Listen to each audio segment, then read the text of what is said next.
Prologue. I was born Ian Fraser Kilmister on Christmas Eve 1945, some 5 weeks premature, with beautiful golden hair which, to the delight of my quirky mother, fell out 5 days later. No fingernails, no eyebrows, and I was bright red. My earliest memory is shouting, at what and for what reason I don't know. Probably a tantrum, or it may have been rehearsing. I was always an early starter. My father was not pleased. I suppose you could say me and my father didn't hit it off. He left 3 months later. Perhaps it was the hair falling out. Perhaps he thought I was already taking after him. My father had been a padre in the RAF during the war, and my mother was a very pretty young librarian, with no idea of the duplicity of the clergy. I mean, you teach people that the Messiah was the offspring of a vagabond's wife, who is a virgin and a ghost? And this is the basis for a worldwide religion? I'm not so sure. I figured if Joseph believed that one, he deserved to sleep in the stables. So anyway, I didn't really miss my father because I didn't even remember him. And on top of that, my mom and gran spoiled me rotten. I met him 25 years later in a pizza place on Earl's Court Road. Since he had apparently worked himself into a frenzy of remorse and wanted to, quote, help me, my mom and I figured maybe we could get some loot out of the son of a bitch. So I meandered off up there to meet the sorry blighter. I thought it was iffy, and I was right. I recognized him right away. He looked smaller, but I was bigger, right? He was a crouched little wretch with glasses and a bald spot all over his head.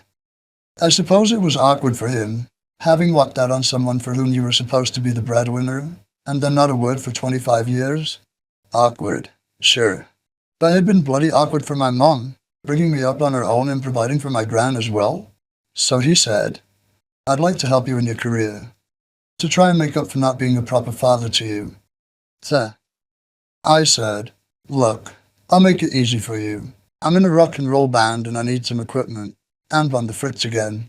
So if you can buy me an amplifier and a couple of cabinets, we'll call it quits, okay? There was a pause. He said. I could tell he wasn't 100% into this scenario. The music business is awfully precarious, he said. He'd apparently been an excellent concert pianist in his day, but his day was gone. Yeah, I said. I know, but I'm earning my living at it. Why, at least at the time. Well, he said, what I had in mind was paying for some lessons, driving lessons and sales technique. I thought you might become a sales rep, boy. He trailed off. It was my turn to be unenthusiastic. Autobiography, I said, and rose from the table. He was pretty lucky that the Bass reunion pizza hadn't arrived, or would have become his new hat. I strode back into the fatherless street. It was clean out there, and that was the Earl's Court Road. Talking of two-faced bastards, my band, Motörhead, got nominated for a Grammy in 1991. The music industry doing us yet another favor, you know. So I got on a plane in Los Angeles. New York's a long walk. I had a pint of Jack Daniels in my pocket. I always find it helps with the sobering up. As we taxied elegantly out of the sun-drenched tarmac, I took a sip and mused pleasantly on this and that. A voice. Give me that bottle. I looked up. A stewardess with concrete hair and a mouth like an asshole repeated herself, as history will. Give me that bottle. Well, I don't know what you might have done, honored reader, but the fucking thing was bought and paid for. No chance. I volunteered this information. The reply, if you don't give me that bottle, I shall put you off the plane. This was becoming interesting. We were about 5th in the queue for takeoff. We're already late, and this boneheaded bitch was going to take us out of line for 1 pint of Jack Daniels? Fair enough, I said. Put my ass off this fucking plane right now. Or words to that effect. And can you believe it? The stupid cretin did it. She made all those people late and missed their connections in New York, all for a pint of the amber pick-me-up. So what? Fuck her, and the horse she rode in on. Come to think of it, perhaps she was the horse she rode in on. I got another flight an hour and a half later. It was an inauspicious start to the festivities, and it carried on like it began. When we got to the fabled Radio City, home of the stars, everyone was dressed in hired penguin tuxedos, trying to look as much as possible like the motherfuckers who were stealing their money. I don't wear tuxes. I don't think it's really me, you know. And I don't think the ushers like the Iron Cross. Anyway, having been nominated for a Grammy for our first album for Sony, I have foolishly entertained the idea that the company might be pleased. I don't think they even noticed. I have still, to this day, not been lucky enough to gaze enthralled upon the splendor that is Tommy Mottola. That night, I think he was probably too busy chasing Mariah Carey around her dressing room. I'm not an overly ambitious man. Hello, or just glad to have you aboard, or even, hey dude, would have sufficed. Nothing. Nada. Fuck all. So I went to Sire's party. Better, got laid. So fuck 'em, and the horse they rode in on.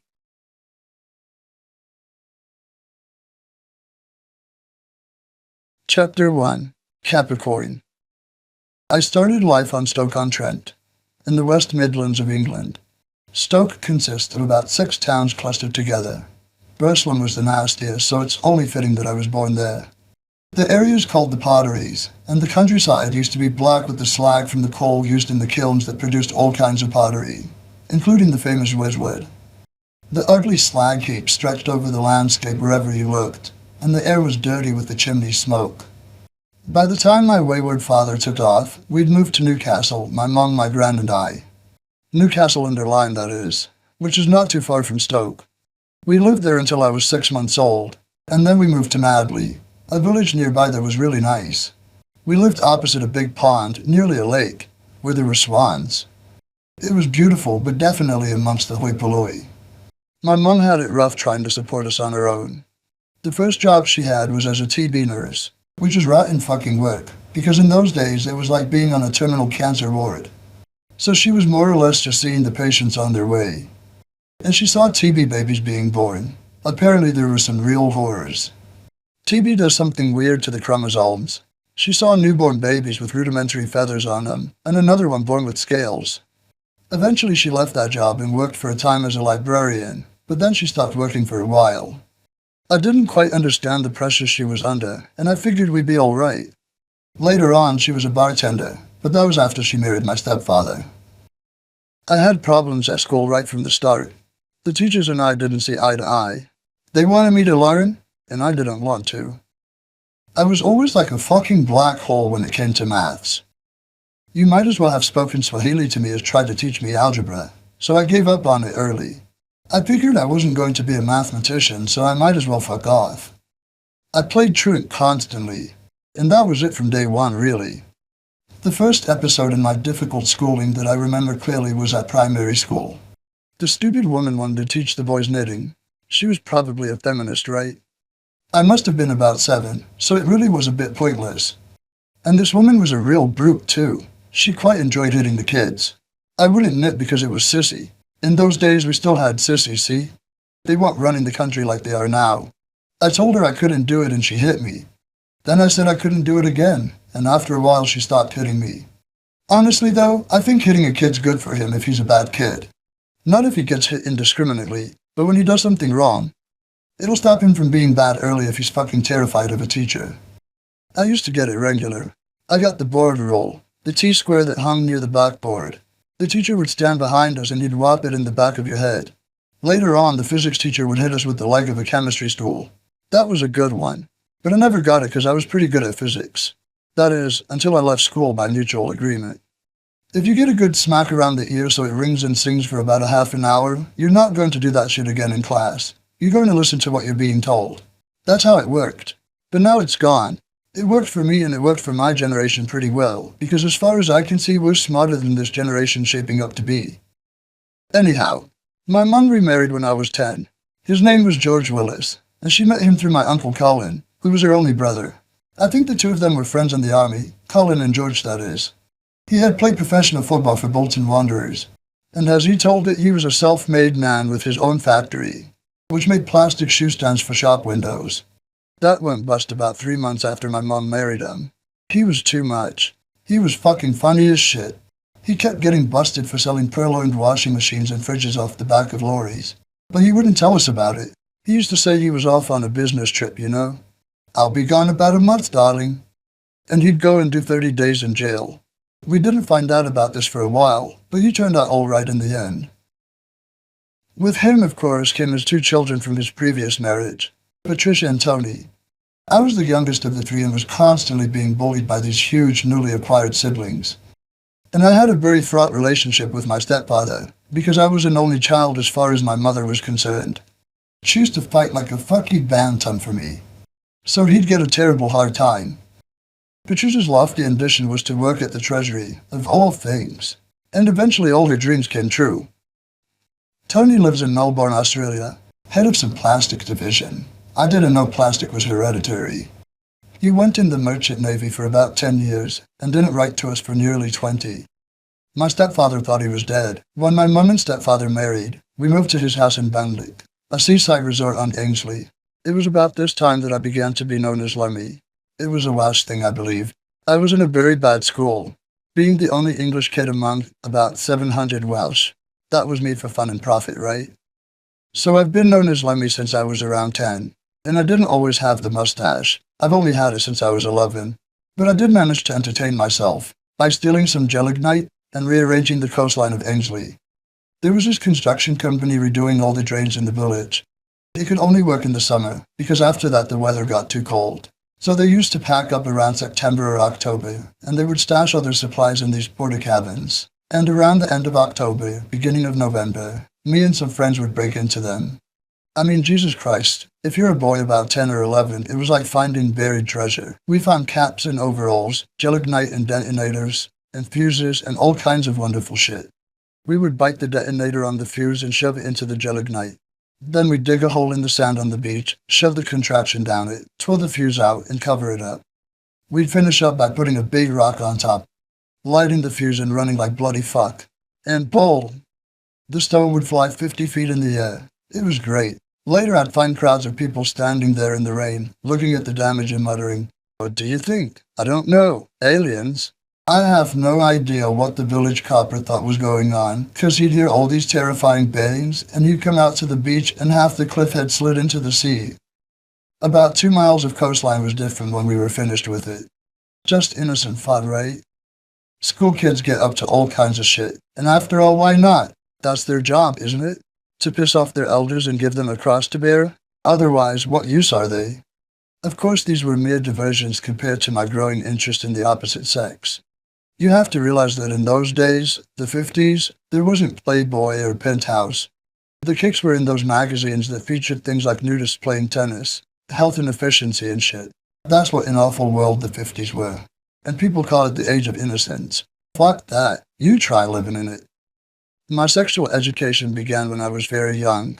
My mother brought home about 3 uncles before we decided on one being dad. But that was always fine with me.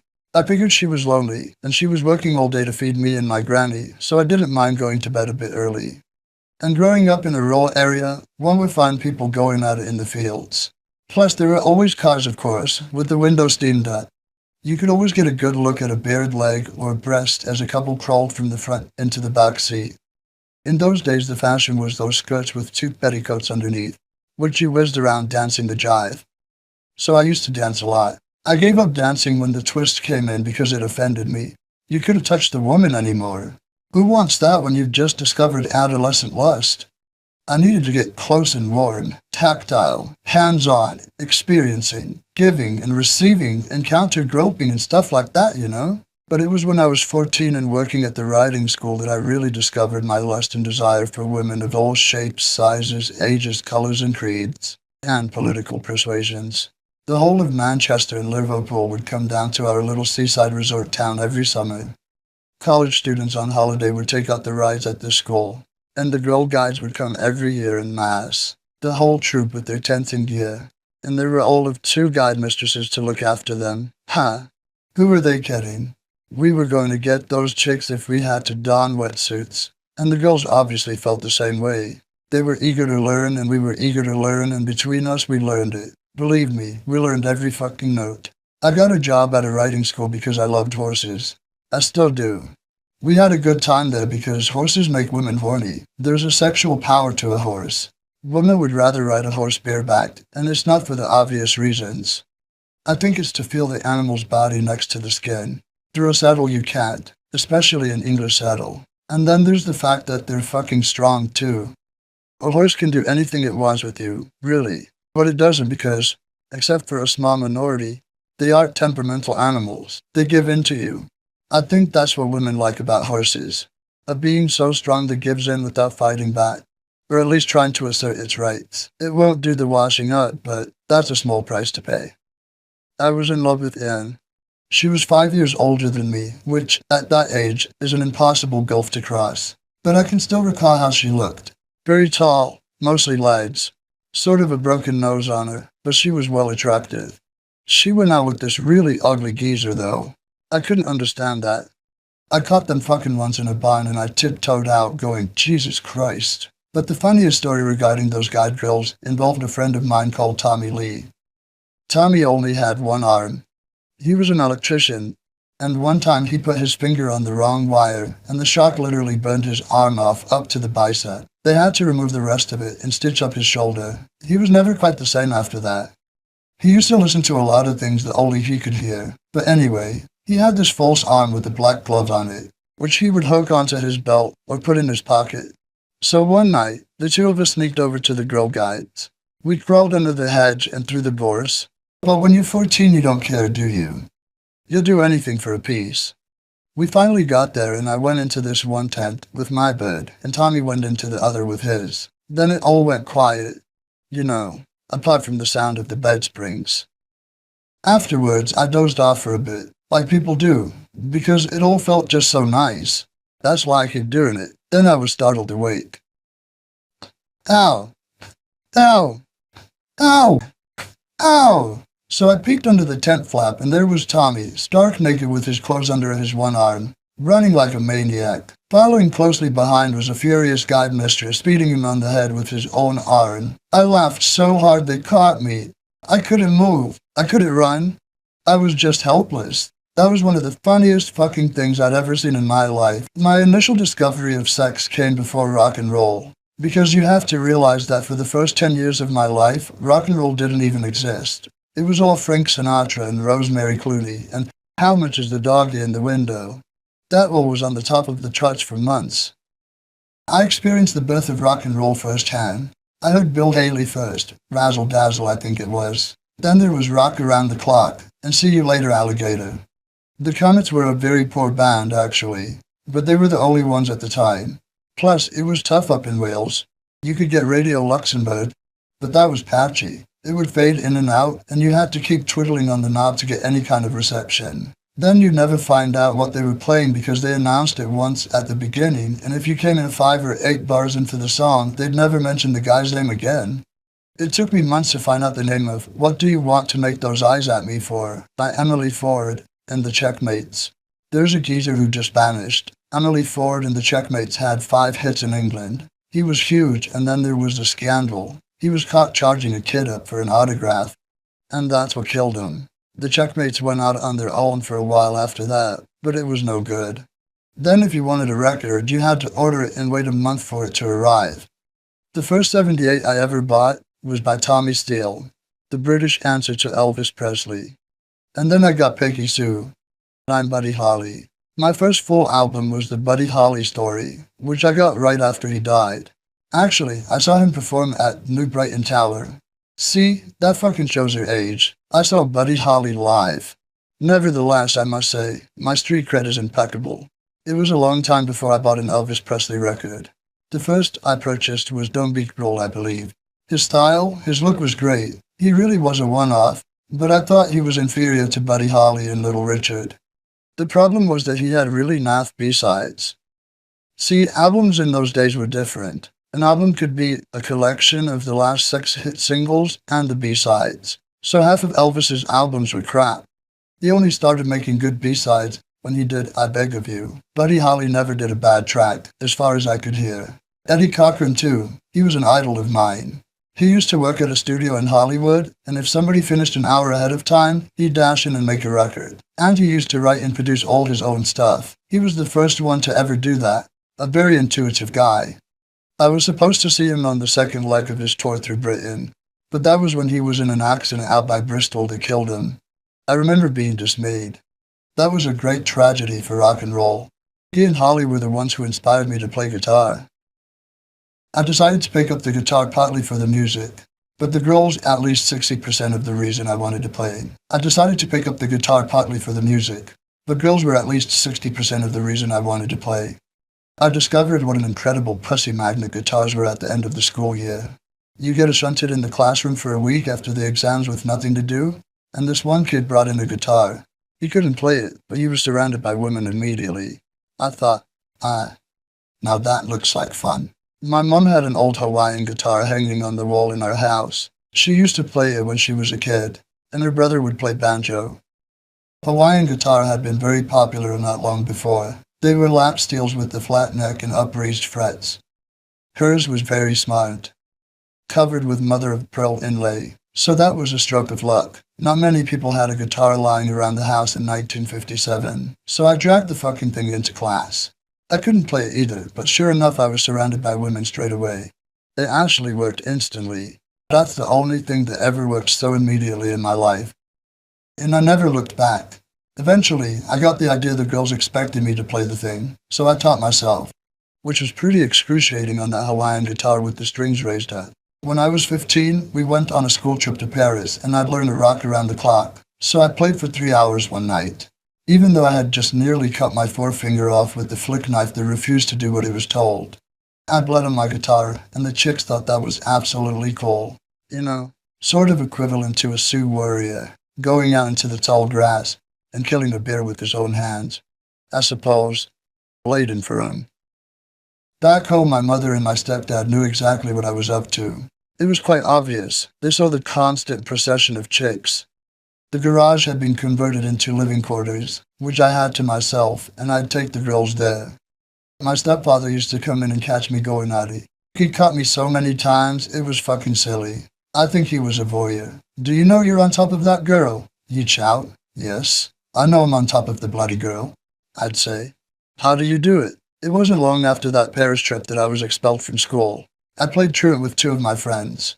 We went on a train to the other side of the island for the afternoon and came back in time for the bus home. But as luck would have it, some bastards from another class saw us on the platform and turned us in. There's always a snitch, isn't there? So I was taken up before the headmaster. He was a real moron, a do-nothing. I think he had become headmaster because he was too old to be a magistrate. For 2 fucking weeks he had me in his office every day during break and lunchtime, trying to break me down. He was seen by 2 holy-head boys when the train turned around. He told me, "It wasn't me, sir," I'd insist. "I was never there." That's when I learned to lie.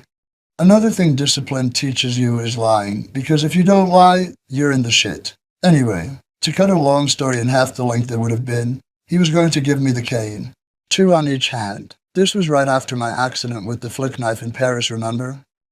It had taken ages for that to start healing. I mean, you might know how you bleed from a cut like that. Every time your heart beats, boom, bled straight across the fucking room. I must have lost a pint at that time. So I asked the headmaster, could I have 4 on one hand instead because of my finger? But no, that wouldn't do it for him. He stood there impassive, urging my hand up and whap. Fucking blood all over the place. As if nothing had happened, he said, "You bastard," I thought. So when the cane came down on my hand, I grabbed it from him and whacked him around the head with it. "I think that you'll find we don't need your presence here anymore," he glowered. I wasn't coming back anyway, I told him, and with that, I was out the door. But he was right. I stayed away, and they never came after me for truancy. There were only 6 months left to go anyway. I didn't tell my parents about it. I would leave like I was going to school every morning and then come back every night. I used to go up to the riding school and work up there on the beach with the horses, but eventually I got a couple of jobs. One was as a house painter with this gay guy, Mr. Brownswood. What a name for a queer.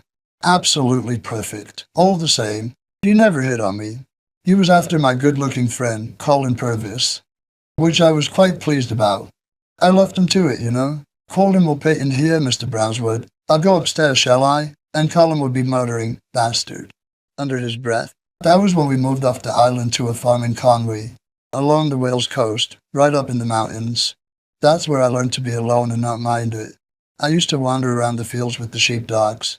I really don't mind being alone now. People think it's weird, but I think it's great. About that time, my stepfather got me into a factory that made hot weight washing machines. Everyone worked on just one piece of them.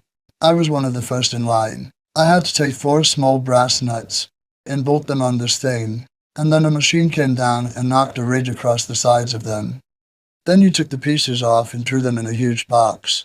There were 15,000 of them to do, and when you were done with that batch, and really garnered a sense of achievement, they'd come and steal them and give you an empty basket. You can't be smart and do that job, man. It's impossible because it would fucking drive you out of your mind. I don't know how those people did it. I suppose they submerged their intelligence because they had responsibilities. Everybody I knew who left home in search of something better wound up coming back. I had other plans for my life, so I grew my head till the factory fired me, and I stayed out. I would rather fucking starve to death than go back to that. I was very lucky and privileged that I escaped. Chapter 2. Fast and Loose. I needed a companion, and one was right there, a guy called Ming after the Emperor Flash Gordon. Ming had long hair and that kind of long droopy mustache. We began to hang out in coffee bars and dance halls, and pull other blokes' birds and generally appall everybody. After a bit of this, it seemed to us that we should take drugs, not that we knew what the fuck they were. So we got in touch with a friend of mine from when I lived in Ainsley, Robbie Watson of Beaumaris, famous also for his well-preserved castle. Robbie had lived in Manchester and had a very long hair, which we thought was a very big thing. We started smoking a bit of dope, and then one night in the Venetia coffee bar in Llandudno, Rob gave me an ampoule of speed, methamphetamine hydrochloride, with a little skull and crossbones on it. You were supposed to shoot it into your arm. I never fancied fixing anything, and I never have, even to this day.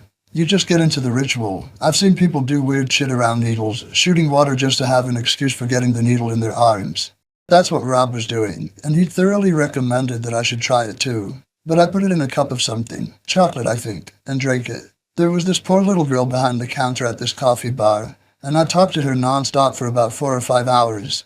I kept saying to Robbie how it was having no effect on me, and then back I went to this poor devil who was in kind of an alphabetic shock from my babbling.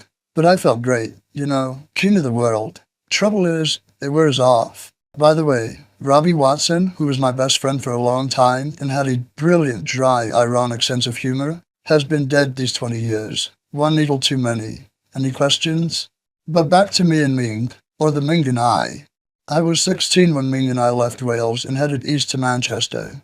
Actually, we were chasing after a couple of girls, whom we'd met while they were on holiday in Colwyn Bay. We were going to marry them, and all kinds of shit. But of course, it ended up just being sex, as usual. They're much better off than if we had married them, I assure you of that. I don't remember Ming's girl's name, but mine was called Kathy. She was a great girl, all of 15 years old, and a curious, enthusiastic 15 at that. So when they went back to Stockport, Ming and I followed them. We got a flat in Heaton Moor Road, and we kept meeting people, and they would have nowhere to stay, so we'd let them sleep on the floor, or the sofa or somewhere. And within a month, there were 36 of us in one room. The only one I remember was Moses, whom he resembles very closely if all those Charlton Heston films are to be believed. Then Kathy got pregnant. I mean, she was wonderful, but she was also 15. Visions of prison bars. Her father was writing letters to my stepfather calling me an exiled Welsh beatnik. The two of them worked out one of those convenient solutions, and the baby, Sean, was adopted at birth. I remember Kathy was taking her O-levels at the maternity home, and I used to go and visit her.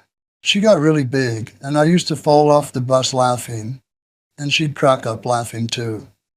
She was a great girl, my first love. I didn't see Kathy again. I don't know why. Funnily enough, she got back in touch with me 2 or 3 years ago, just in time for this book. She'd said she'd found Sean, but I won't go into it here. Let him have his life. As for my living situation, we, 36 roommates, obviously got flung out pretty quick. The landlord probably wondered why the gas bill was for £200,000. Since Ming the fearless adventurer had gone back to Wales, eventually to become a clerk at the Social Security office, and you tell me there's a grand pattern and meaning to life, I was alone again. During the time I knew Kathy, and for a couple of years after, I was a dosser, which then was a particular occupation among kids in the country. We all used to wear U.S. Army jackets, the waterproof ones with a double lining. You could get them really cheap second-hand, and the thing was to get everyone that you knew to write their names on your jacket in felt tip pen. So you were covered in these weird autographs. And we'd hitchhike around the country, staying with girls or staying in parked railway carriages or caves or whatever, just visiting women of local persuasion. In those days, it was a great thing to be on the road. It was the time of Bob Dylan with the guitar on the back and the bedroll. A lot of girls like the transient thing. It's a tradition, if you think about it. The circus, the army, pirates, rock bands on tour. The girls always find them. I think women see something romantic in a geezer's being here today and gone tomorrow. I like it too. But being a geezer, I would like it, wouldn't I? Those days in the early 60s were great. We'd grow our hair down to our assholes and just bum around and live off women wherever we found ourselves. Chicks used to steal food out the fridge from their parents to feed us and shit. Kind of like bringing a meal to a convicted prisoner on the run. They liked the drama of it, and we liked the food. It wasn't all fun and good times, however. Sometimes, when I was hitchhiking, guys would stop their trucks to come and beat me up. Or you would wind up getting a lift with some huge homosexual trucker. Hello, son. How far are you going? Manchester. Manchester. Right. I'd like to suck your dick. I'll get out here then. The flat in Heaton Moor was like a forerunner to the commune, I guess. If one of you had a chick, it was murder. You'd be surrounded by very big eyes in the darkness, and you knew their night vision was getting better all the time. Sex was a lot more fun then. There wasn't dire things attached to it like there are now. And sex should be fun, instead of all this stigma. Oh, you only want one thing. Well, of course I do, don't you? When it stops being fun, then don't do it anymore, for Christ's sakes. All of us used to go begging on Mercy Square, and if you got anything, you'd come back and share it. I think we lived mainly on ambrosia creamed rice. You used to have a beer can puncher, and you'd sort of suck it out of the can. It was a great delicacy at the time, much better cold. I believe that is when I acquired my taste for cold food, which I have to this day. I can eat cold steak, cold spaghetti, even cold french fries, and that takes some doing. But if you've got enough salt on them, they're all right. Manchester is not many miles from Liverpool, and there was incredible music coming out of both towns during the early 60s. Through both cities runs the River Mersey, and so the music scene of the area took the name Mersey Beat. There was even a very well-known band from those days called the Mersey Beats, as well as the Mersey Squares, named after the place we went begging. There were hundreds of bands coming out Manchester and Liverpool, and they all played the same 20 songs. Some Other Guy, Fortune Teller, Ain't Nothing Shaking But the Leaves on the Trees, Shake Sherry Shake, Do You Love Me? All the bands from 1961 to 1963 were cover bands, including the Beatles. There was this terrible one-upmanship rivalry going on, concerning whether you knew the original artist or not. Like the support band would say, "We're going to play Fortune Teller, now by the Mersey Beats." But then the Mersey Beats would come on and say, "We'd like to do Fortune Teller, now by Benny Spellman." Of course, that never lasted very long, cause they just told the whole audience who the original artist was, right? Another thing that bands would do was take an old standard and rock it up. Rory Storm and the Hurricanes really did a number on Beautiful Dreamer, I recall, and the Big Three had a go at it at Zippity-Doo-Dah. It was a unique time with some truly incredible bands. One of them was Johnny Kidd and the Pirates. Johnny Kidd used to wear an eye patch and a striped shirt and pirate boots. Sometimes he'd wear a white shirt with bouffant sleeves. Great getup. The Pirates had the first strobe light I ever saw, created by the simple expedient of the roadie getting his hands on the club's main switches and turning them all on and off very fast. Their guitar player was Mick Green, who was excellent. I used to carry his guitars to get into their shows for free. Years later, I made a record with Mick. Loners like him never made a reputation then. Eric Clapton got lucky. Being an isolationist worked for him, because people sought him out. All the other isolationists, people didn't bother with them. Another great band was the Byrds. Nothing like the American Byrds who were happening around the same time. This Byrds had Ronnie Wood, who later joined the Rolling Stones playing guitar. The Byrds were magic, fucking excellent, far ahead of their time. They only had 3 singles, and they were gone.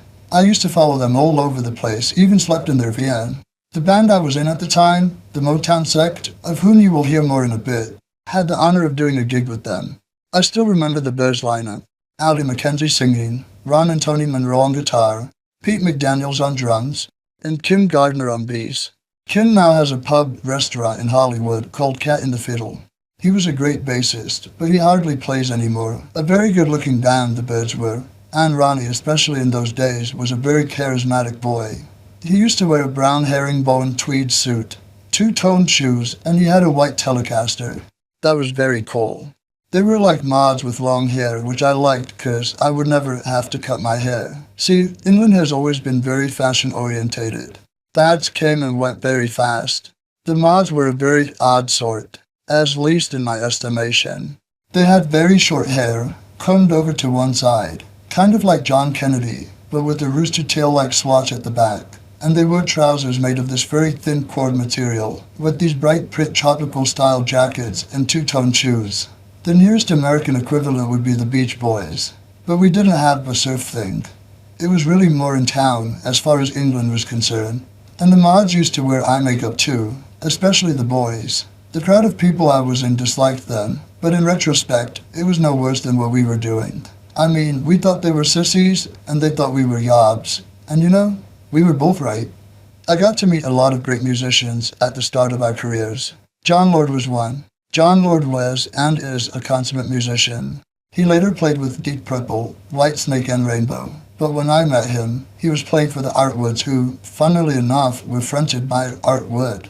Even funnier, Art Wood was Ron Wood's brother. But hold on a moment. There was this huge, great palace of a boozer called the Washington on the seafront in Ladidno, and they had rock shows in the upstairs ballroom. Then they started having jazz and blues nights. They had Grand Bond with Ginger Baker and Dick Hextall Smith. They had the Downliner Sect, Jasmine Allen Skidmore, and then one night the Artwoods. So I was lounging about the place, staring at the exotic equipment, and I watched them play.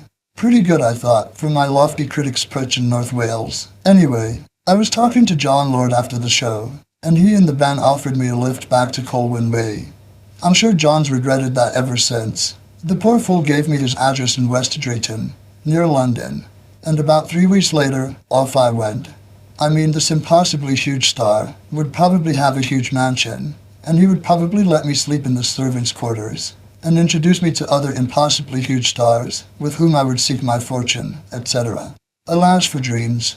The address turned out to be a house on a council estate. I arrived at about 3 in the morning and rang the knocker and banged on the bell. A sweet little old lady opened the door. "Yes? Who is it?" "It's me," I said. Lemmy from North Wales." "Eh?" "John Lord will remember me. He gave me this address." "Oh no, dear. He's on tour in Denmark." Why hadn't I considered this possibility? I was young and dumb, that's why. "Ah," I said. She looked at me. I looked at her. I said. Silence grew between us. Then she said something for which I will be eternally grateful. Star-turned that she was. "Oh, well, never mind, dear. You can sleep on the couch and we'll see in the morning." You don't get much of that in our brave new world. So I awoke to find Ron Wood, with 3 of his mates, hanging over me, going, "Oi, what you doing on the mum's sofa, eh?" So she was Mrs. Wood, mother of Ron and Art, and John was living there. Coincidence, eh? I got to go to a Birds gig that night, and then I went to Sunbury-on-Thames, but more of that later. Back in those days, the most impressive band, hands down, was the Beatles. They were the best band in the world. There will never be anything like the Beatles, and you really had to be there to understand what I've just said. Nowadays, younger people think the Beatles were just a band, but they weren't. They were a huge phenomenon all over the world. Everybody changed because of the Beatles, even politicians. The Daily Mirror in London ran a page every day about what they were doing. Imagine, a big national fucking newspaper devoting a page each day to a band? They were more than huge. The Beatles revolutionized rock and roll, and they also changed the way everyone looked. It seems ludicrous now, but for those days they had very long hair. I remember thinking, wow, how can any guy have hair over that long? Really, it was just combed forward, with a slight fringe over the collar. We all had quiffs then. Before the Beatles, it had been DuckTales and Elvis. I was lucky enough to see them play the Cavern Club in Liverpool, back at the beginning. They were really fun, eating cheese rolls while singing, and they used to tell a lot of jokes. They were hilarious. They could have been a comedy team, and they had weird guitars that none of us have ever seen. John had his Rickenbacker, and Paul had a violin-shaped bass. All the rest of us had Stratocasters. I mean, a Strat was the ultimate you could wish for. Gibsons weren't even around. And George, I believe, was playing Hofner Futurama. God help him. Later on, he got a series of Gretches. It was like, what? These weird guys with long hair and these funny guitars, and they're posing in their shirt sleeves with their ties pulled out. Everybody else was wearing these horrible rigid suits encased in these terrible tan-button suffocating Italian jackets. So that was quite the revelation. And the Beatles were hard men too. Brian Epstein cleaned them up for mass consumption, but they were anything but sissies. They were from Liverpool, which is like Hamburger, Norfolk, Virginia. A hard seafaring town. All these dockers and sailors around all the time that beat the piss out of you if you so much as winked at them. Ringles from Dingle, which is like the fucking Bronx. The Rolling Stones were the Mummy's boys. They were all college students from the outskirts of London. They went to starve in London, but it was by choice to give themselves some sort of aura of disrespectability. I did like the Stones, but they were never anywhere near the Beatles. Not for humor, not for originality, not for songs, not for presentation. All they had was Mick Jagger dancing about. Fair enough, the Stones make great records, but they were always shit on stage, whereas the Beatles were the gear. I remember one gig the Beatles had at the Cavern. It was just after they had got Brian Epstein as their manager. Everyone in Liverpool knew that Epstein was gay, and some kid in the audience screamed, "John Lennon's a fucking queer!" And John, who never wore his glasses on stage, put his guitar down and went into the crowd shouting, "Who said that?" So this kid says, "I fucking did." John went after him and bam! Gave him the Liverpool kiss, sticking the nut on him twice. And the kid went down in a mass of blood, snot, and teeth. Then John got back on stage. "Anybody else?" he asked. "All right then, some other guy." The Beatles opened the door for all the bands that came out of that area. It was like Seattle became in the early 90s. The record labels came up and signed everything that moved. Oriole Records held an audition session in a ballroom that lasted 3 days. They set up some equipment and 70-something bands went through and played one song each, and the label signed about half of them. Epstein had other bands besides the Beatles. One of the few that he had that didn't make it was called the Big Three. Johnny Gustafson, who later was in Quartermass, Andromeda, and then the Mercy Beats, played bass. The band had a fantastic guitar player, Brian Griffiths, who had this old beat-up Hofner Colorama, a horrible fucking guitar with a neck like a tree trunk, but he played unbelievably. And the drummer, Johnny Hutchinson, did all the singing, which was unheard of then. A drummer singing? They were an excellent R&B band, but they got emasculated by the business. Band put out one record that they were happy with, but it didn't make it. So after that, they were stuck with 2 Mitch Murray titles. He wrote a lot of those saccharine, sweet pop songs. One of them was How Do You Do It, for Jerry and the Pacemakers. Those didn't go anywhere either, so Epstein dropped them. It was a shame, because they were a great band. I suppose you could say that these bands were my peer group. A few years older than me, maybe. I was in bands myself all this time, of course. You were no doubt wondering when I would get around to that. I already had been put through the usual local band thing back in Wales. But in those days, putting together a group wasn't easy. You couldn't get equipment for a start. Whether a guy was going to play bass for you rested mainly on if he had a bass or not if he was a good player. And if he had an amp you could plug into, he was definitely in. It was primitive shit. I was lucky to have my Hofner Club 50 guitar. I saw it hanging in this music store, Wagstaff's, in Llandudno. Old man Wagstaff, he was about 107, and he was an alright guy. He ran an old-fashioned store that would let you take things on spec. Put a few quid down and he'd hold it for you forever. Needless to say, he went out of business. His son took over and immediately sold the fucking store. I think it became a ladies' lingerie shop. It was after seeing Oh Boy, possibly the best rock show ever, and 6 to 5 Special, which was it. I was driven to buy a guitar slinger. There weren't many players around in Wales. You'd hear about somebody 3 villages up who had a guitar and you'd go interview him. I met Maldwyn Hughes somewhere in Conwy when I was living there. He was a drummer, or he had a drum kit. He played in a dance style, brushes and riveted cymbal, but he was okay for that. We got a guy he knew, Dave. His last name escapes me, but he came to a Motörhead gig last year. Who was a good guitarist, but a horrendous person. He had green teeth and his father, a failed comedian on a dinner club circuit, was always around cracking these rotten jokes. Dave, however, thought his old man was hilarious and would quote him when he wasn't there. At first we called our band the Sundowners. Then our second name was the DJs. My first show in front of the people was in the basement cafe in Llandudno. My big moment was singing Travelin' Man, a song by Ricky Nelson who, incidentally, was a good singer, and as handsome as a few thousand motherfuckers. Otherwise, we did a lot of instrumental by people like The Shadows, The Venturers, Duane Eddy, stuff like that. Around the same time, I was also playing with this guy Tempe. He was an extraordinary person who taught me a lot about sarcasm, and was the most difficult person to get along with. He played bass, he really played bass.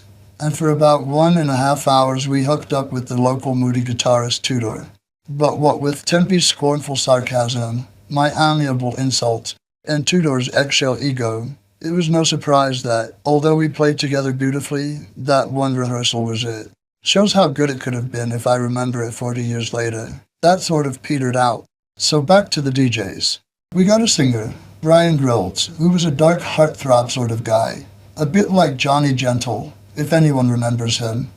And we finally found a large bass player called John, who was a remarkable rarity in that he had a Fender bass and an amplifier. So he was sort of the Bill Wyman of the North Wales, I suppose. My God, we thought, we're made now. But amazingly, we worked. We played a lot of factory dances and weddings and stuff, and until it was finally just me and Dave, 2 guitarists and nobody else. So we played instrumentals for a while. That was the DJs. I joined another local band called the Sapphires, but they had this terrible hyperventilating guitar player who I couldn't put up with. Between that and the Hot Plate Factory, you can see why I left Wales. When I arrived in Manchester, I had an Echo in my hand. What a horrible guitar that was. It looked like Liberince's fucking stage jacket made into a guitar. All silver glitter and black. It had 10 push buttons on it, and only 2 of them worked. The others were just for show. I took the panel off and they weren't connected to anything. But I swapped it soon enough for a Harmony Meteor, which I should have kept, and then traded that for a Gibson 330, which was the cheap version of the 335. And I changed bands about as often as I changed guitars. First, the Rainmakers. I don't recall how I got with them, but by the time I joined them, they were already past their prime, and I wasn't in them for very long. After that, I was in another band for about 3 weeks. I don't even remember what they were called. That shows how impressive they were. Then I joined the Motown sect, where I would stay for about 3 years. I met the guitarist Stuart Steele and his bass player Les just from hanging around in Manchester. They had a drummer called Kevin Smith, who lived next door to Ian Brady in Myra Hindley, and I joined up as the guitarist and did most of the singing too. I didn't like singing much. I still don't, but I've gotten used to it by now, obviously. After about 2 years, Les left, and we got this bass player whom I knew, name of Glyn, but we called him Glun. Who knows why? Glun was a very strange individual. He only ever had one girlfriend, and they got into weird sex immediately when they met. She was this chick who used to walk around the sand dunes in Wales, and she always wore this white bikini made out of chamois leather, very thin, clingy material, and she would never talk to anybody. Nobody knew who she was, but everybody wanted to know her.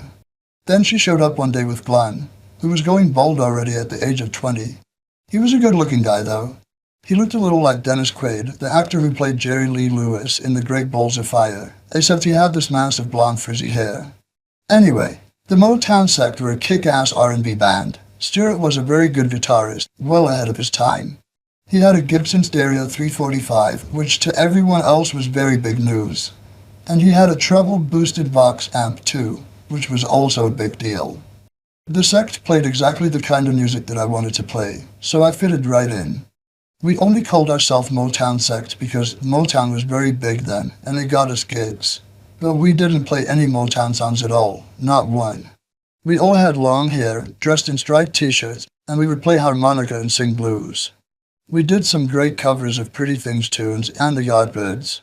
On stage, we used to say, "Here's one for all the James Brown's fans," and the audience would go, "Yay!" Then we'd say, "It's by Chuck Berry and it's called..." Some of the crowd would go for it because they never heard it before. Some of them would really hate it. But what the fuck could they do? We were on stage, you know.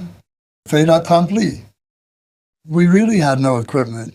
No one did those days. I remember we played at Halifax Town Hall, supporting the Pretty Things, and we had one 30-watt amplifier. Can you imagine that? The two stacks I've got now are 100 watts each. Back then, it was everyone. Bass, two guitars, and vocal, hooked into one 30-watter about the size of a practice amp. It seems to me like I've always played at the same ear-blasting volume, but obviously that's not the case. I suppose back in those days, we were taking care more with what we were playing, because you could hear every note. And we always used the house PA. Everybody did, even Hendrix years later. Hendrix used the house PA all through his career in England. Some of the places we played had two 10-inch floor speakers on each side of the stage, with a little metal amp with handles on the back. Hopeless. However we did it, I'll never know. But you never know how you did anything when you were 20. You look back and you think, fuck me, what was I doing? I didn't do that surely. Members of the band started to leave eventually. Stewart, as talented as he was, wound up going nowhere, sacrificed himself to his nagging mother and his marriage. Anyhow, I wanted to get out of Manchester because the band was obviously going nowhere. When I saw the Rocking Vickers for the first time, I knew they were my ticket.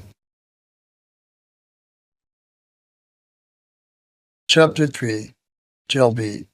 I first saw Reverend Black and the Rocking Vickers at Manchester's Oasis Club. The Oasis was where all the bigger rock bands played. I took to the Vickers straight away. The drummer's kit had double bass drums, the first time I'd ever seen that, and he sat at the front. And they wore the Finnish national costume, reindeer skin boots, white trousers with lace-up flies, these smocks from Lapland and Vickers collars. I thought that was very big, you know. They were extremely loud and smashed up all of their equipment, just bashed everything to bits. That was very cool too. And they have long hair. See, the drummer in Motown sect was hassling for all of us to get our hair cut short. We had gone to see Who one night at the Oasis and he was going on about, "Oh, they look great with that short hair, don't they?" I wasn't going to cut my hair. In fact, I was the last one in the band with long hair. Everybody else did cut theirs. Just in general, I was getting more and more pissed off with the guys in the band. Finally, I saw the Rocking Vickers at the Oasis again, and they were fucking excellent. So I made sort of tentative inquiries. I learned the guitar player was not reckoned a good long-term investment, so I followed them doggedly.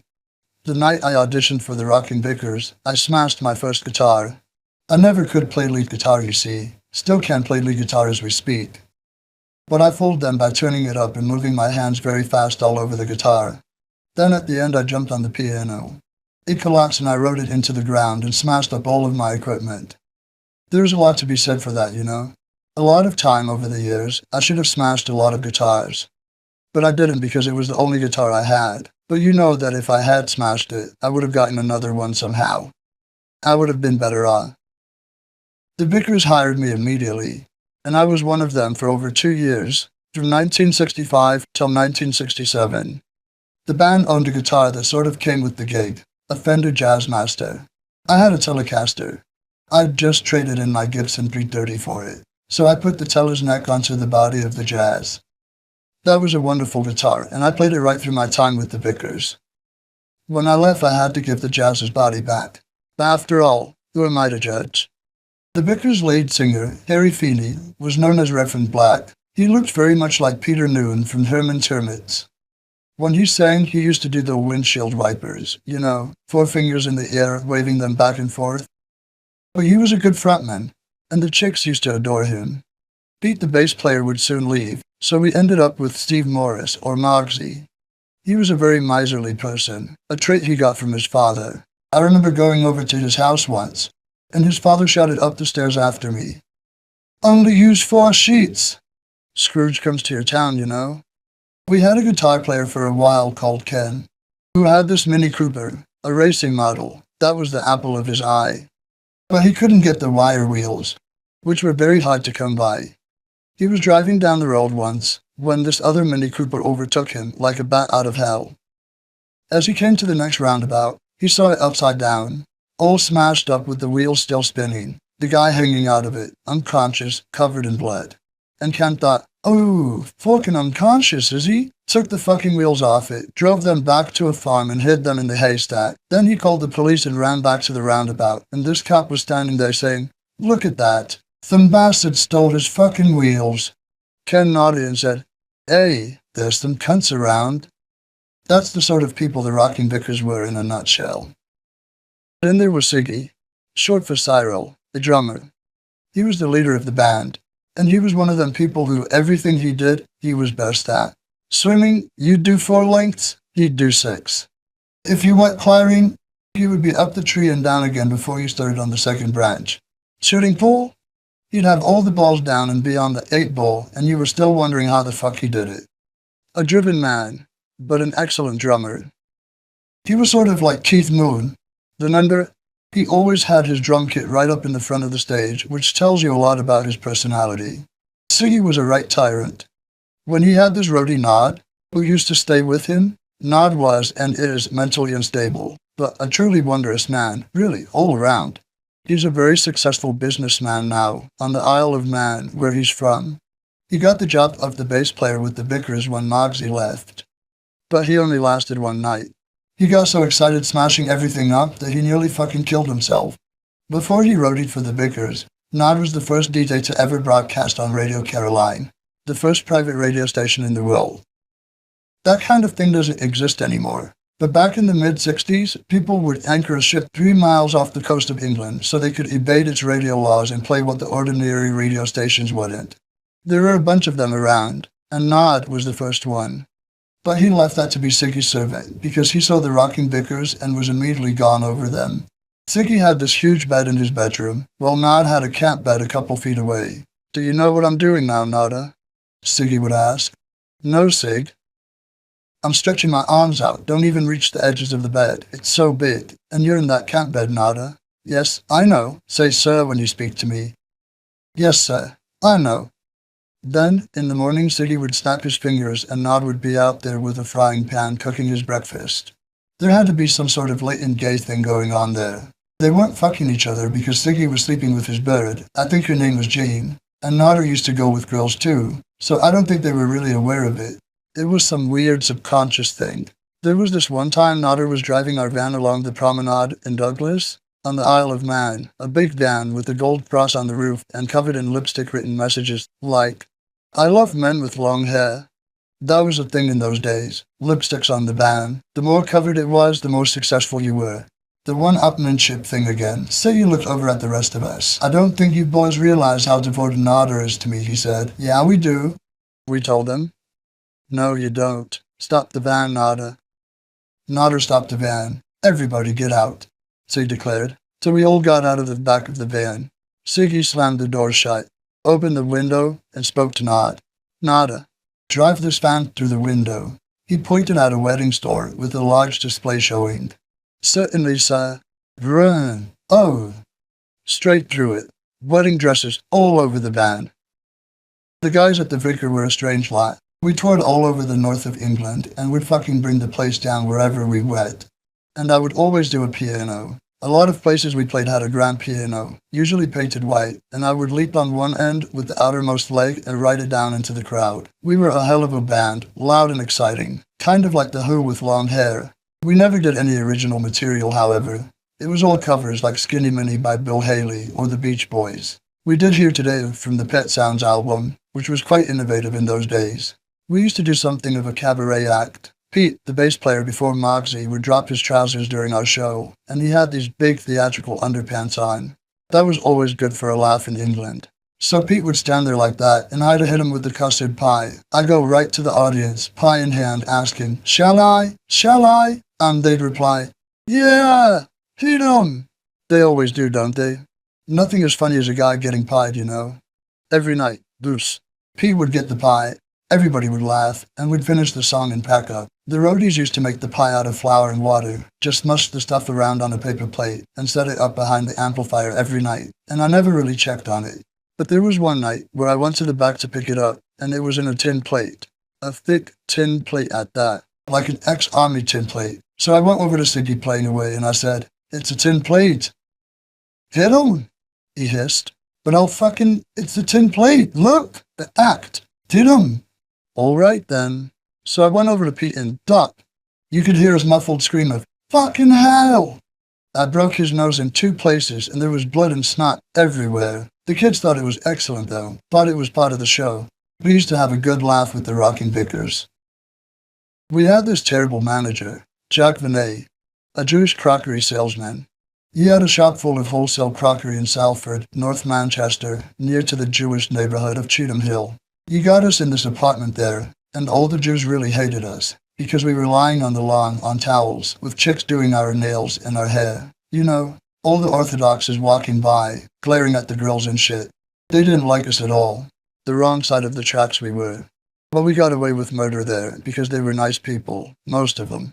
It was just the militant ones that wanted to give us trouble. But aren't there militants of every race, creed, and political persuasion who want to ruin it for everyone else? And we were fairly militant too, I guess, so fuck 'em. So we had our nice big flat in Cheetham Hill, and I fell in love with a French girl while we were living there. It was wonderful. I was smitten completely. Anne-Marie her name was. She looked just like Brigitte Bardot. She was a dentist's daughter from near Limoges, and she came on holiday to my house in Wales. After 2 days, I left her sitting there totally on her own while I went out with the lads. I don't know why I did that. She obviously wasn't the right one. I thought I'd found the right one a few years later, but she died. But then, it'll always be the right one who died, because you'll never know. She didn't have a chance to become the wrong one. Come to think of it, my next unintentional foray into parenthood happened while I was in the Rocking Vickers. There were these 2 girls who were singers in a band that used to tour the American air bases in Europe. I forget what their group was called. The Rock Girls or the Rock Birds or some birds of sort. It was always birds around Liverpool. Anyway, Tracy and her friend used to come around. I really wanted her friend, but Harry got her. Tracy was cute and she had bigger tits anyway, so I was quite keen.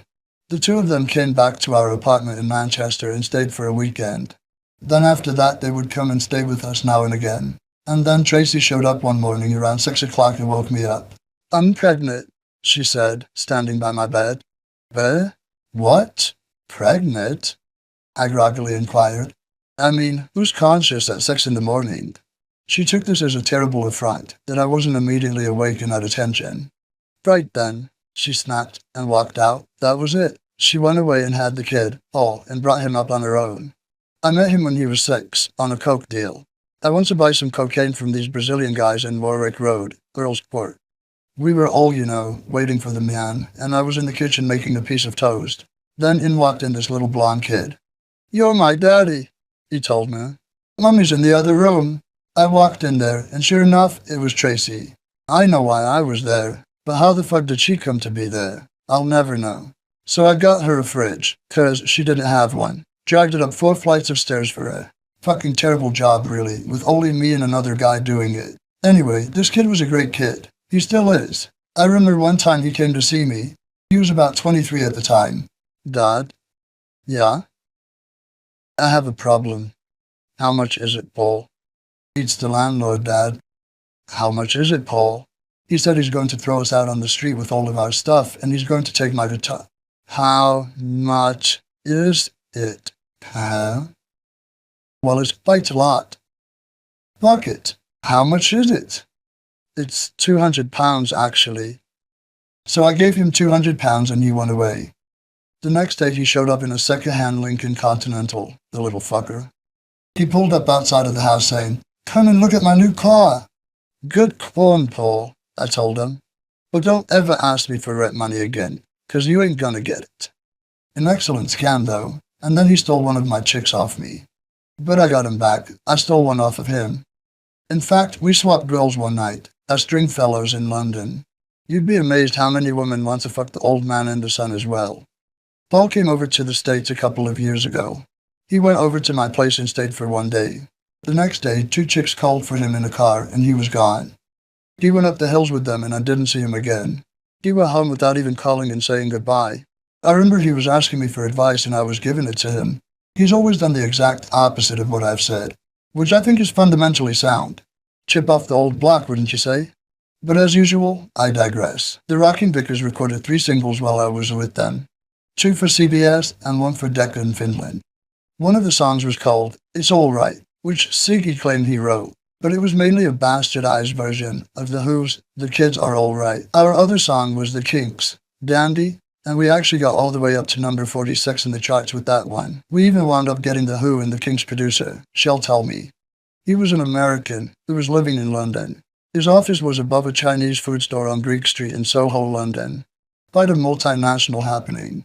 But that Chinese store with all the ginger and shit in jars stunk really bad. When we had to go and see Shell, we would hold our noses and dash across the street and up the stairs until we got into the office. Shell was blind as a bat. He did have some sight, but it was pretty thin. He used to come into the studio saying, "Hi guys," and immediately blunder into the drum kit. He was always walking into the walls and doors and shit. He had minders lifting him up and out of debris everywhere, but he'd never admit that he couldn't see. He had friends who happened to be there, picking him up like it was an accident. His face was a constant mass of scar tissue about the eyebrows. But he was alright. He got the job done. We never had a hit, but we were huge on the circuit in the north. South of Birmingham, nobody had ever heard of us. But we used to pull thousands in places like Bolton. There was this one place we played in Bolton, which had a circular stage that would spin around, and we'd all be torn off stage by our fans before we were able to make it to the first rotation. The chicks would pull us down and tear all of our clothes off us.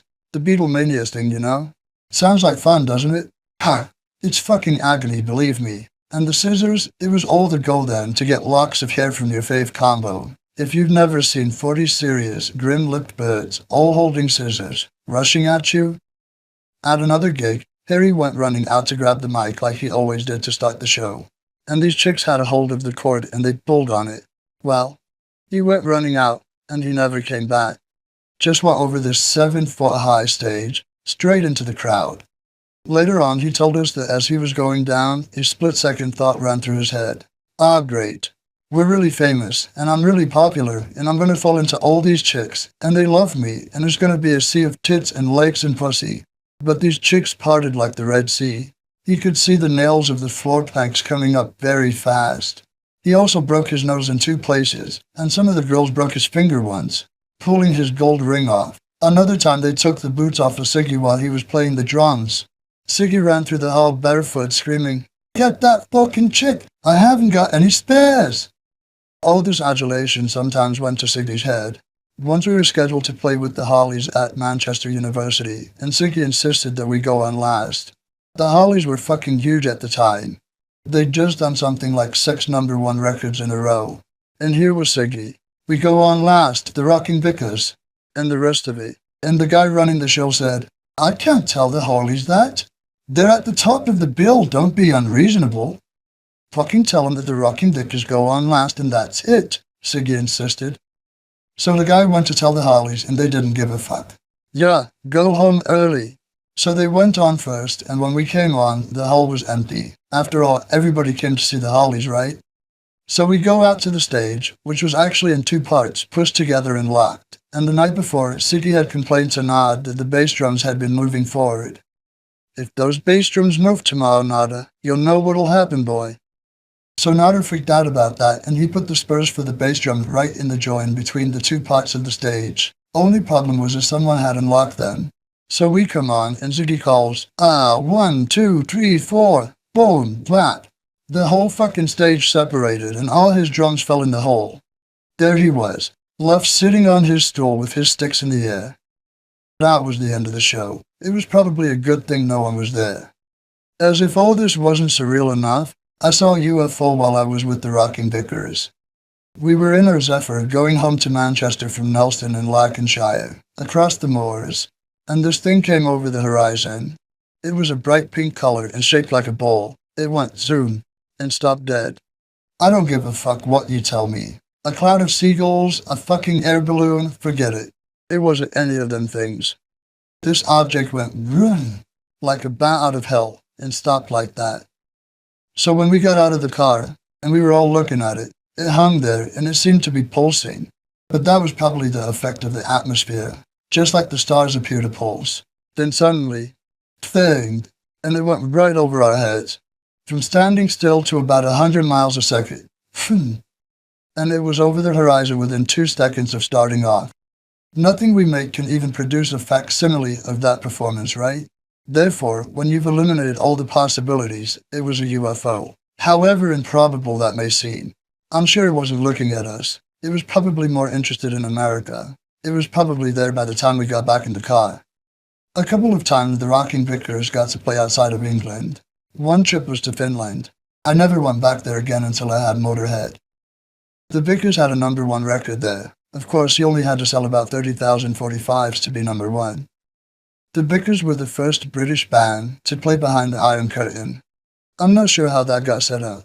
Our manager was an enterprising geezer, despite the crockery. We played in Yugoslavia, which was sort of the crossover country of the Eastern Bloc.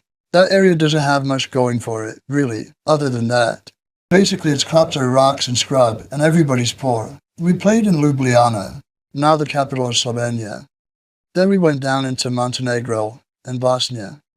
And everyone would be bitching about everyone else. I mean, bitching like these people really wanted to kill each other.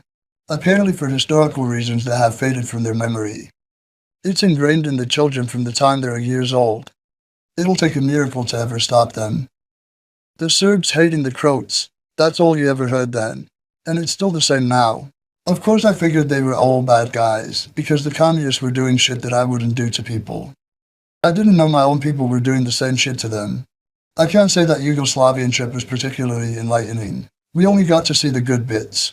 You get the tour guide, you know, but in a communist country, he's the tour guide, right? If he says we don't go down there, we damn well don't go down there. Finally, in early 1967, I left the Rocking Vickers. They were still going until 7 or 8 years ago, as a sort of cabaret act, but I had bigger plans for myself, see? Conquering the north of England wasn't good enough for me anymore. I wanted London.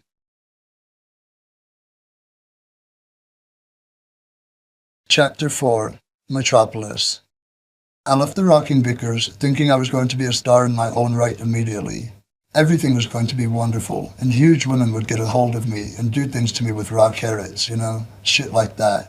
Of course it didn't happen quite that way.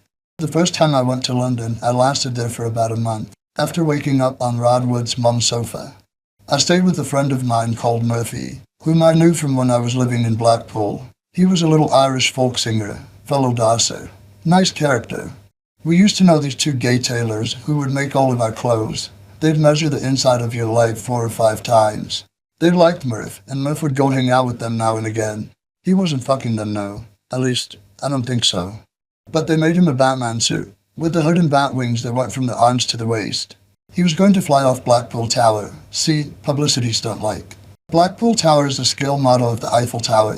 It's about 1/4 the size. Still, too tall to fly off of it if you don't make it, really.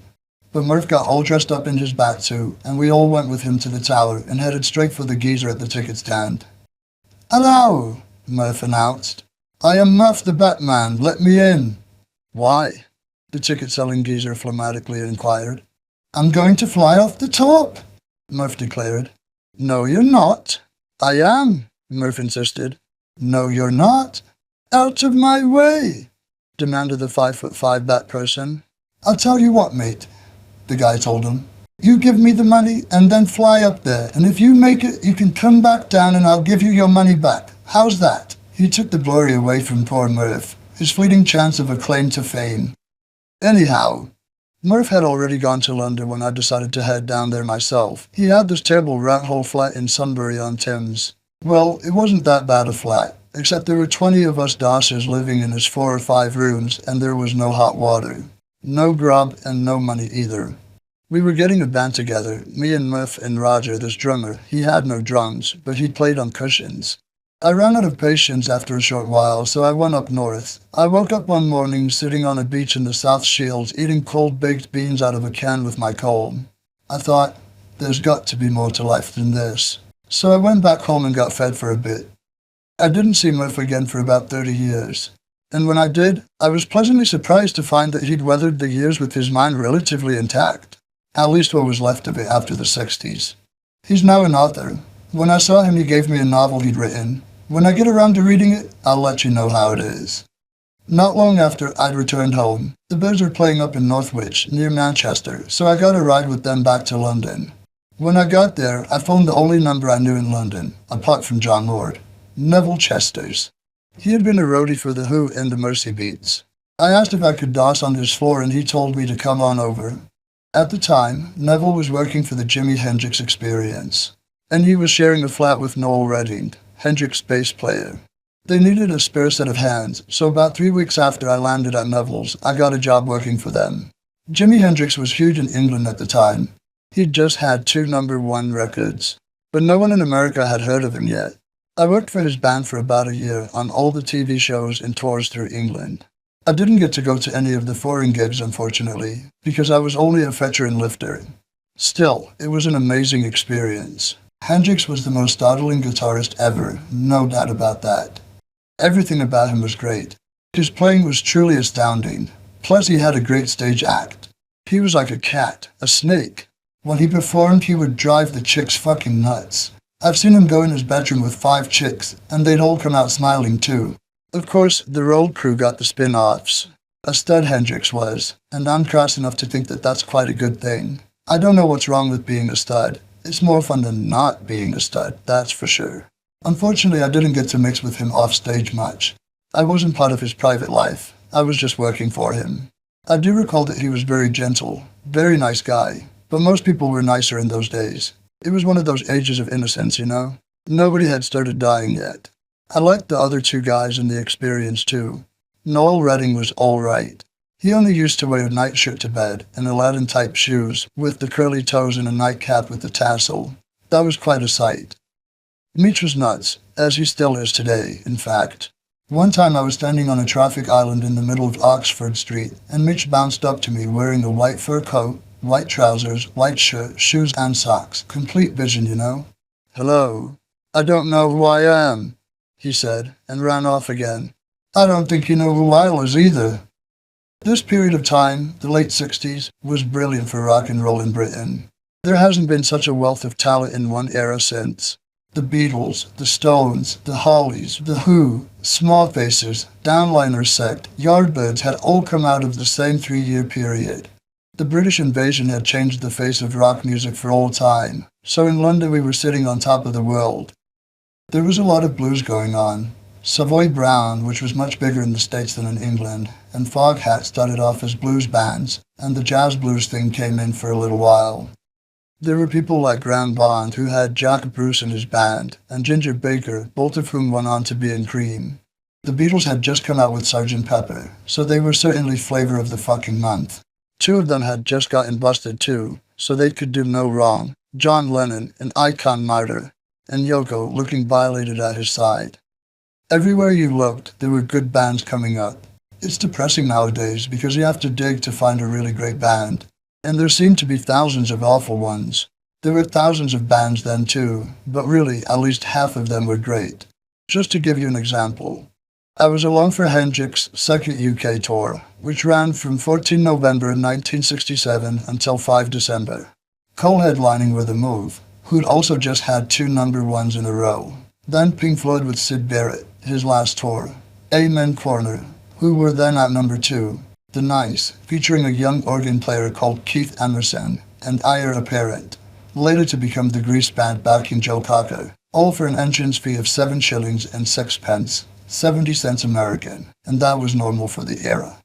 You didn't think I'd get to talking about 60s London without mentioning drugs, did you?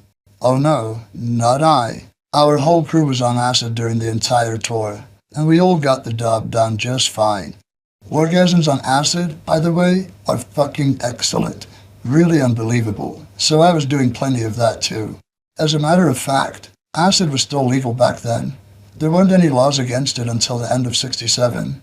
And as for marijuana, well, you could have passed the average copper on the beat, smoking a joint, and he would have known what it was. In fact, a friend of mine once told a cop it was a herbal cigarette, and the guy went for it. It just seemed like all of London was out of their heads back then. We used to get high and go down to the park and talk to the trees. Sometimes the trees would win the argument. We were told acid didn't work on 2 consecutive days. But we found out that if you take double the dose, it does. There were some great clubs in London, like the Electric Garden in Middle-earth. You'd go there and everybody would be tripping. There was a chick who used to stand in the doorway of the Middle-earth by the cash register handing out acid. She'd give one to each person as he or she walked in, free. One thing we used to do was get a crystal of acid, which had 100 tricks in it, and dissolve it into 100 drops of distilled water in a bottle. Then we'd take a dropper and lay the mixture out in rolls on a sheet of newspaper. Then when it was dry, we'd put the page back in the paper, go out, rip off the corners, and sell them to people for a quid. Sometimes, if you were lucky, you'd get a piece of treated newspaper that had 2 trips in it. Other times, a soggy bit of paper. Real acid tripping in those days wasn't all groovy like peaceful shit. The first trip I took lasted 18 hours, and I couldn't really see. All I saw were visions, not what was actually around me. Everything, every sound, you could snap your fingers and it would be like a kaleidoscope. Doomph. Your eyes would just turn into noise-activated colored strobes. And all of the time your mind felt like you were on a roller coaster, sometimes slow at the approach to the top of each drop and then, whee! Your teeth would kind of sizzle, and if you started laughing it was incredibly hard to stop. You could say I liked acid, but acid is a dangerous drug, that is if you're complacent, because it will wake your ass up. If you were a little uneasy about yourself, you would either be catalyzed by it or you wouldn't show up again. You know, they'd take your tie and shoelaces away, and your belt, and put you in a room with no windows in it, and a lot of soft walls. A lot of people I knew went to the Basket Weavers Hotel on acid. Everybody was taking pills too. Uppers like blues, black beauties, and Dexedrine. It was all pills. I never took powder for years and years. Really, if you're in a band, or especially if you're a roadie, you need to take them things because otherwise you can't keep up with the pace. You can't go on a 3-month tour without being on something. I don't give a fuck what they say. Keep fit, eat your greens, drink juice, fuck off. It's not true. I don't care if you eat 200 artichokes. You still won't last a 3-month tour doing a gig a day. Everybody did downers as well. We were doing mandrax, the same as Quaaludes in the States. Once we bought a canister of 1,000 mandrax, but when we opened it, they had all melted. They must have got wet somehow. There was just this mushy mess of mandrax at the bottom of this thing. So we laid it all out on the breadboard, rolled it down with the rolling pin, and put it under the grill, and we wound up with a white sheet of mandrax. And we'd snap a corner off and eat it. Sometimes you got a mouthful of chalk, the binding, and sometimes you'd get 3 mandrax, sort of opiate Russian roulette. I had a prescription for Dexedrine and mandrax. In those days there were a lot of doctors who'd prescribe you anything if you gave them the money. Harley Street doctors at that. And the doctor I went to took me off mandrax because a law had been passed against it and put me on Tuinol as a substitute. They were horrifying, really. Fucking Tuinol was 7 or 8 times worse than mandrax. Mandrax is a little baby boy compared to Tuinol. That was dumb as shit, as usual.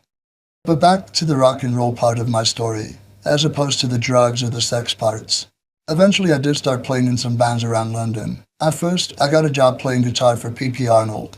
She used to be one of the Ikettes, and she had a couple of hits in England. I was in her band for about 2 weeks until she discovered I couldn't play lead, so I lost that job. Then in '68, I wound up singing for Sam Gopal. He was half Burmese, half Nepalese, or something like that, I forget now. But he played tablas, which are impossible to amplify. They're too boomy, see? At least they were for the equipment of the time. He'd had a band previously called the Sam Gopal Dream, which had been on a show called Christmas on Earth, with Hendrix in December of '67. Some people think I played that gig, but I didn't.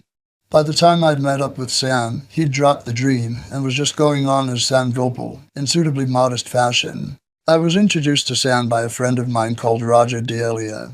He played the guitar and his grandmother was Mary Clare, a very famous English actress a long time ago. I was living at Roger's house and he told me he was forming a band with Sam Gopal and his bassist Phil Duke, and they needed a geezer who could sing. The music was sort of a blend of psychedelia, blues, and Middle Eastern rhythms meets The Damned.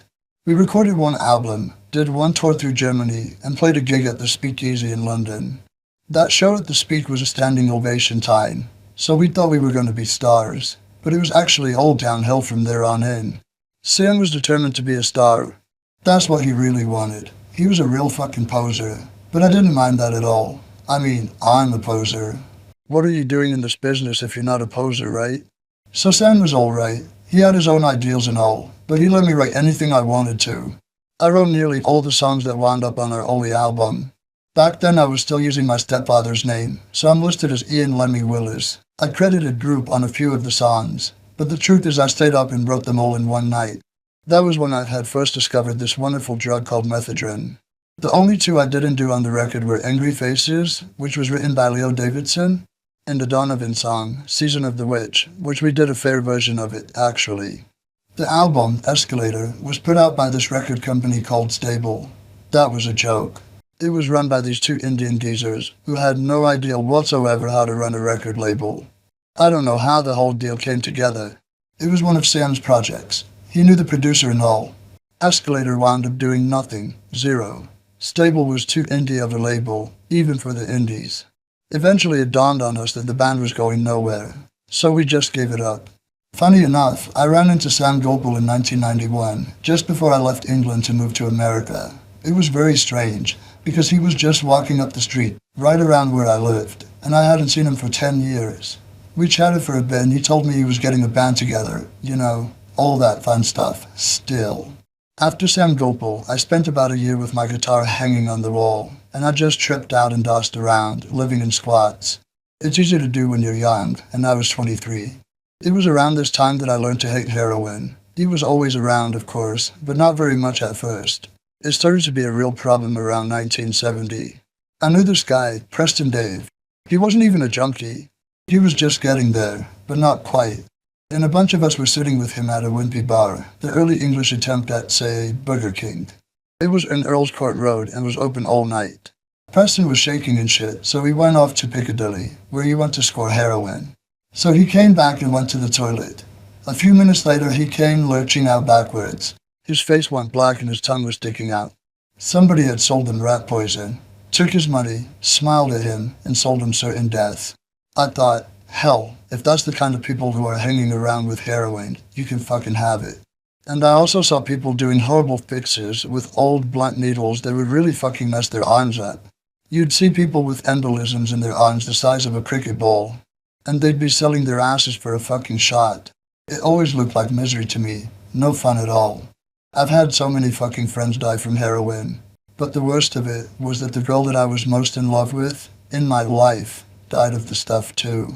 Her name was Sue, and she was the first girl I ever lived with. She was older 15 when we first got together. Most embarrassing if caught by the police, but there you go. I was just 21 when we met in 1967. Anyway, so I wasn't exactly some randy old geezer. More like two randy young ones. The big deal, at least to everyone else, was that she was black. We were ostracized completely. All of our friends left us, hers and mine. This was supposed to be the era of peace and love, you know. Everybody was listening to black music for the first time and all. Ha! It just proved how hypocritical they all were. Nobody knew how to deal with us. My friends left because I was associating with a nigger, which I thought was very bad news all around. Fucking assholes. Her black friends thought that I was an oppressor, stealing a young black girl and making her my plaything and shit. Bollocks. I pointed out to them that when I left the house, I didn't hold her by the wrist. She could come with me if she wanted and stay if she wanted. But Sue and I didn't care, really. Hell, if you lose friends like that, they aren't your friends anyway. Besides, we were in love, so no one else mattered anyhow. Sue and I used to fight like cat and dog, though. She was a triple Gemini, so you never knew which personality you were talking to. We never had enough money. And then she started working at the speakeasy. She kept getting offers from people. She was young and had only just discovered she was beautiful, so people took her for a ride. While she was working at the speak, we split up, one of the 4 or 5 times during the course of our relationship. And then she screwed Mick Jagger. I asked her afterwards, what was it like?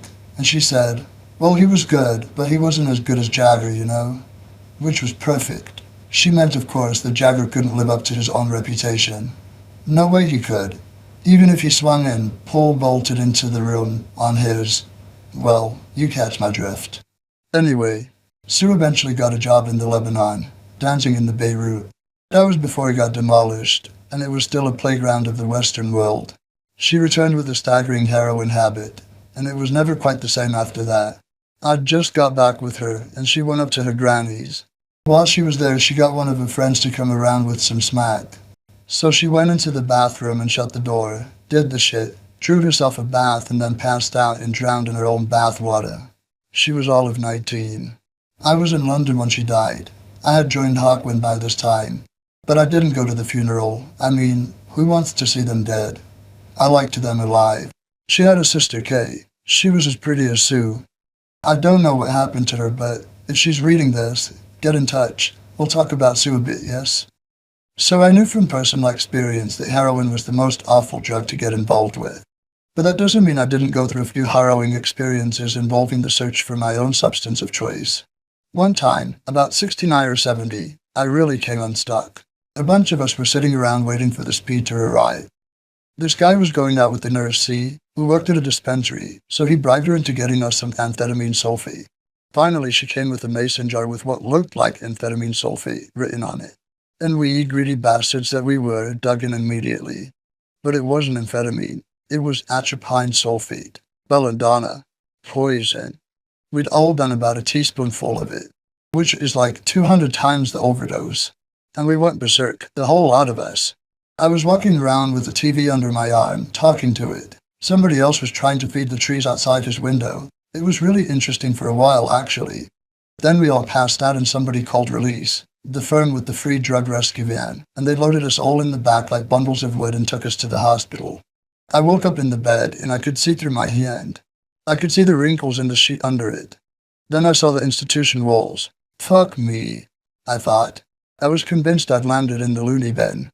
Then I realized it was a normal hospital because the sleeves on my jacket weren't long enough. And I saw across from me my friend Jeff, just waking up. Psst, Jeff. What? We're in a hospital. Why? We've got to get out of here. Are you okay? Yeah. Be quiet. So we got out of bed and I was just pulling up the jockeys when... Wah! They're all over the floor. Worms and grubs and ants. Oh! I got back in bed. Eventually the doctor showed up. If we'd got to you in another hour, you would have been dead. I was thinking, I bet you're sorry, you miserable bugger. He said we'd had the antidote and that it would take a while to wear off.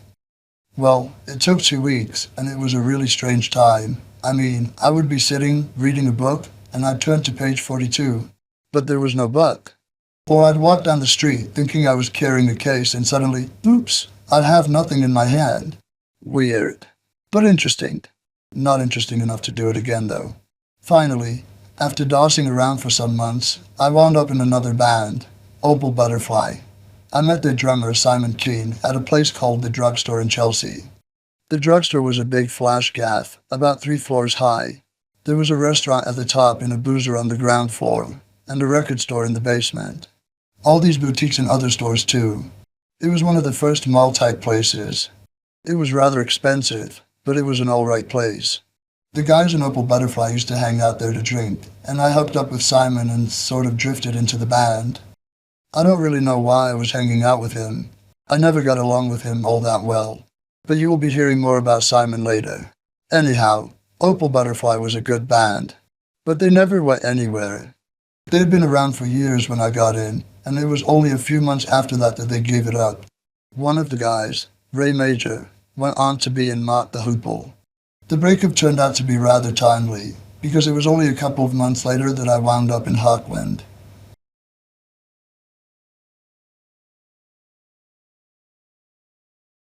Chapter 5. Speed Freak. My association with Hawkwind began with Dick Mick. The instrument he played in the band was a small box with 2 knobs that sat on a card table. It was called a ring modulator, but it was actually an audio generator that went out of human hearing at both high and low end. If it went up, you would lose your balance and fall down and vomit. If it went down, you shit your pants. You could make people have epileptic fits with this contraption. On stage, Dick Mick could pick out the audience members who were susceptible. When we were playing in Hawkwind together, I'd go up to him and say, "Any good uns?" He'd say, "Yeah, that guy there, see that?" And he'd twist the knob, and the guy would start flopping about. Amazing things you can do with sound, but of course, we could never tell for sure if it was the audio generator, or if it was because we'd spiked all the food with acid before the gig. But as usual, I'm getting ahead of myself. Anyway, it was Dick Mick who got me in Hawkwind. He was running around looking for speed, and of course he found me eventually. I was living with this girl in a squat on Gloucester Road in London, and she ran into him. "Oh, I've got a friend at home who takes pills," she said. So he came round and we discovered that we had a mutual interest in discovering how long the human body can be made to jump about without stopping. We went on something of a binge that lasted about 3 weeks, during which we had about 2 hours of sleep.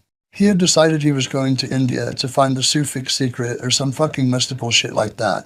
But he only got as far as Gloucester Road, which is in the wrong direction anyway. And then he gave up. He'd found me anyhow, and that was fine with him, because he was the only speed freak in Hawkwind. The rest of them were acid heads, and he wanted some company. I'd seen Hawkwind before, not at the beginning, when they were known as Gubakstow.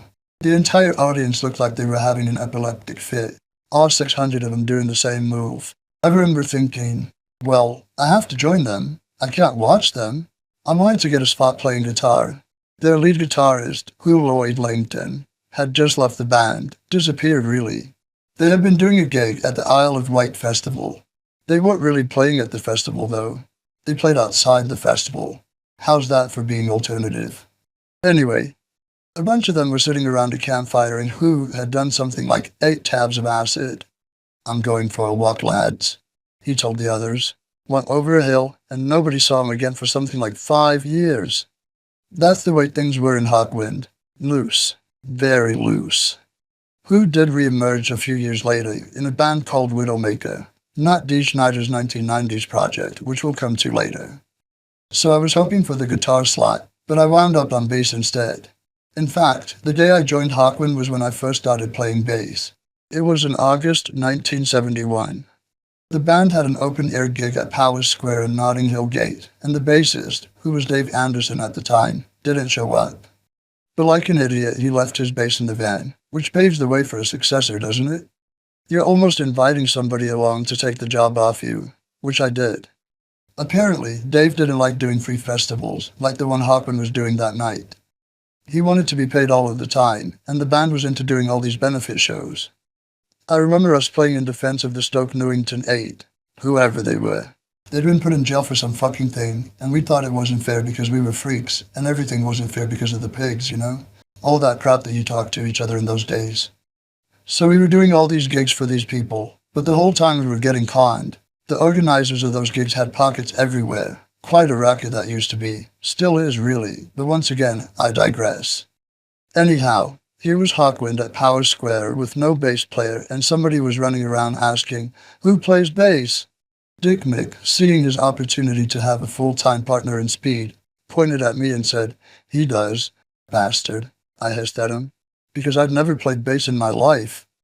So Nick Turner, who played saxophone and sang, came over to me and said in very important tones, "Make some noises in E. This is called You Shouldn't Do That," and walked off again. I mean, that's a lot of fucking information, isn't it? And then they opened up with another song anyway. It must have gone all right, because I was with them for 4 years. They never officially told me I was in the band that whole time. Del Dutmar, the synthesizer player, sold me a half bass, which he had got at an auction at Heathrow Airport for about £27. I still haven't paid him back for it. As I said earlier, Hawkwind was a very loose outfit. Every few months there was a change in the lineup. People would come and go. You were never quite sure who was in the band at any one time. At least, you were never sure who would show up. At one point there was 9 of us in the band, and then just a few weeks later there were only 5 of us. Then there were 6, and then 7, and then 5 again. Every picture you see, it was different people in the fucking band.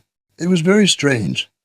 Dave Brock, who sang and played guitar, founded the band in July of 1969, and he's been its only constant member over the years.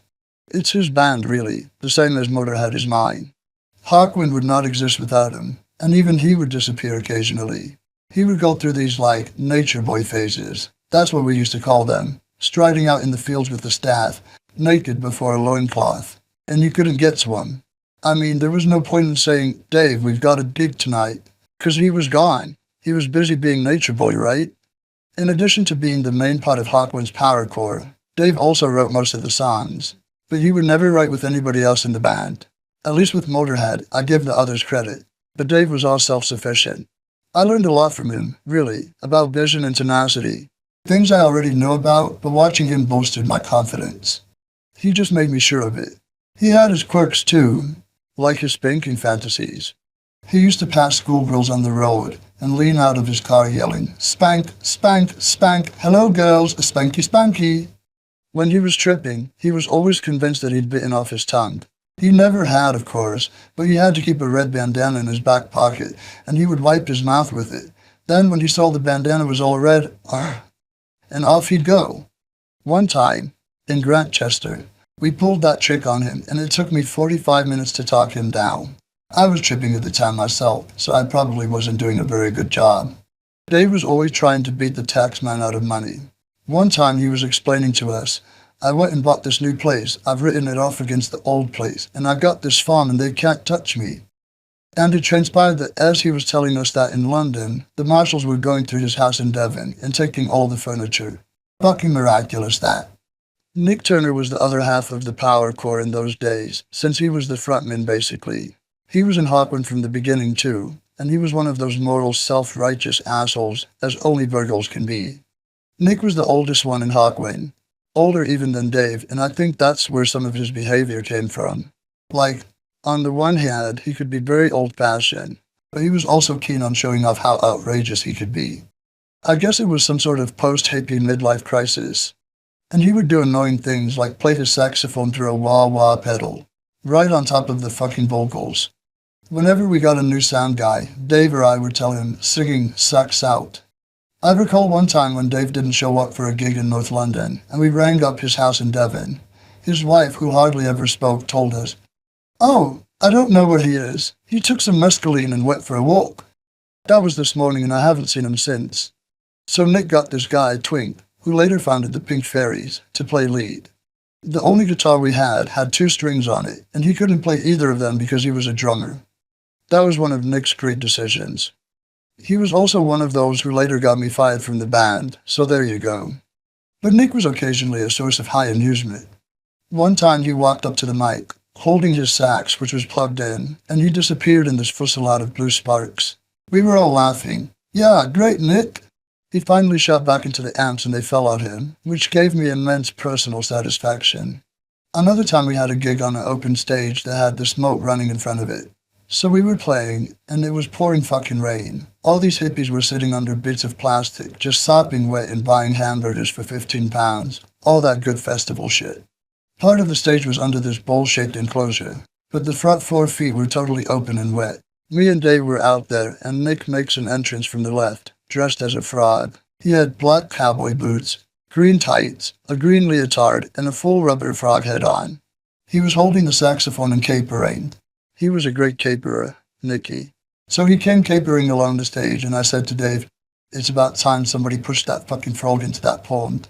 And as I said it, he skidded straight into the fucking water. I had to stop playing. I was laughing so hard. And then Stasia, our dancer, came up and tried to help him out, and she fell in with him. I was on my knees, fucking helpless with laughter. Another time we were in Philadelphia, or somewhere like that, and he was doing his trick with his jaw sticks. He used to light these jaw sticks and fill his mouth with lighter fluid. Then with all the lights out, he'd go and boom, and then you'd get this big ball of fire. And this one night he overdid the lighter fluid. He went boom, and set his hand on fire. There was this black silhouette hand in the dark, surrounded by a halo of flames, with a voice screaming, "Ow, ow, ow!" So we took him to the hospital, and he had blisters like sausages up his arm. But he still played that night, which showed fortitude, I will say that. He'd get drunk as a cut on wine, and once in Switzerland, he walked out of his side of the stage and leaned on the PA, and the whole thing collapsed on him. Only part of him sticking out of the rubble was his arm, holding the sax. Poor Nicky, he could be a bit accident-prone. Our drummer at the time was Terry Allis. We called him Boris, or Borealis. He used to wear nothing on stage. He'd come on wearing a pair of his old lady's knickers. That's all. But then he'd take them off halfway through the first song anyway.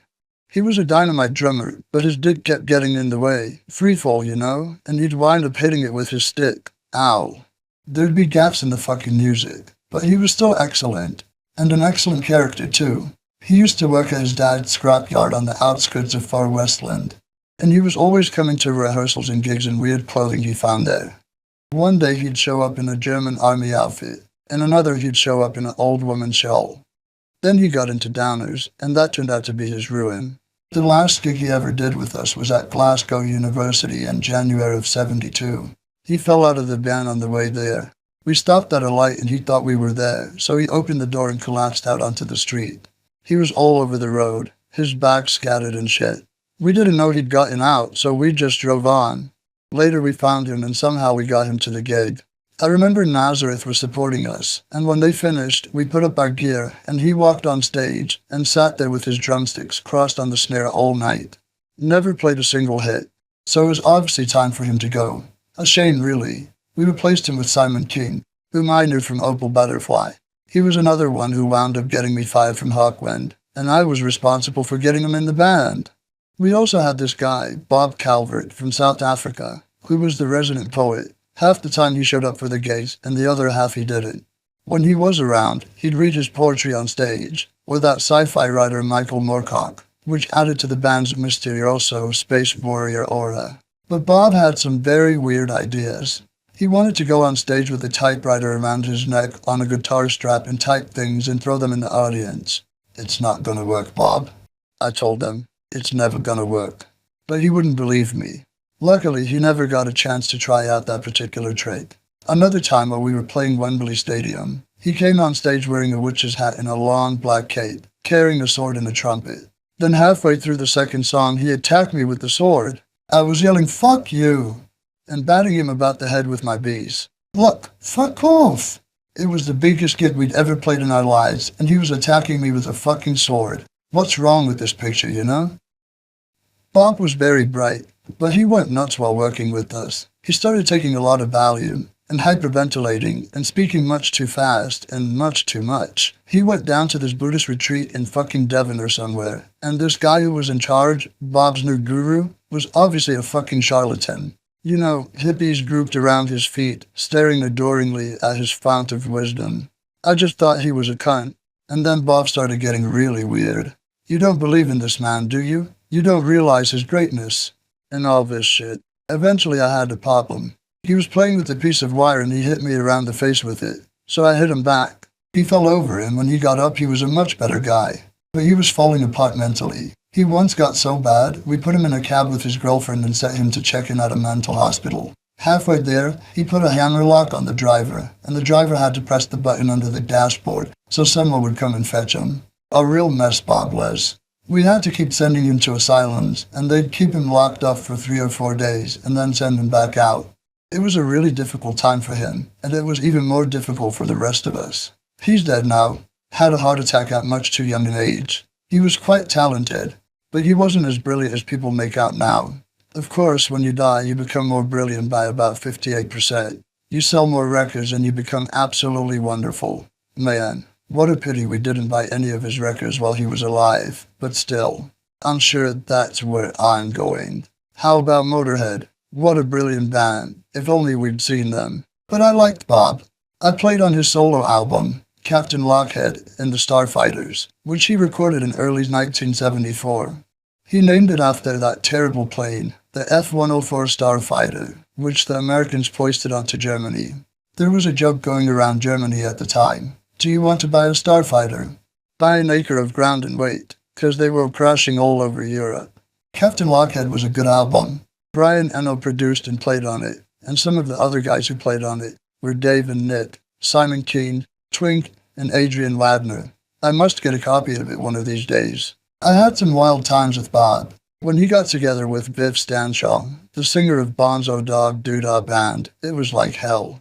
Once I was with Bob and Nick, and we were on our way to eat. We picked up Stanshall, who was standing at the curb. He was holding a briefcase and wearing this blue shirt with big black checks on it, and his head was shaved because he was in the Sean Head band at the time. And he had a Homburg hat on, and he was chewing Valium. So we all went to this Greek restaurant, and Viv and Calvert started smashing plates on the floor. Off they went, screaming at each other across the table, having these convoluted intellectual discussions. Jesus, it went on for hours. Then we went back to Stanshall's place, which was quite near a house. Don't go through the doors because of the turtles, Viv told us. He had all these chains with terrapins in them, and these little walkways between, and of course they fell off and went all over. So to get into the house, we had to go round the side of the porch and climb through a window into the hallway.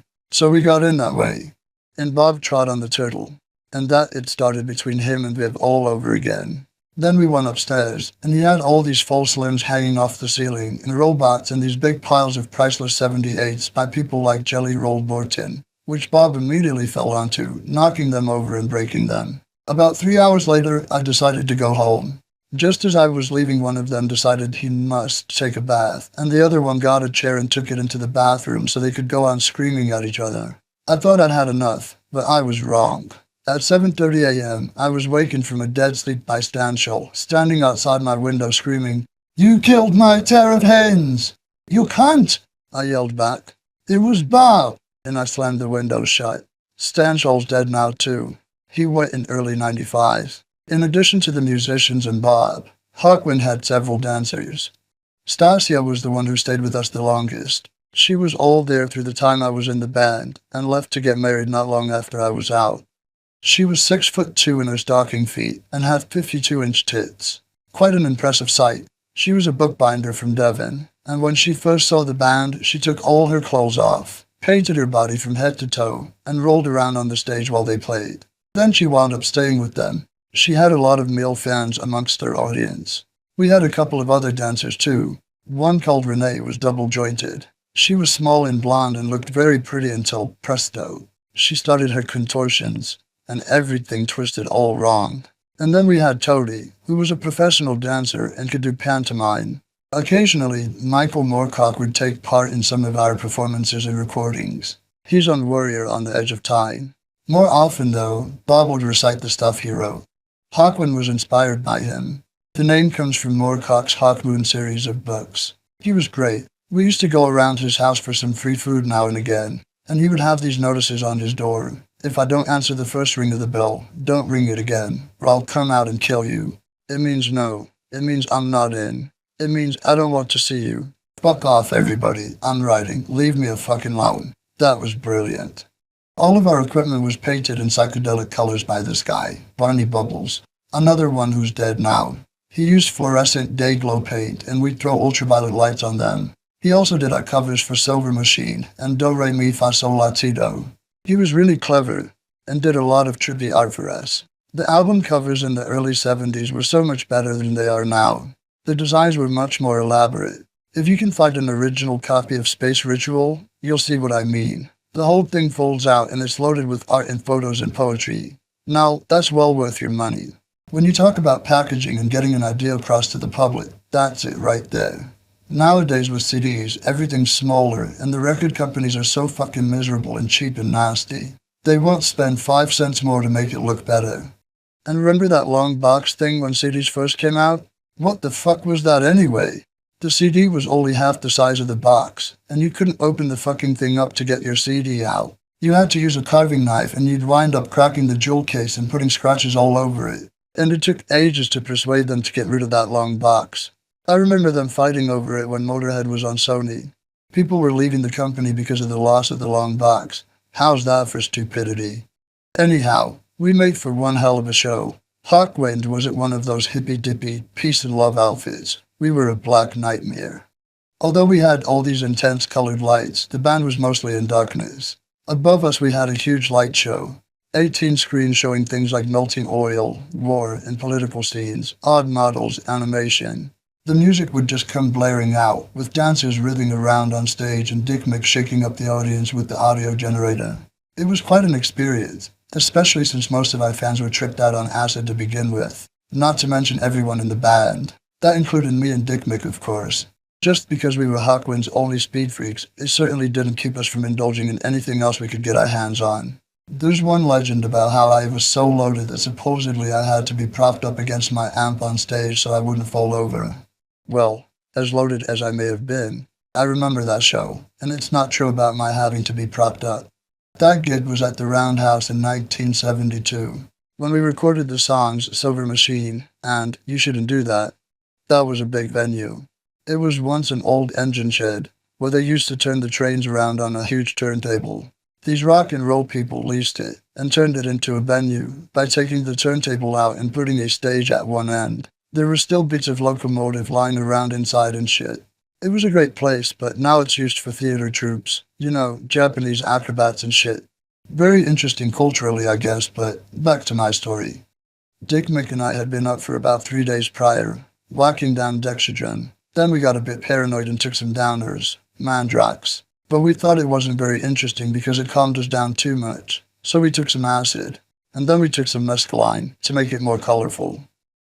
It started getting a bit freaky, so we took a couple more mandrax. And then we took some more speed because we got too slowed down again. Then we went to the roadhouse. Dick Mick was driving and he was really interested in the side of the road, so he kept staring over to look at it.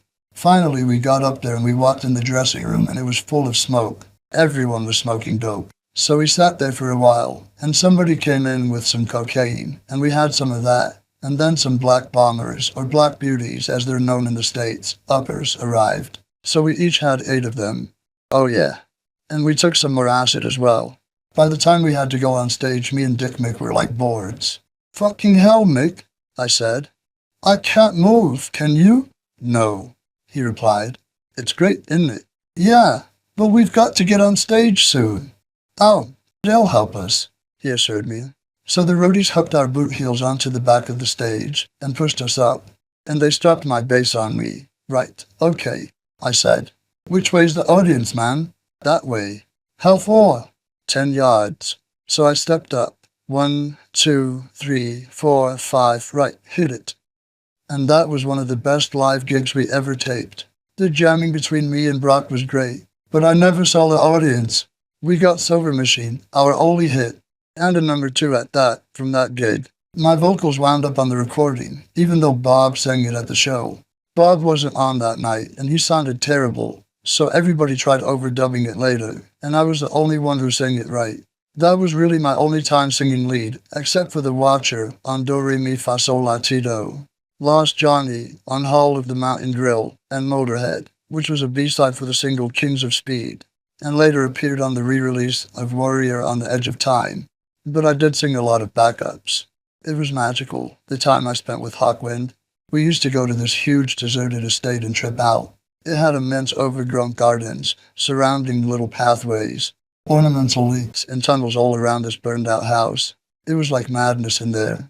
The whole band with about 10 chicks and a couple more guys would climb over the wall, and we'd get high and wander around.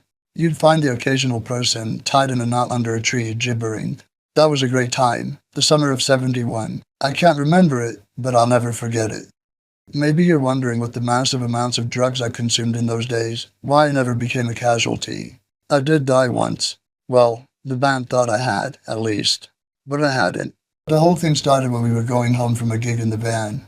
This guy, John the Bob, was our driver. Actually, he died about 2 years after this incident, come to think of it. He was going down the road, dropping everyone off, and I was the last one. We were in the midst of dividing up about 100 blues, pills that had speed with downer mixed in them between us. I had the bag on my lap, and I had just handed him 50, and I had 50. Right then, a carload of cops pulled in front of us. Brilliant timing, that. "Look, Lemmy," John said. "We're getting busted." Well, no shit. But I wasn't about to let that happen, so I said, "Fuck this," and ate all my blues. John did the same. So here we were, chewing 50 blues apiece. Let me tell you, that was fucking foul. And we couldn't exactly take a drink to wash them down either, because the cops were standing right outside. Step out the van. "All right, officer," we mumbled through the mush in our mouths. "What were you doing in front of the van there?" One cop interrogated me. "You were doing something with your hands when we pulled you over." "No, I wasn't," I insisted, drilling blue shit all the while. But they missed that somehow and let us go. So John dropped me off in Finchley, where I was living in a house with the rest of the band. Apparently, I fell asleep and my metabolism hit an all-time low. It looked like I'd stopped breathing, although I hadn't. But I was lying there with both eyes open, and it scared the shit out of Stasia. She freaked out. "He's dead! He's dead!" she began screaming. Then she got Dave, and he was standing over me too, screaming, "He's dead!" Meanwhile, I was lying there thinking, what the fuck is the matter with these people? Can't they see I'm trying to get some sleep? I wanted to tell them to shut up, but I was having kind of a hard time speaking. Eventually they figured out that I wasn't dead, and after a while it was all right again. Other than a couple of scares like that, I have to admit, I had a lot of fun. So did everyone else. You have to realize it was okay in those days to do shit like that. It really isn't now. Everyone's into health and being politically correct, anti-drug and all that. But back in the Hawkwind days, drugs were a common denominator. It was the only way we freaks could tell if somebody was one of us. We were always showing up at our gigs completely spannered. And like I said before, sometimes those turned out to be some of our best gigs. There were also the legendary shows where we spiked the food and drink with acid. Actually, we only did that a couple of times. One was at the Roundhouse, I recall. And since most of our fans showed up at the gigs already stoned, it didn't make much of a difference anyway. There was an innocence about those days, because we didn't know yet that some people would go nuts on acid, or that others would start putting needles in themselves and dying from an embolism. We started getting a few psychotics, but they were usually taken away after a short while, so we really didn't know about all that. It was all bread and circuses for us. Because of our massive drug use, there was always a chance of running afoul of the cops. But as you can tell from my adventure with John the Bod, they were pretty thick. I'll give you another example of police stupidity. Often, cops would be lurking around the outside of the clubs. One time, I was leaving the speakeasy with this guy Graham, who was working for Jimmy Page, and who later became Motörhead's tour manager. I had half a gram of speed on me, and we were walking down the road to his truck. And then these two cops who were waiting in the doorway opposite the club started following us. "Let's do this quick," I said, and I quickly unwrapped the packet. Just as I had opened it in my hand, this arm came over my shoulder and closed over my fist and contents. "What have you got there, son?" the cop inquired. "It's a piece of paper." "Well, let's have a look then." So I opened my hand and he took the piece of paper. All this white powder spilled out all over his black cop outfit. He looked like he'd just been powdered like a baby. And he turned the paper over and said, "Nothing on there." "That bitch," I said. "She didn't write her number down after all." "Oh, right," he nodded. "Let's have a look at your pockets." And there he was, with the shit all over him. His mate didn't notice either. So he searched the both of us and we didn't have anything and they went away. How's that for dents? But we did get busted all the time. Cops would be standing outside your house just waiting for you. Finally, we got pretty good at stashing our contraband. Nick would hide stuff in his saxophone, and the undercover cops never did get that hippie look right. You know, the guy would be standing there, wearing a narrow jacket with a big green medallion, thinking he was really hip. Then you'd look down and see plastic sandals.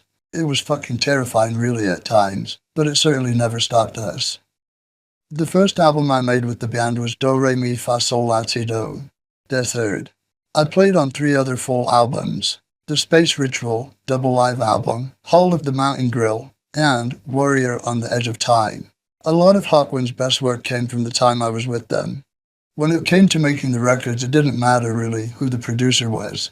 Dave was always the one who was in charge. I didn't get any help, however, recording The Watcher, since it was my song, not Dave's. He was like that. Somewhere between Space Ritual and Hull, we did this Greasy Truckers album, which also featured several other artists. It was recorded in London, at the Roundhouse on 13 February 1972. One side of the album is entitled Power Cut, and it's completely blank because the miners shut off all the power in England for about 3 hours that night. That's how they brought down the government. Everyone sat around in the dark smoking dope until it switched back on again, and the gig continued. Mick left the band around this time. He got sick of all the power politics and the shit that was always going on within the band. So he went off and lived with his bird, who was a great friend of mine who's living with Simon King now. London can be a very incestuous place. But while Mick was living with her, he became a pot dealer for ages until he got busted. He wound up spending 6 months or a year in jail, and when he came out, he became a moocher, sleeping on the couches of his friends. He spent 2 years on my couch until I finally threw him out. It was a shame. Mick had a very incisive mind, but prison knocked him down and he never recovered from it. I think he was profoundly shocked by prison life. He changed when he came out. You become a victim instead of a predator, and that's a terrible thing to see. But the best thing about the band for me was that we got to play a lot outside of England, and I hadn't traveled for a long time. My first gig abroad with Hawkwind was the Olympia in Paris. A German band called Amandol II played with us. They had the industrial sound way back then, and they were very well known in Europe. We caused a riot at that show. It was just kids going nuts really, but the CRS, riot police, came out like the fucking Gestapo. Another gig I recall doing was at the Lemmy Club in Italy. That really pissed Dave off. I got to America the first time in 1973, after Space Ritual was released. I took it from the start, unlimited would be. It was fucking El Dorado for an Englishman. You've got to understand how drab and awful England was to grow up in back then, even more than now. Then you get to Texas. You can get England into Texas 3.5 times. You can drive through Texas for 2 days and still be in Texas. And the clarity of the air in places like Arizona and Colorado is incredible. The first time I was in Boulder, I looked out the window and there was this range of mountains that looked like they were right on top of the hotel. But they were 50 miles away. We'd never seen anything like that. And it was the same for any European band. Our first tour started off at the Tower Theater in Philadelphia. And then we went up to New York and played at the Hayden Planetarium. The comet Kovatek was coming across, you see, and we were all very cosmically inclined. It came across all right, but it wasn't visible to the naked eye. Bit of a swizz and that was about it. But we had a party at the planetarium and saw this program about Kovatek and shit like that. It was a huge party where I met Alice Cooper for the first time, and Stevie Wonder was there. In the middle of the lobby there was this big lump of moon rock, and Stevie's minder brought him over, placed his hand on it, "Moon rock, Stevie," and led him away. Then, during the show, I looked around and there was Stevie Wonder again, with his minder telling him, "It's going across now, Stevie, left to right." Who's fucking nuts? Me or them? We took acid quite consistently all across America. In Cleveland we were spiked 3 times with angel dust by 3 different sets of freaks before we went on, and none of us noticed. That's how much acid we were doing. Then you come to Los Angeles and you think you've died and gone to fucking heaven. It's the palm trees. I remember our plane landing on LAX, circling around to descend, and I looked down. Every yard had a blue pool, and the palm trees were huge. And as we drove down Hollywood Boulevard, lined with all those palm trees, I thought, wow, this is something else, this place. And really, it was magical at the time. Young men over from England. Of course, by the time I moved over years later, I knew it wasn't. Intellectually at least. But you never quite lost that feeling of wonder. As a matter of fact, it was in Los Angeles I wrote my last song for Hawkwind. It was Motörhead. We were at the Hyatt on Sunset Boulevard, the hotel Led Zeppelin made famous with their Tales of Destruction. The Electric Light Orchestra were staying at the hotel at the same time as us, and their guitarist, Roy Wood, had an ovation, which he lent me. So there I was on the balcony of the Hyatt, at 7:30 in the morning, howling away at the top of my voice. The cops seemed vaguely disturbed by my racket. They kept stopping their cars, getting out and looking up at me. But then they'd just shake their heads and take off. Maybe they thought they were hallucinating. Incidentally, on the original recording of Motörhead, the one for Hawkwind, there was a violin solo. If any of you out there think the violin is a sissy instrument, you've never heard of Simon House. He played like a maniac and he ripped through that thumb. He did some great stuff, Simon. He ended up playing with David Bowie later on. We toured America 4 times while I was in Hawkwind. Simon House, who played the synthesizer and violin, came on just before the second tour. Eventually he replaced Del Detmar, but he and Del were both in the band at the tour's start. Del quit in the middle and went to live in Canada, where he built a log cabin with his own hands, literally. And he was a little fella too. He built it for his wife who was pregnant at home in England. About 7 months later, when the cabin was finished, she and the kid came out by ship. And the kid was half Pakistani. Nasty shock, eh? Went straight to him too. I don't think he immediately put her right back on the boat, but it was words to that effect. Very bad news. Things with Hawkwind started to go downhill when the drum empire took over. That started in July 1974, when Alan Powell joined. Simon King had injured himself playing American football, and Alan filled in for him on our Norwegian tour. Then, when Simon came back a few weeks later, Alan wanted to stay because he was having so much fun, and he and Simon were mates and all that. So the two of them started playing together. That, as far as I'm concerned, was the end of Hawkwind because those two killed it between them. I've seen a lot of pompous drummers in my lifetime, but when it came to this pair, it was ridiculous. Simon and Alan's 2 drum kits were set at the center of the stage in this huge semicircle of percussive effects, which we never used. There was an anvil and several bells, tubular and the hanging kind, and all sorts of things that could be hit. It was quite amazing, really. Jolly well made sure that you knew your place.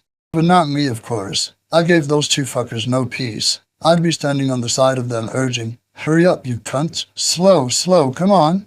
They may have hated it, but it sure kept the band going. But it wasn't just the going-ons with the drum empire that upset people. I was just too forward for the rest of the guys. During my years with Hawkwind, I really came out of any shell I may have been in stage-wise.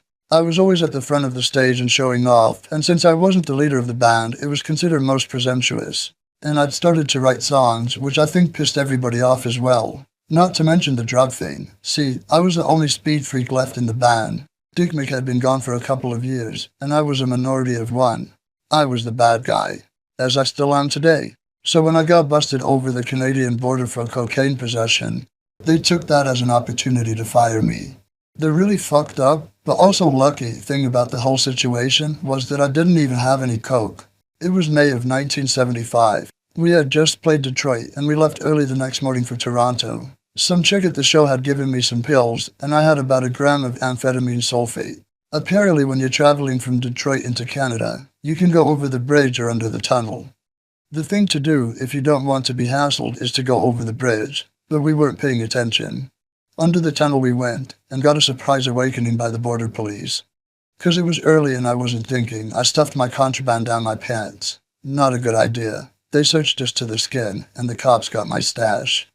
They took the amphetamine sulfate and put some of it in one of those vials that you shake up. If it turns a certain color, then you're in trouble. But it doesn't differentiate between speed and cocaine. Well, it turned the right color. For the cops, that is. This is cocaine, buddy. You're going to jail. I said, I don't think so. But the bastards kept me and the rest of the band went off to Toronto. So there I was, stuck with the Canadian police. They didn't even bother charging me for the pills, but I was arraigned and sent down to jail on remand. This was, as you can well imagine, not a pleasant experience. I'd been locked up in cells overnight, but never in a serious jail like this one. I remember I was in the delousing room, ready for the spray when this wonderful voice behind me said, "You're bailed." Well, as I found out later, the only reason the band got me out was because my replacement wasn't going to get to Canada in time. Otherwise, they would have just let me rot. I wouldn't have rotted anyway. Since what I had was amphetamine sulfate and not cocaine, the case was thrown out as a wrongful charge, and they couldn't charge you again on the same substance, so I was free and clear. The band had got me a plane ticket and they flew me over to Toronto. I got there just as they finished the sound check. We did the gig to tremendous applause. Then at 4 o'clock in the morning, I was fired. I was doing the wrong drug, see? If I had been caught with acid, those guys would have all rallied around me.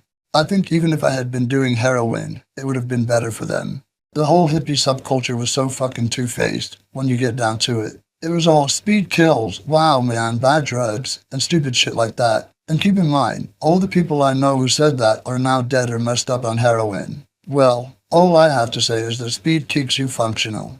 Why else did they give it to housewives for all those years?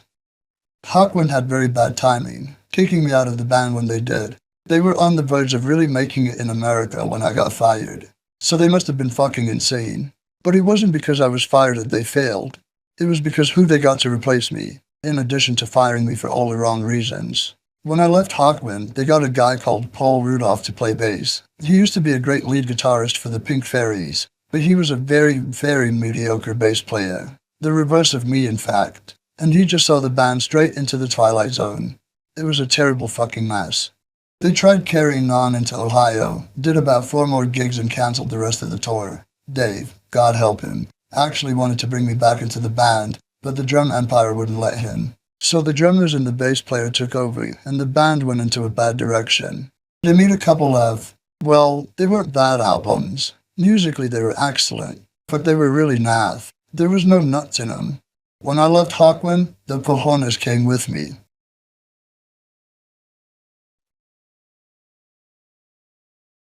Chapter 6. Built for Speed. I had my revenge on Hawkwind for firing me. By the time they got back to England, I'd stolen my equipment out of the band storage space. I don't remember how we got in now, actually. We must have got somebody from the office to nick the key for me or something. In fact, I don't even remember who came along with me. It was Lucas Fox, probably, who wound up drumming in Motörhead for the first few months. He was the only one I knew who had a car. We had just got my stuff in the van when Alan Powell caught us. That was a nice coincidence, since I'd just seen his wife. He was shouting, "Yeah, you cunt, you thought you'd steal your stuff back." We drove off laughing, and I yelled back, "Yeah, go and ask your wife." But I don't think he did, because I saw her again the week after, and she never mentioned it. I was also busy doing other, more important things. Within 2 weeks of getting back to London, I put together the band that was to become Motörhead. I wanted it to be sort of like MC5, since that was the big hero band of most of the underground, and throw in elements of Little Richard and Hawkwind. And that's more or less how it turned out. We were a blues band, really. Although we played it at 1,000 miles an hour, it was recognizable as blues. At least to us it was. Probably it wasn't to anybody else. It was pretty easy getting the band together, really. Too easy, in fact. Within a very short period of time, I'd recruited guitarist Larry Wallace and Lucas Fox as the drummer. Larry I already knew. He had been in UFO before they made a record. And he had been playing guitar for the Pink Fairies after the departure of Paul Rudolph, the guy who replaced me in Hawkwind. Pretty incestuous, eh? On top of that, the Pink Fairies and Hawkwind used to play on stage together, billed as Pinkwind. Hawk Fairies didn't work really. Lucas was introduced to me by a roommate at the time, a girl named Irene Theodoro, who I called Motorcycle Irene after the Moby Grape song. I'd begun living with her before I went on my last tour with Hawkwind. She wasn't a girlfriend of mine, just a friend, although we did have some wild times together. She was a very nice girl, and a good photographer. She did some shots of us in the early days. Lucas had been hanging around with Irene, hoping to fuck her. He never did, of course. He was a bit of a dork, but he was a very sound guy, really, and since he was always around, and a drummer, and had a car, he appeared very handy. I didn't want to sing. I wanted somebody else to do it. But the problem with that, of course, is you get stuck with a fucking singer. No matter, we never did find anybody else and I wound up doing the vocals. At first I was going to call the band Bastard, a name which pretty much summed up the way I felt. But the guy who was managing us at the time, Doug Smith, he'd been managing Hawkwind, that's how I knew him, didn't think it was a good idea. It's very unlikely we're going to get on the top of the pops with a name like Bastard, he pointed out. I figured he was probably right, so I decided to call the band Motörhead. It made sense. Motörhead was the last song I wrote for Hawkwind, and it was also the American slang for speed freak, so all the pieces fitted. And it was a one-word name. I believe in one-word names for bands. They're easy to remember. So I took my psychedelic-colored amps, painted them flat black, and Motörhead got underway. The press was having a field day with us. My firing from Hawkwind had been on all the British music papers, and everyone wanted to know what I was up to. That was when I came up with the famous quote that first appeared in Sounds. It'll be the dirtiest rock and roll band in the world. If we moved in next door, your lawn would die. Actually, I stole that line from Dr. Hook, but it quickly became the first of Motörhead's many catchphrases. Our first show was on 20 July 1975 at the Roundhouse. That was fast, considering I'd left Hawkwind in May. We opened for Greenslade, a kind of punk rock band formed by this guy, Dave Greenslade, who'd been somebody's keyboardist.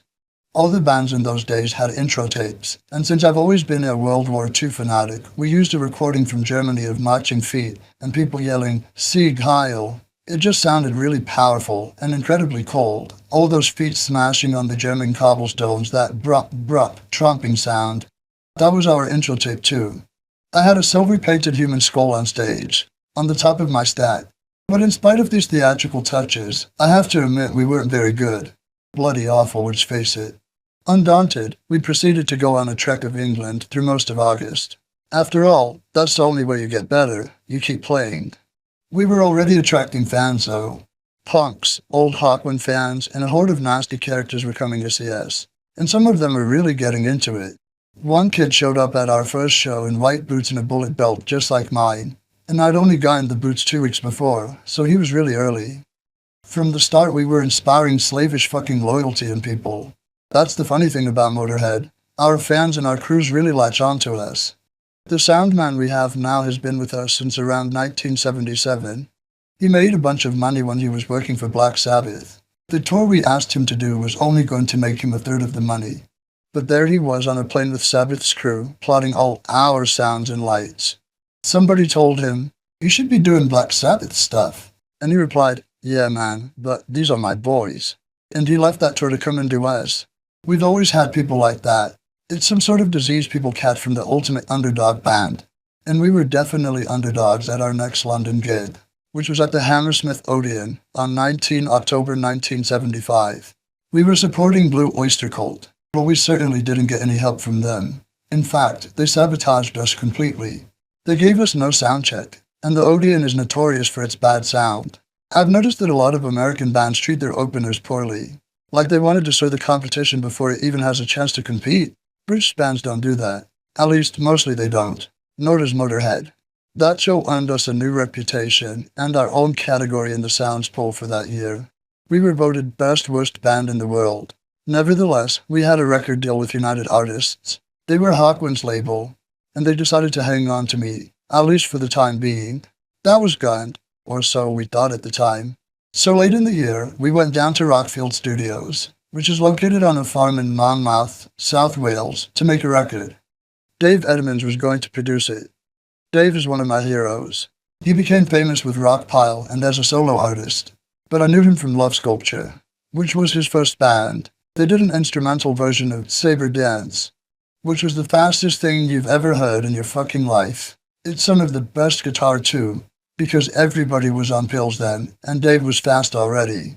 Unfortunately, Edmonds only recorded 4 tracks with us. Lost Johnny, Motörhead, 2 of the songs that I wrote while in Hawkwind, an excellent Eddie Holland song. I used to see the Byrds play in my Manchester days, and Sooty Kids, a Pink Fairies number that Larry wrote. Then Dave got signed to Led Zeppelin's label, Swan Song, and they took him away. That was too bad because I really liked working with him. He was just like one of us. I recall one night when we were listening back to a track,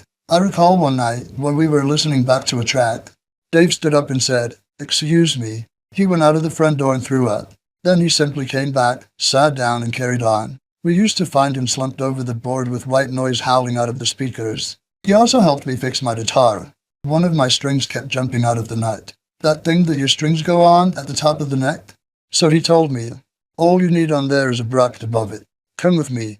And we broke through a window of this tool shed on the farm to get a drill. Then he smashed this old guitar, took the bracket off it, drilled holes on my guitar and put it on. It's still on there to this day. Good man, Edmonds. Great spur-of-the-moment guy. And he's made some great records. He produced the Everly Brothers comeback album with Jeff Lynne and the Stray Cats, among many others. After Dave, we wound up with Fritz Fryer as producer. He was in the 60s band called the Four Pennies, who had a couple of number ones in England. A very good band, but they were a bit soppy. So Fritz finished up our record, which was a shame really. He was alright, but he wasn't the man Edmonds was, which is not surprising, since he was the man Fryer was. It was around the time Edmonds left that we changed drummers. We decided that Lucas had to go, because he was starting to get very weird. He was trying to keep up with my speed habit, and of course you can't. In fact, I don't especially recommend my lifestyle. It will slaughter the average person. This is no joke, and I'll tell you how I know. Around 1980, I decided to have my blood changed. You know, the same process Keith Richards is rumored to have gone through. It is a good idea logically, because instantly you get untainted, fresh blood, and your body doesn't have to go through all the stress of detoxing. So my manager and I went to the doctor, who took some blood tests and came back with bad news. "I've got to tell you this," he said. "Sheer blood would kill you." "What?" "You don't have human blood anymore, and you can't give blood either. Forget it, you'd kill the average person because you're toxic." In other words, what's normal for me is deadly to another human, and what's normal for other humans is deadly to me, which is okay with me. I suppose that means I've made medical history of some sort. I'm going to leave my body to medical science fiction. Me and stuff and right. So keeping up with my habit was getting Lucas very tense. The veins on his head would stand out, and he'd stare at you very intently for long periods of time without speaking. He'd been doing this, and the rest of us would look at each other thinking, well, he's obviously gone over the fucking top. We were in studio once listening to a playback, and Lucas was leaning against the console. The top part was hinged a certain way so it could be cleaned, and somebody hadn't put the catches back right. And there was all this stuff on it, half-finished drinks and ashtrays and shit. So when Lucas leaned on it, the whole fucking console flipped open, and everything fell in. Sparks flew. The whole fucking thing blew up. So he screamed and stepped back and knocked the phone off the wall. Then he shot out the door, and Larry opened the door and called after him, "Hey Lucas, don't walk past my fucking stacks, they'll burst into fucking flames." So it was clear that Lucas was on his way out. I ran into him, funnily enough, a couple of years ago in Paris. He was dressed like a Frenchman, with a handkerchief hanging out of his pocket. Looking at him, I thought maybe he'd turned gay, but he said he was living with a girl over there. Lucas was a good geezer, really, and a good friend to me, but he just didn't have the bite. Meanwhile, Phil Taylor had been hanging around. I met him about 6 months prior at this guy's flat, Paul, a guitar player. Paul's a great anti-heroin advertisement. He fell asleep, passed out on smack with his arm leaning against an iron bedstand, and his hand died. He'd cut all the tendons in his arm. I saved Pa's life. He was fucking dead. He was blue, and I beat him on the chest till his heart started again. He wasn't the first one I saved, and he certainly wasn't the last. But back to Phil. He had a car, so he was able to give me a lift down to the studio, which was about 200 miles from London. And he mentioned to me that he was in the habit of banging on drums now and again, so we thought we'd give him a go. We played a couple of numbers down at the studio, and Larry in particular was taken with him. "What's a horrible little fucker?" he chortled. "He's fucking perfect." Phil wound up overdubbing the drums on nearly the whole album. The only song he didn't do was Lost Johnny, because that track sounded okay as it was. Overdubbing drums is quite a feat because the drums are what you usually base a song on. It's kind of like going ass backwards, but Phil did it great, and for a long time he was an asset to Motörhead. One thing he couldn't do, though, was sing. On this album, which eventually was called On Parole, Larry sang on 3 of the songs, On Parole and Fools, both of which he wrote, and Vibrator, which he wrote with his roadie, Des Brown. Des also wrote the words for Iron Horse, Born to Lose. Larry thought it would be good to have Phil sing on one track, so we tried him out on City Kids. It didn't work. He sounded like 2 cats being stapled together. It was so funny that I was outside in the farmyard in the rain, on my knees. I was laughing so hard. So we had to scotch that idea. We finished up the album, which also included The Watcher, another song I wrote while in Hawkwind. Then the assholes at United Artists began hedging about the record's release. For months they fed us numerous lies, while still keeping us signed to the label. That, of course, kept us from being able to record with any other company. They wound up putting out On Parole 4 years later, long after we'd already been released from our contract. They claimed that the UA staff had turned over and the new people had a new attitude towards the record.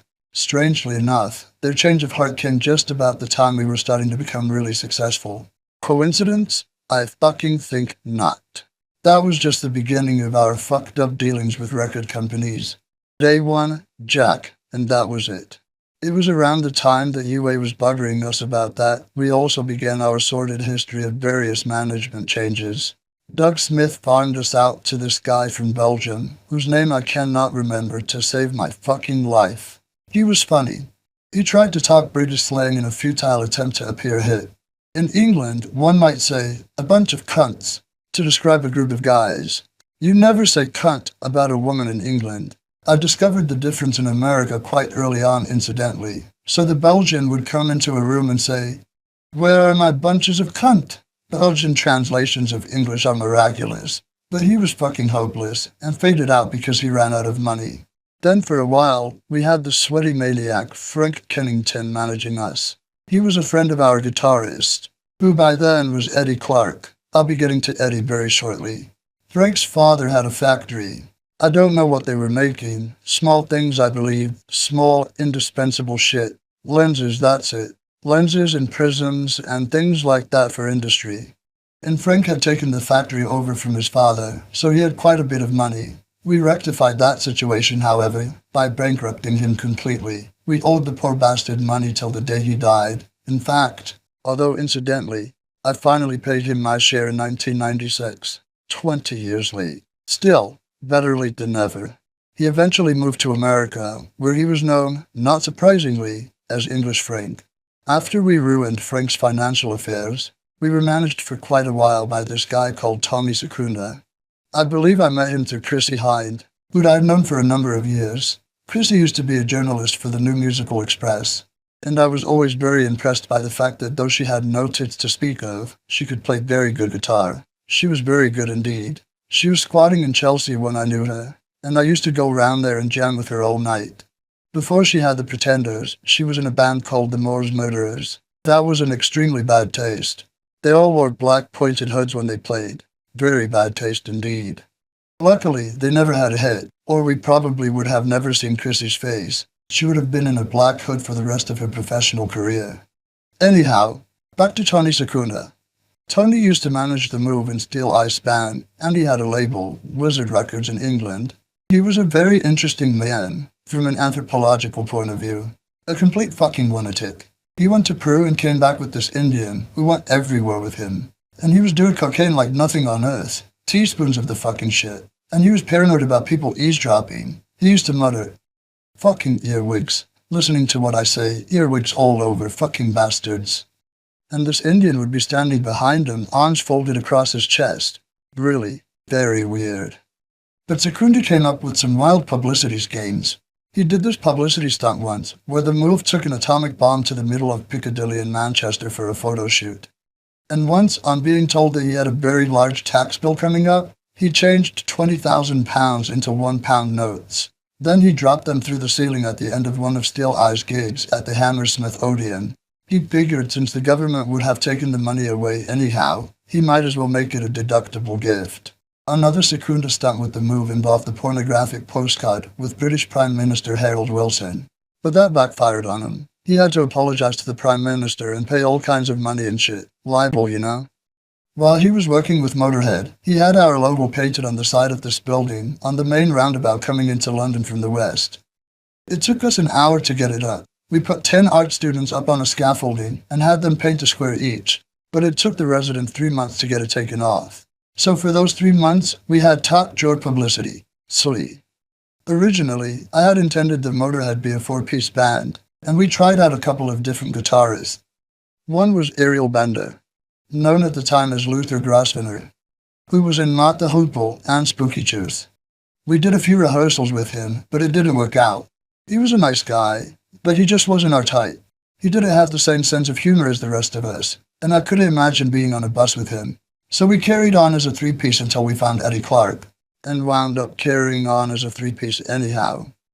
Phil met Eddie while they were both renovating a houseboat down in Chelsea, but it wasn't Phil who brought him to us. It was Aeroplane Gertie, who was a receptionist for this rehearsal studio in Chelsea. We were rehearsing there for free. If somebody quit early and there were a couple of hours left, we'd whip our gear in and use the leftover time. Gertie used to wear a hat with a plastic aeroplane stuck on it, hence the name Aeroplane Gertie. She was living with Eddie, and it was she who brought him round to the rehearsal studio. We decided to try him out, and it turned out to be a very weird situation. Larry didn't show up right away, so me, Eddie, and Phil began jamming. It was going along pretty well by the time Larry showed up, hours later. Then Larry started playing along, but he was so loud that we couldn't hear anything else for half an hour. After that he left and that was it. He'd quit the band. And Larry was the one who was always on to us about getting another guitar player, so go figure. But Motörhead always worked really great as a trio anyway, and still does today. If there's 2 guitars, then you sort of have to toe the line a bit, because if the 2 guitars stay together, and the bass too, of course, it's really messy. Well, with 1 guitar player, you can do anything. I used to play all kinds of weird shit behind Eddie and it would work. Right off the bat, I was trying to find nicknames for everyone. Nicknames are good, people like them. So Eddie became Fast Eddie Clark, which is logical really. I mean, he was a fast guitar player. Phil became Phil Dangerous Taylor for a few months. But although the name was apt, he certainly was dangerous to himself. It didn't last. It was Motorcycle Irene who christened him Filthy Animal Taylor. By then, Phil and Irene were living together, so she knew whereof she spoke. Eddie and Phil were great friends. At one point, Phil was living at Eddie's house. They were as close as brothers, which was occasionally problematic because they fought like brothers too. Like one would turn around and the other would say something, the next thing you know, bang, they were beating the shit out of each other. The 2 of them used to fistfight all the fucking time. On the way to one gig we had in Brighton, Phil and Eddie were punching each other in the van the whole way down.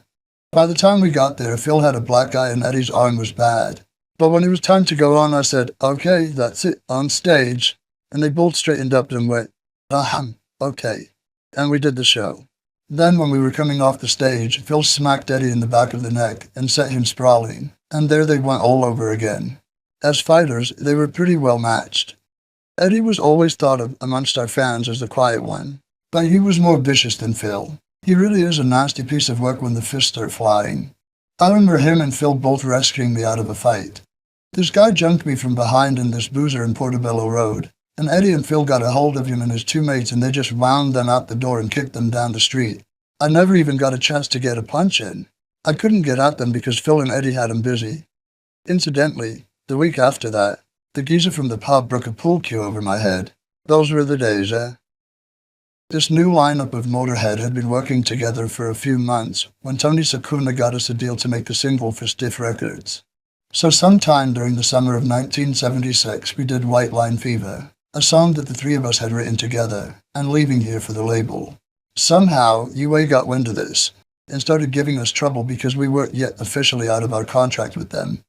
At that point, we hadn't talked to UA in months. I don't know why they gave a shit. But they kept the single from being released until 1977, which frustrated us. All through the rest of 76 and early 77, we played gigs here and there, a lot of one-offs. I remember at one gig, in a disco place in Shrewsbury, Tiffany's for God's sake, Eddie and I both fell flat on our backs on stage. It was one of those slippery plastic floors with lights under it, but the crew only lifted me up. Eddie used to treat them like servants, so they left him down there. There he was, lying on his back, waiting confidently to be picked up, and it never happened. On the way to another gig, Phil was angry about something and kicked the side of the band, breaking his toe. By this point, the morale of the band was pretty low. All of our efforts were getting us nowhere. We were starving, living in squats, and nothing was happening. I was well prepared to keep going, but Phil and Eddie wanted to give it up. It wasn't their band, and they didn't have the commitment I did. So finally in April, after much debate, we decided to do a goodbye show at the Marquee in London and call it a day.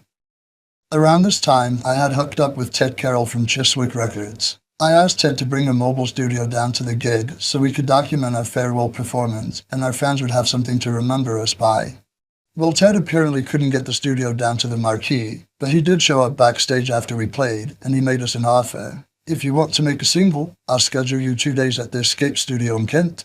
So we went down to Escape with producer Speedy Keen, who had been in the band called Thunderclap Newman, which had a #1 hit in England with the song Something in the Air. In 2 days, we recorded 11 backing tracks with no vocals. We all agreed there was no point in doing a single, because we wanted to at least leave an album as a memento. So we just barreled our way through an album's worth of material in 48 hours with no sleep. Speedy Keen and the engineer John Burns were speeding out of their heads because they couldn't afford to go to sleep. They didn't have the time and they wanted to make an album as much as we did. They mixed 24 versions of Motörhead alone. Then they asked me which one I liked best, as if I would remember. I mean, you can't tell after 3. I just said, fuck it, that one. At the end of the 2 days, Ted came down to hear 2 finished songs, and we gave him 11 unfinished ones. But as he was listening, he was doing the boogie at the back of the studio, so we knew we'd got him. He gave us a few more days to finish vocals and such, and Motörhead was our first album to see the light of day. By then, we had wrestled our freedom away from UA, so we were back in business. We recorded a total of 13 songs for Chiswick, and 8 of them wound up on the album. Much of Motörhead was material from On Parole, which we re-recorded. Motörhead, Vibrator, Lost Johnny, Iron Horse, Born to Lose, and The Watcher. We also did 2 new songs, White Line Fever and Keep Us on the Road, and a Johnny Burnett song, Train Kept a Rollin'. You're probably familiar with Aerosmith's version of it. It was a hit for them. The other songs that didn't wind up on the album included City Kids, which was a B-side for the Motörhead single, a ZZ Top song called Beer Drinkers and Hellraisers, Anya Witch Doctor, a great song by John Mayall and Eric Clapton, On Parole, and an instrumental jam which was appropriately called Instro. Those last 4 songs were released as the Beer Drinkers EP in 1980, long after we'd left Chiswick and not so coincidentally near the peak of our success. Once again, it was cash in time, for the record labels at least. I've never recorded more than we need since. But having said that, I don't begrudge Ted Carroll that. He saved my band after all. It was about this time that we were starting to have some differences with Secunda. For one thing, he wanted us to get our hair cut. Obviously, we weren't going to do that. Doug Smith started coming back into the picture when he put us on a tour through England with Hawkwind, whom he was still managing. That was in June of 1977. But with their usual bit of luck, Phil broke his hand in a fight on the day before the tour. We were all at my house, painting our equipment, and this guy came over, a junkie who was a real drag. We told him to leave, but he wouldn't go, so Phil hustled him out the door and punched him. Unfortunately, this shoved Phil's knuckle back to about the center of his hand, so we ended up gaffer taping the drumstick to Phil's bandaged hand, and we did the whole tour that way. Other than that, it was a good tour, and things were fine between us and Hawkwind. Phil injured himself again a couple months later, with more disastrous results. We'd just started headlining a tour to promote the new album, which was due out in a few days, and we were supported by a band called the Count Bishops, who were very good.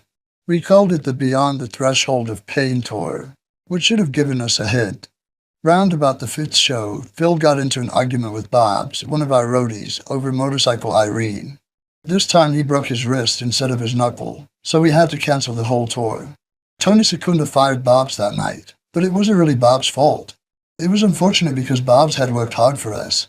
He was actually going down to the phone boxes with bags of 2-pence pieces and getting us gigs. But in the end, I guess it didn't matter. We had to wait for Phil's hand to heal before we did any more shows, and we were off stage until November, when we did a show at the Marquee. During the first few months of 1978, nothing much was happening. The odd gig here and there, including one in Cowlin Bay, near where I grew up. But that was about it. Tony Secunda had some sort of dispute with Chiswick and fired them. I believe it was also around this time that we parted ways with Tony. He bailed out and eventually went to work for Shelter Records in San Francisco. In 1995, he died. Rest in peace. This was a bleak period for us. It seemed like we couldn't even get arrested. Our lack of forward motion was getting to Eddie and Phil once again. So they went off and did some shows with Speedy Keen and a bassist, Billy Rath, who had played with Johnny Thunders and the Heartbreakers and Iggy Pop. They called themselves the Muggers. I think Speedy wanted to form a band with them permanently, and he might have been successful because we were about to break up. But finally Doug Smith took us back and got us the deal with Bronze Records, who had bands like Uriah Heep and the Bonzo Dog Doodah Band on its roster. It was just for a single. They wanted to see how we did before they invested any more money in us. But it turned out to be the beginning of our long-awaited upward ascent. Not only did the Bronze deal give us a shot in the arm, we would have our biggest hits with the label. And really, they treated us quite well there. Not that we appreciated it at the time. In fact, we found a lot to gripe about. We thought Bronze gave us a hard time, but considering the dealings I've had with record companies since, they were fucking great. Since then, I've often looked back on the Bronze days with nostalgia. The label head, Jerry Braun, and his wife Lillian were enthusiastic about us. And A&R exec Howard Thompson, who was the one responsible for signing us, was brilliant. They believed in us and made some good efforts on our behalf. So that summer, we went into Wessex Studio in London and recorded Louie Louie with one of our own numbers. Tear You Down, as a B-side, covering Louie Louie, was an idea Phil had come up with months back when we were still with Tony Secunda. We'd been sifting through some old songs, and I wanted to cover a Chuck Berry song, Bye Bye Johnny, or something like that. But Louie Louie was a better choice, really. I think we did a very good version of it. People tell me it's one of the few times it's been recorded where the lyrics can be understood. Actually, I got the first two verses, and then the last verse was largely improvised. We produced it jointly with this guy, Neil Richmond. We never did work with him again, but he was good. Except for that weird clay violin thing he put in. I thought that was suspicious. We used to call him Neil Fishface. I don't recall why, 'cause he didn't really have a fish face. Nah, only from certain angles. Anyhow, the single was released on 25 August 1978. The photograph of us on the sleeve, incidentally, was shot by Motorcycle Irene. By the end of September, it had gone up to number 68 in the charts, which was enough for Bronze to give us the go-ahead for a full album. As it was making its move up the charts, we started a tour around England. But before we took off, I had my brief excursion with the Damned. In America, the Damned were never more than a good-sized cult band, but in England they were much more famous. They were the true punk rock band, not the Sex Pistols. The Pistols were a great rock and roll band, but that was really all they were. I actually gave Sid Vicious some bass lessons. He came up to me and said, "Hey Lemmy, teach me how to play bass." And I said, "All right, Sid." But after 3 days I had to tell him, "Sid, you can't play bass." He said, "Yeah, I know." And he was all depressed and went off. Then a couple of months later I saw him down at the Speakeasy and he said, "Hey Lemmy, guess what? I'm in the Pistols." "What do you mean?" I said. "I'm a bass player in the Pistols," he said. "It's great, isn't it?" "You can't play bass, Sid." "Ja, I know, but I'm in the fucking Pistols." Steve Jones just taught him basic bong bong bong bong. That's all he had to do, really. Anything more complex than that on the album, it's either Steve or Glenn Matlock. Said he wanted to be in a punk band so bad. He'd been in a band called Flowers of Romance for about 3 weeks, and in Susie and the Banshees for about 3 days. He just talked everybody into it. But he was very good for the image. He was perfect. Fucking hell. He out-pistoled the Pistols as far as image was concerned. Even though he couldn't play bass worth a damn, Sid was a nice enough geezer. I got quite friendly with him, but he used to get into all sorts of fights. One night at the Marquee, he mixed it with Bruce Foxton, the bass player of Out of the Jam, and Bruce stuck a broken glass in his face. I was walking down Water Street, towards the speakeasy, and the lights were still on at the Marquee, so I put my head in there. You might find some birds, you know. And there was Bruce going, "Fuck me," and all this. I said, "What's up?" And he said, "I just fucking glassed Sid. I think I cut him." I sighed. "Well, I'm sure you cut him, else he'd be here jumping on you." He was worried that he'd hurt him bad. So I went to the speak. There used to be all these cinema seats in front of the stage for a while, and Sid was sitting right in the middle of them, all on his own. So I went over to him and said, "What's up, Sid?" "Cut done me," he said. And he had this three-cornered fucking wound going right through his cheek. "You wait till I get better," he promised. But he never did try and do Bruce again. One time, he was trying to take a bird into the toilet for something or another, and this huge Maltese bouncer, who was really a hard man, said, "You can't go in there." And Sid just went for him. I'd never seen anything like it. The geezer was down on the deck rowing backwards on his elbows up the stairs, horrified because this fucking bundle of pipe cleaners and a pair of tennis shoes was kicking the shit out of him. The guy didn't know what to make of it. Sid frightened him to fucking death. Anyway, that was the punk era for you. So I liked the Pistols, though as I said, I thought they were really a rock and roll band, and I never liked the Clash for that matter. Joe Strummer was better in the 101ers, the band he had before the Clash.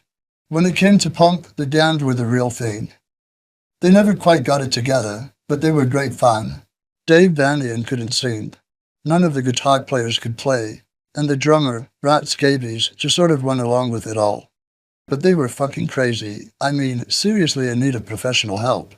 One time we supported them at the Roundhouse with the adverts, and at the start of their show, Captain Sensible, there's a true maniac for you, came out wearing a pink ballet tutu, fishnet stockings, a pair of hobnailed boots, these big wing-tipped shades, and orange hair. And the punks all spat on them. And by the end of the gig, the band was skating around in this green goop all over stage. They were soaked in it. And then the captain took all his clothes off. Of course, he used to do that at most of the gigs. When they played in another club, the Rainbow, he took a piss on the front row. The audience was throwing seats at him, while pissing down his leg, I hasten to add. Just your typical mid-70s punk show, and then some. Anyhow, I'd got to know them over the years. I met Rat at Dingwall's. I was at the bar and this over-scruffy urchin came up behind me and said, "Harry, just fucking Lemmy, are ya?" So I replied, "Yeah, I fucking am." "Yeah? You fucking think you're a rock star or something?" the little bastard inquired. "No," I said. "But you do. That's why you're talking to me." "Fair enough," he shrugged. "I'll buy you a drink." The Damned went out of business for a while, after Brian James left the band. Then, when they reformed, the captain wanted to play guitar. It was probably his idea to ask me to fill in on bass for a gig at London's Electric Ballroom. They were calling themselves a Doomed for that show, but they returned to being the Damned shortly thereafter. We had about 5 hours of rehearsal. I learned 11 of their songs, and they learned one of mine, which they wound up bucking up on stage.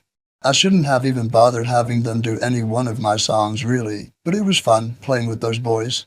So much fun, in fact, that Eddie, Phil, and I wound up doing a recording session with them, too. We recorded a couple of songs, a version of the Sweets Ballroom Blitz, and a Motörhead tune, Over the Top. That was a joke. The captain was watching cricket on TV and wouldn't come out of the TV room, for starters. And Eddie and Phil were fighting, as usual. Dave Vanian showed up late, and by then we were all drunk as shit. He took one look at a song, spun on his heel, and walked straight back out.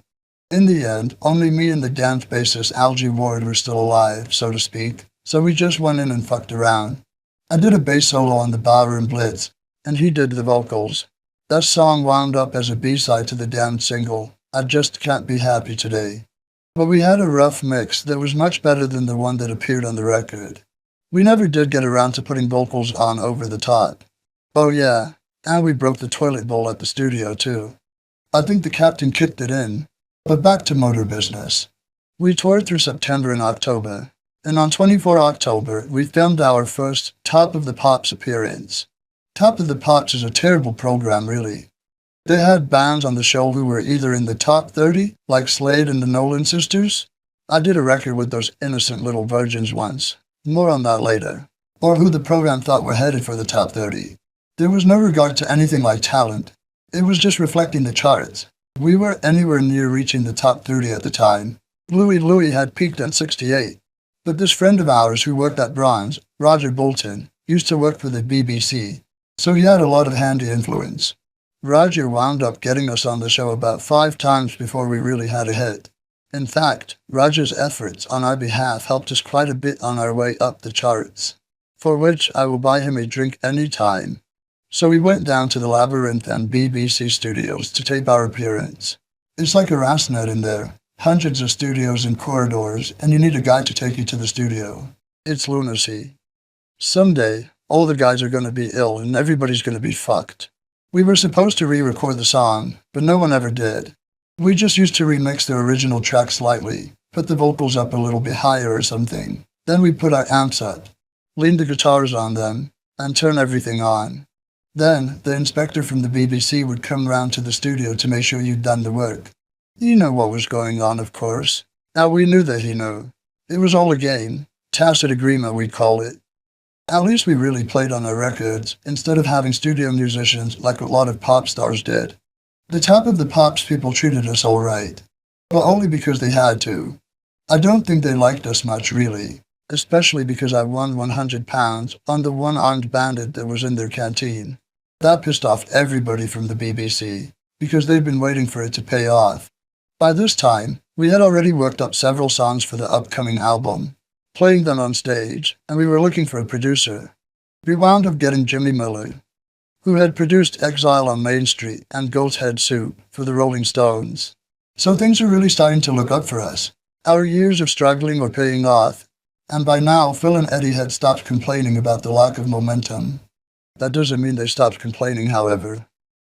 The kicker was in November, when we headlined the Hammersmith Odeon, the same place where Blue Oyster Cult had so soundly fucked us over 3 years earlier. It was fully packed with 3,000 fans cheering us on. You could feel the energy. Our rise up the rockstar food chain had begun.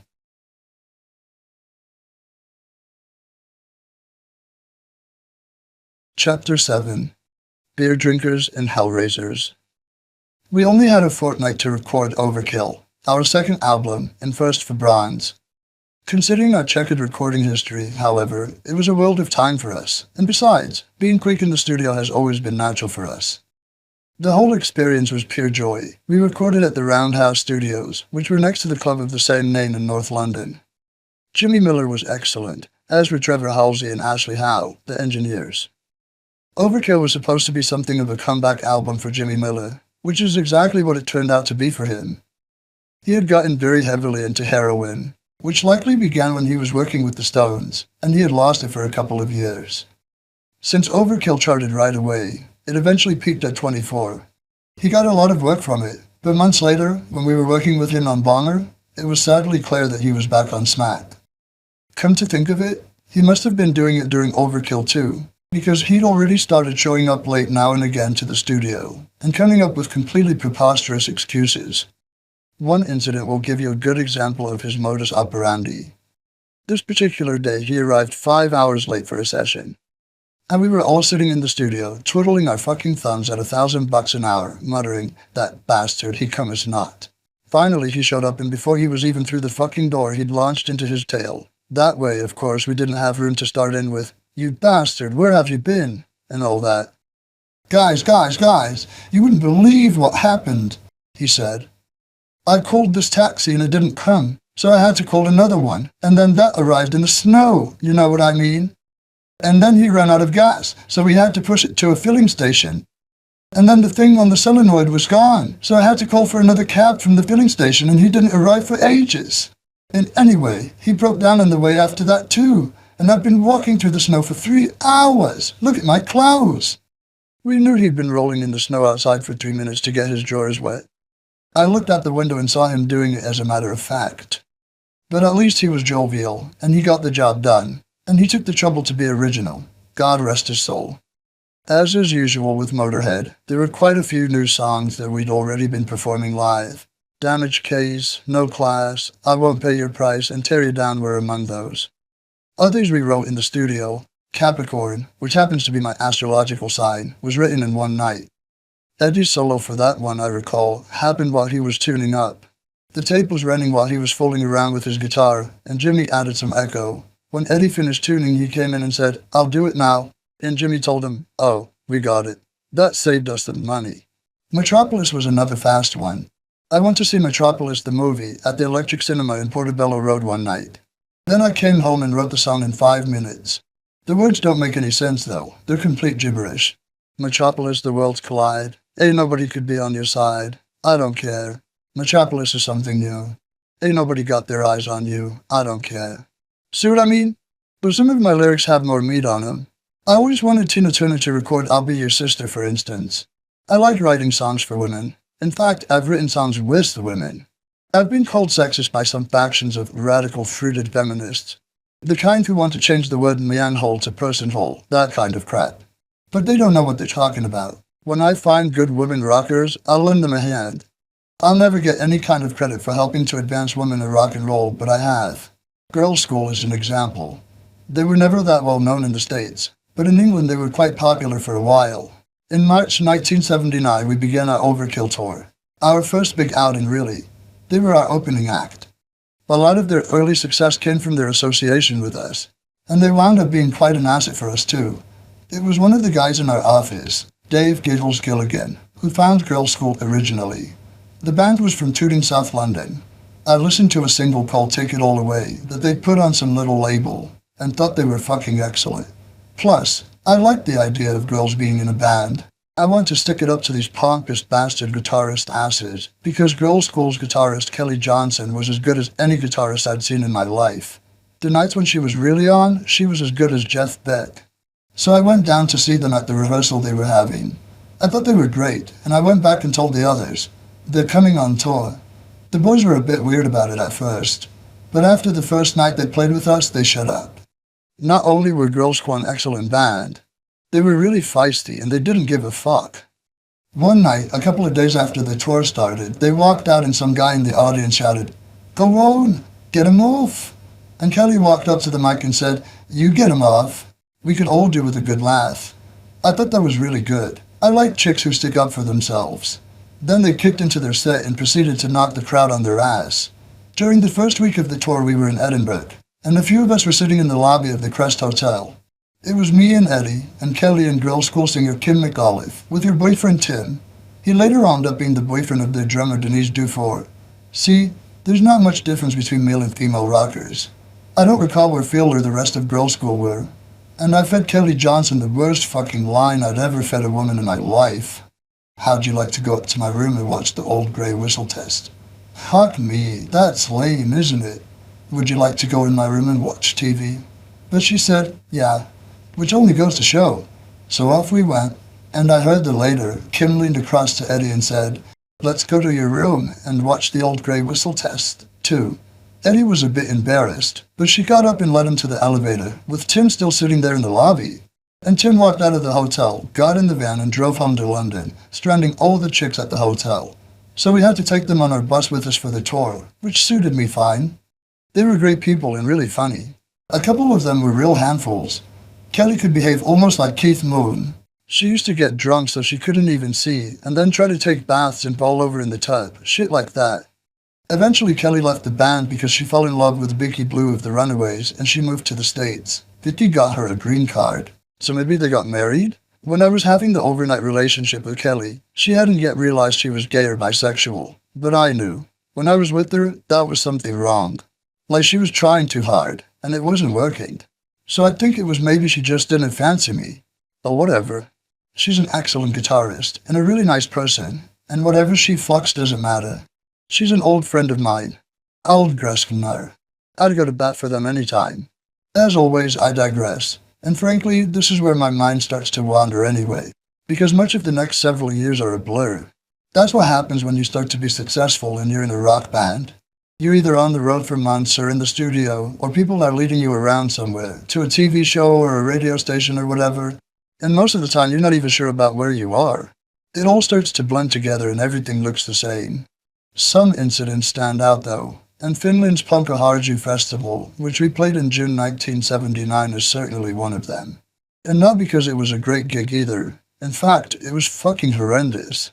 It took place at the side of a lake, in a forest of pine and birch, like fucking Peer Gynt, you know?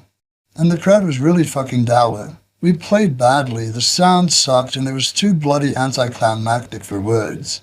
When we came off stage, we thought, oh, what a fucking awful gig. And I said, well, let's run out through the equipment. So I went round behind my stacks and ran out through them, and they all fell over, but didn't. And Eddie was trying to knock his ants down. God, he was terrible at that. Ed could never knock a sack over. Then Phil, Clumso the Wonder Dog, walked through his drums, but I think he did as much damage to himself as he did to the gear. Our roadie Graham got so excited that he pushed the PA over on the crowd, and there's more. We were given this terrible caravan as a dressing room. There was no cooling in it, and Finland in the summer is fucking hot with loads of little mosquitoes flying around. Not the frozen place it becomes in the dead of winter. And there was no booze in there either. Whores! So we were sweltering in this thing, and Chris Needs, a writer for Zigzag magazine, was walking about with this tree for some reason. It was a small tree, but nevertheless he put it through one of the caravan's windows while he was trying to talk to us. I guess he forgot he was carrying it. So we felt, well, we fucked up the caravan now, so we had to better disguise the fact by sailing it into the lake and setting it on fire. Give it a Viking funeral. And it went out very well, floated off in a very Arthurian manner, flames and smoke pouring out of it, and is sunk in quite a dramatic display. That wasn't the end of it. Back at the hotel, Phil and Eddie took all of the furniture and everything out of the room and put it in the garden outside. It was a complete replica of the room's layout, only out of the doors. Like I said, Finland's summers are warm. Then we had a food fight on the bus on the way to the airport. Well, we had to do that because the driver told us in a very firm Finnish accent, anything has happened to my bus, make dirty, then there's coming trouble. So immediately all the packed lunches came out and started flying. The bus looked totally destroyed with fruit and eggs all over it, but it wasn't exactly damaged. Then when we got to the airport customs area, the trouble really started. I think you have done something very terrible at Motörhead, the customs guy told me. Not me, governor. Come this way, please. So they stuck me in this room and took my passport away. And one by one, everyone else came in too. We all got thrown in jail, the band and the crew, except for Rish, our roadie, who also did the front of house sound. He'd signed in at the hotel as Rish, which wasn't what his name was on the passport. So he wound up going straight through, getting on the plane and flying home, wondering why there were all these empty seats around him. The rest of us were stuck in this Finnish jail for 3 or 4 days. All we had between us to read that whole time was one copy of The Melody Maker. And I read that thing literally from cover to cover. I read the date, page numbers, the adverts, every fucking word. And the food was crap too. Finally we got deported. They put us on a plane to Copenhagen. Then we had to change over for the flight to London. The first flight went okay, except that Eddie immediately poured his vodka and orange down the neck of a woman in front of him. We were celebrating because we were free. Then we got on the second plane, and before we took off, the captain came storming down the aisle. I've heard about you and you're being deported from Finland. He glowered. If you try anything on this plane, I will have you arrested in London. So we didn't do anything the whole way back to London. But when we landed, there were all these cops on the tarmac. Oh, fuck, we thought. And then they arrested the captain. It turned out he was flying the plane drunk, which only goes to show. A couple of weeks after our Finnish excursion, we went back in the studio, and we were working on our next record, Bomber, with Jimmy Miller. By then, he was completely out of it, and that got to be a little much. He would say he was going to the toilet for a moment, then he'd be in there for an hour, and when he came out, he'd be nodding.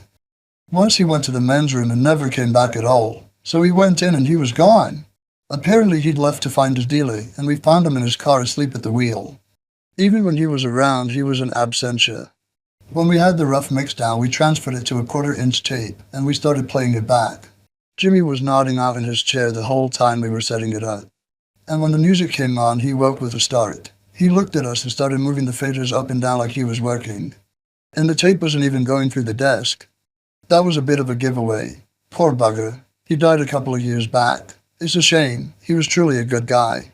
Ironically, or perhaps not so ironically, Bomber has one of my first anti-heroin songs on it, Dead Men Tell No Tales, which when we play it live is often called Dead Men Smell Toenails. It was about someone else though, not Jimmy. Bomber is also the one album where Eddie sings a track, Step Down. He'd been bitching that I was getting all the limelight, but he wouldn't do anything about it. I got sick of him complaining, so I said, "Right, you're gonna fucking sing one on this album." "Oh no, man," he protested. "I can't sing, man. I don't fucking got no voice." "You're a perfectly good singer, man. Get on the fucking microphone." So he did it with much grumbling, and it was like pulling teeth to get him to do it live. He hated it, but really he was a good singer, Eddie. I don't see why he didn't do more of it. Later on, when Wurzel was in the band, he wouldn't sing either, and he was good too. He used to sing in all his other bands. Whatever. I came to the conclusion long ago that there's something wrong with you if you're a guitar player. They whine about how artistic they are, and they never get any recognition. And they think they're the main force of the band, which, when it comes to my band, is really dangerous. Overall, Bomber was a good record. But there are a couple of really naff tracks on it, like Talking Head, Bomber, Stone Dead Forever, All the Aces. Those were great. Lawman was a weird pace for us. That was quite nice. Bomber was basically the transition record between Overkill and our next album, Ace of Spades. And that was its function, really. And it peaked at number 11 on the charts, so it got us up another notch success-wise. In the middle of making Bomber, we played the Reading Festival. We were on the same night as the Police and the Eurythmics. That was the great thing about the Reading Festival in those days. There are a lot of different kinds of bands on the bill. Rock and roll hadn't yet become the categorized mess it is today. We were selling Motörhead flags that year, and they were flying in abundance during the show, much to the consternation of some of the more pretentious critics in the audience. After Reading, we finished up mixing Bomber and Bronze threw us a record release party at London's Bandwagon Heavy Metal Sound House. That was awful. I've always hated those things. You're supposed to be all things to all people all night, which is impossible and fucking unpleasant besides. Phony bullshit is what it is. We were far more excited about getting back on the road. We had a few dates in Germany, our first, and then it was back up and down England again. Our infamous Bomber lighting rake. The rake was a replica of a German World War II bomber, made out of heavy aluminum tubing, 40 foot by 40 foot. It flew 4 ways, backwards and forwards, and side to side. The first lighting rig that ever did that, by the way. It was heavy as hell, and if it had ever fallen it would have smashed us flat. But it was an impressive prop, and we used it for several tours. We never got the chance to take it to the States though, because it was too massive for the venues we played there. So America, unfortunately, has never received the full Motörhead attack. By this time, the band was generating quite a bit of money, for somebody, not for us. After Bomber charted at 11, it was clear that we would continue to get even bigger. But none of us in the band ever really saw a return. All we made immediately went into more elaborate stage productions. We were alright though.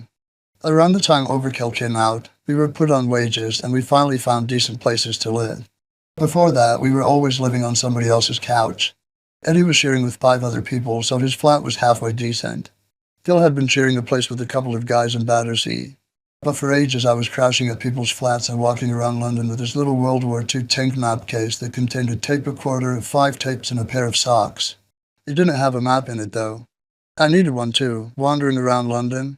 I quite liked drifting about like that, really. You go and live with chicks for a week and disappear. That was quite fine. But that all changed when our records began selling. Our living conditions showed much improvement, even if they weren't exactly castles. Of course, having a home isn't all that important when you're spending most of your time on the road. We did something like 53 gigs with 2 days off before having a break. On our dates through England, we had Saxon supporting us. They were nice guys, but kind of weird because they didn't drink or smoke. They had a tea urn in their room. We found that a bit odd. Interestingly, their drummer Pete Gill wound up joining Motörhead a few years later. He'd started drinking heavily by the time he joined us, however. He drank even heavier after he joined. The tour with Saxon was also where I discovered acupuncture. Biff, Saxon's singer, and I both lost our voices. Apparently living healthily didn't get him any farther than my lifestyle got me. Phil knew this amateur acupuncturist, and she put pins all over me and hooked them up to a 12-volt tractor battery. My voice was back in 20 minutes. Biff didn't try it out, so he suffered. In the midst of our travels, Bronze put out an EP of 4 tracks, Leaving Here, Stone Dead Forever, Dead Men Tell No Tales, and Too Late, recorded live while we were gigging. As a joke, I told the label to call it the Golden Years. Turned out they were golden years. I think I sort of knew, really. The songs were pretty badly recorded, but the record got in the charts. In July, we played Stafford Bingley Hall, and we were presented with silver discs for Bomber. It had sold over 250,000 records, and they had this Queen Elizabeth impersonator give them to us. The 3 of us got down on a bended knee to receive them, like we were being knighted. Actually, that woman impersonates the Queen to this day, but she looks a bit rough now. The real Queen isn't looking all that great these days either, for that matter. In fact, I was feeling a bit rough at this particular show. I collapsed backstage after we'd finished and had to be revived for the encore. I don't recall why. I'd probably been up for 3 days, so I blacked out, but Phil and Eddie, those 2 miserable bastards, thought I was gold-bricking. I was sitting there with damp towels on my head, and those 2 cunts were standing there going, "Fucking hell, man, you fucking stayed up for 3 days. How dare you, you motherfucker?" They were just worried about the slant on their careers it would cause and shit like that. Jesus. Talk about the pot calling the kettle black. Whenever Eddie got really drunk and obnoxious, he would always go on at me for drinking. In the press, he'd say, "Lemmy drinks too much." And he was always drunk when he was doing the interview. But nobody ever mentioned that. After that gig, I told the papers that I'd collapsed because I had 3 blowjobs that afternoon. The part about getting the blowjobs is true, actually. There were chicks all over the place, and there was this really cute little Indian bird. She was 2 of them. There was this room in the hall that was full of cushions and shawls hanging down. It was like some Maltese fucking dream. So I locked myself in there with her and wouldn't come out. Well, wouldn't you do the same? See? Wonder where she is now. Not long after Stafford Bingley Hall, we went into rehearsals to prepare for our next record. Ace of Spades was one of our longer albums in terms of the recording process. It went easier than our previous albums because we were on a roll, and we couldn't be stopped then. Well, we can't be stopped now, but we couldn't be stopped nationally then because the band's popularity had been building. Bomber did better than Overkill, and Ace of Spades promised to do even more. We were on our way up, and we knew this one was going to be a hit. We felt good. I didn't realize then how doomed we were. It was the end of something, really, instead of the beginning. Ace of Spades was the ultimate record for that particular lineup of Motörhead. I only started thinking about that when we were recording Iron Fist. Out the frying pan and into the beer trap. We were at Jackson Studios in Ricksmansworth for about 6 weeks, from the beginning of August 1980 until mid-September. Our producer was Vic Meal. I knew him from the Hawkwind days, when Vic was with Pi Records. He used to own a mobile studio. Hawkwind hired it out to do Space Ritual, and he came along with it. Vic was a great man and a great producer, really brilliant. He had diabetes, of which he later died. It's just an ongoing thing. The nice guys always go. That's why I'm still around. The songs on Ace of Spades are considered classics by Motörhead fans. And I must say, they are an excellent bunch. We really enjoyed doing them. Those were the good times. We were winning, and we were younger, and we believed it. The older you get, the less you can believe. It's not your fault, you know. It just comes to you that everything isn't cornflakes and Skittles and beer. It's a jungle out there. But I never cared about it when I was young. I wasn't starving, you see, and I was having a good time. It certainly beats high-paid plumbing. Like always, there were a lot of funny little segments in the songs. We had a tap dancing part in Ace of Spades, you know, ding ding ding Gandhi. We always imagined ourselves tap dancing at that point. I used gambling metaphors, mostly cards and dice. When it comes to that sort of thing, I'm more into the slot machines actually, but you can't really sing about spinning fruit and the wheels coming down. Most of the songs just poker, really. I know you got to see me read 'em and weep. Dead Man's Hand Again, Aces and Eights. That was Wild Bill Hickok's hand when he got shot. To be honest, although Ace of Spades is a good song, I'm sick to death of it by now. 2 decades on, whenever people think of Motörhead, they think Ace of Spades. We didn't become fossilized after that record, you know. We'd had quite a few good releases since then, but the fans want to hear it, so we still play it every night. For myself, I've had enough of that song. My chief memory of We Are the Road Crew is Eddie lying on his back in the studio, helpless with laughter, his guitar feeding back all over the place, halfway through what was supposed to be his solo. and we left it on because it was so fucking funny. The song was my first 10-minute lyric. That's how long it took me to get the words down in the studio. I remember going off somewhere because Vic had to go eat something. It had to do with his diabetes. He hadn't finished buttering his first cracker when I was back in there telling him, "I've done it." "Took off," he said. "I haven't even eaten yet." When he realized I had really finished the lyric, he was astonished.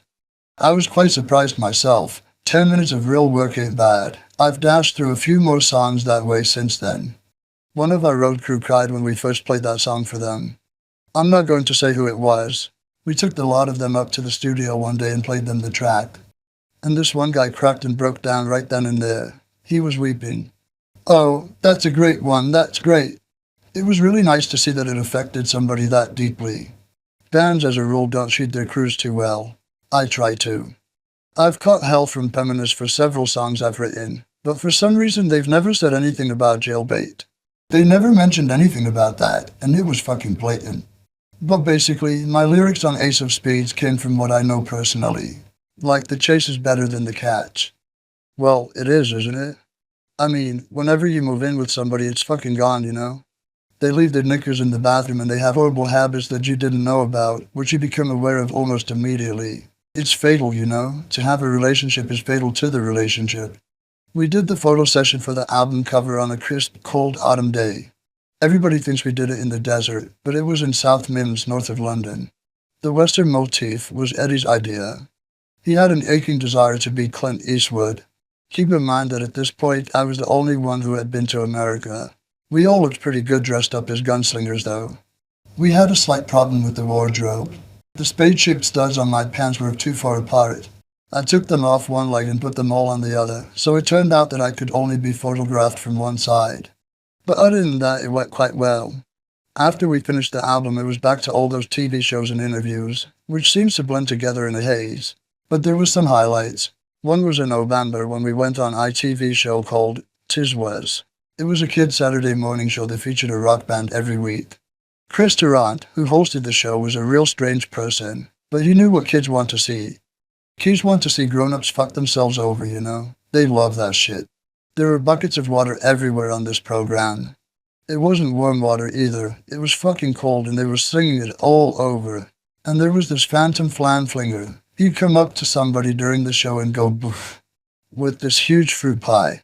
It was great fun, completely slapstick. We were on that show a couple of times. Once, we were on with Girl School, and we were having a game of musical pies. The pie stopped in my hand and I had to smash it in the face of Denise, Girl School's drummer. The poor girl was cowering a bit, but it was like, "Sorry, I've got to let you have it, babe." Everybody who went on got it bad. At one point, on this November show, Eddie Clark was decimated by about 6 buckets of water. It was funny as shit. And they had this cage there, and they'd put people in it. Viewers wrote in for weeks ahead of time, volunteering to get in. There was a waiting list to be stuck in this cage, where everything in the world was dumped on them. They had this big trough full of green gunge, viscous, garbagey slop. And they'd tip that all over them at the end of the show. Phil had volunteered to be in the cage, but our manager Doug Smith went in. Then they wouldn't let him out again. So we had some revenge on the son of a bitch. Great show. Our Ace Up Your Sleeve tour that fall was fucking mammoth. We barreled through all the Great Britain with the bomber rig, the overkill backdrop with its flashing eyes, and on a couple of the earlier shows we also had these lightning tubes form a gigantic Ace of Spades playing card. The latter didn't last very long. It was a bit on the fragile side and I believe it met an untimely demise.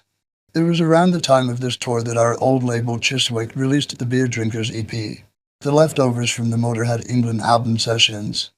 The record charted peaking at 43, and although we didn't see any big monetary returns, it was good for us.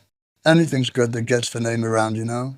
We finished the Ace Up Your Sleeve tour with 4 nights at the Hammersmith Odeon, and then an after-show Christmas party was thrown for us at the Clarendon Hotel.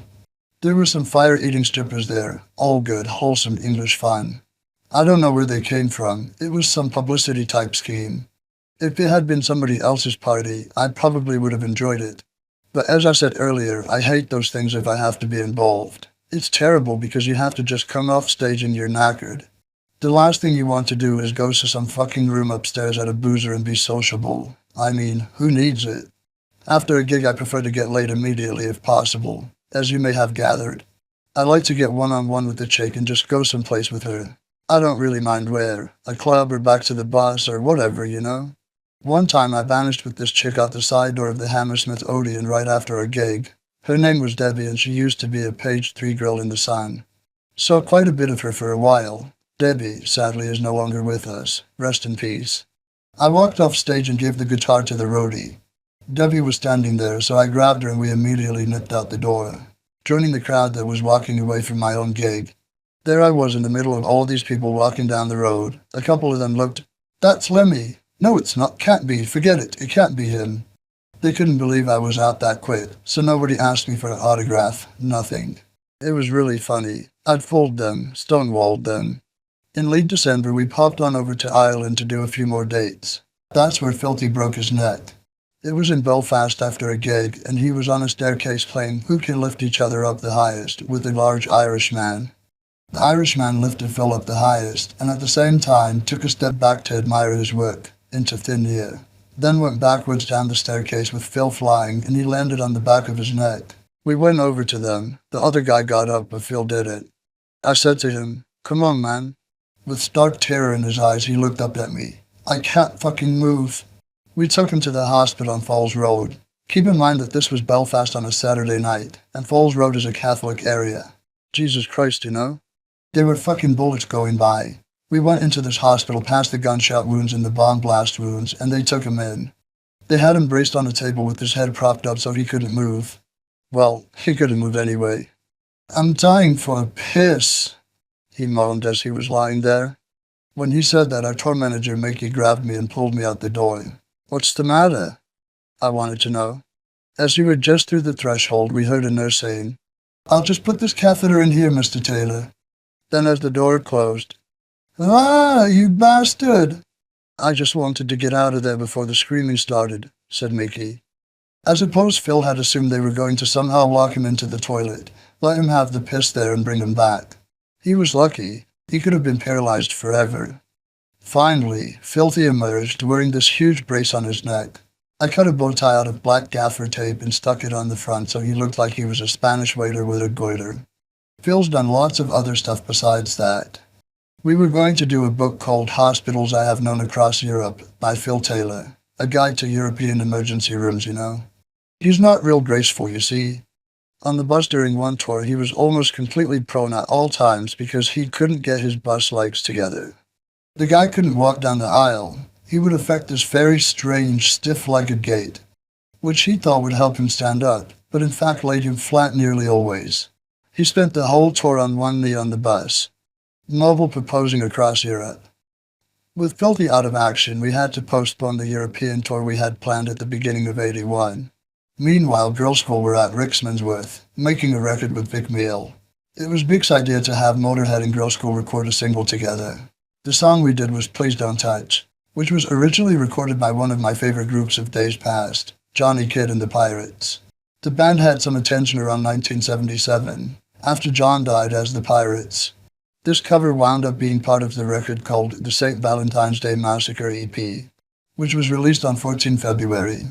The flip side had us doing the Girl School tune, Emergency, Eddie's second vocal, and also the girls covering Bomber. Denise Dufour played the drums on all of those tracks, since Phil couldn't. That single turned out to be the biggest hit either Motörhead or Girl School ever had in the British singles chart. It went to number 5, and we went on top of the Pops, billed as Head Girl. Although Denise played the drums on the show, Filthy made an appearance, dancing around and adding a backup vocal or two.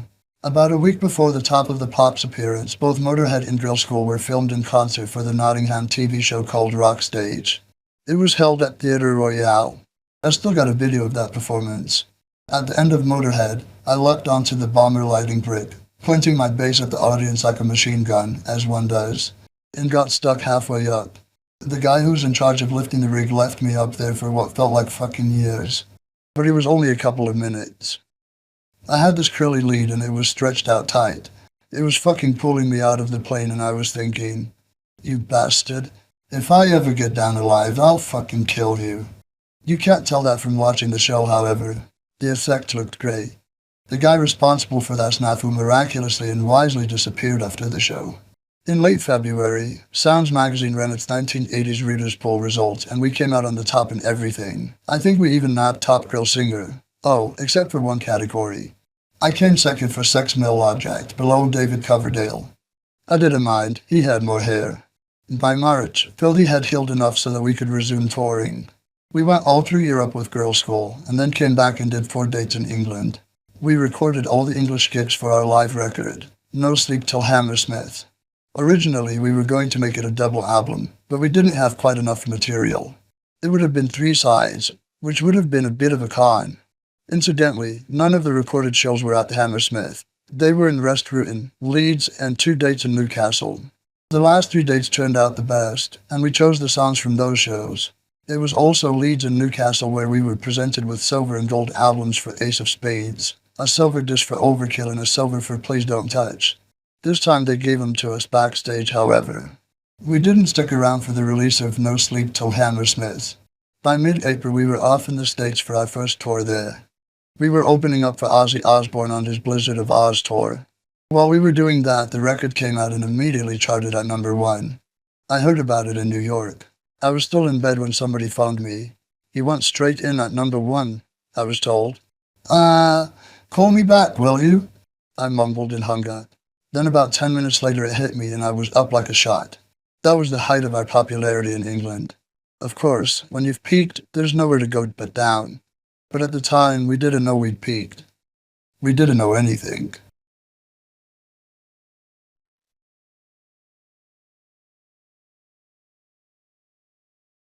Chapter 8. Keep Us on the Road. So here we were in America, blissfully unaware that Motörhead had already reached its peak in Britain. And we did have a great time. Eddie and Phil had never been to the US before. I, of course, already knew my way around. But it's always refreshing seeing a place through new eyes. Phil, Clunzo, managed to go all the way across the US without suffering any major injuries, although the salad nearly killed him in Florida. He and Eddie see, they were used to English salads, where you get a leaf and a couple of boiled eggs. So at this restaurant in Florida they both ordered double salads, and I didn't discourage them. I just watched as the waiters rolled up with 2 carts, an acreage of fucking greenery.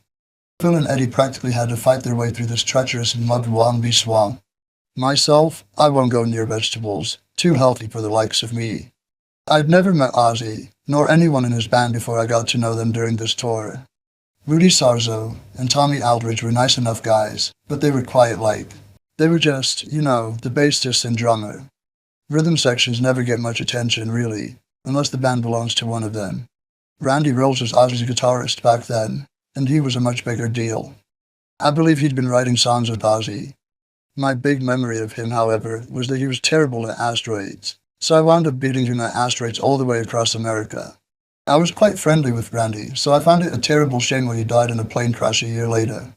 Nevertheless, I have to say he wasn't the guitar player he became after his death. As with Bon Calvert, a guy who was more or less ignored during his lifetime suddenly became a huge genius. Randy was a good guitar player, to be sure, but he wasn't the great innovator he was made out to be.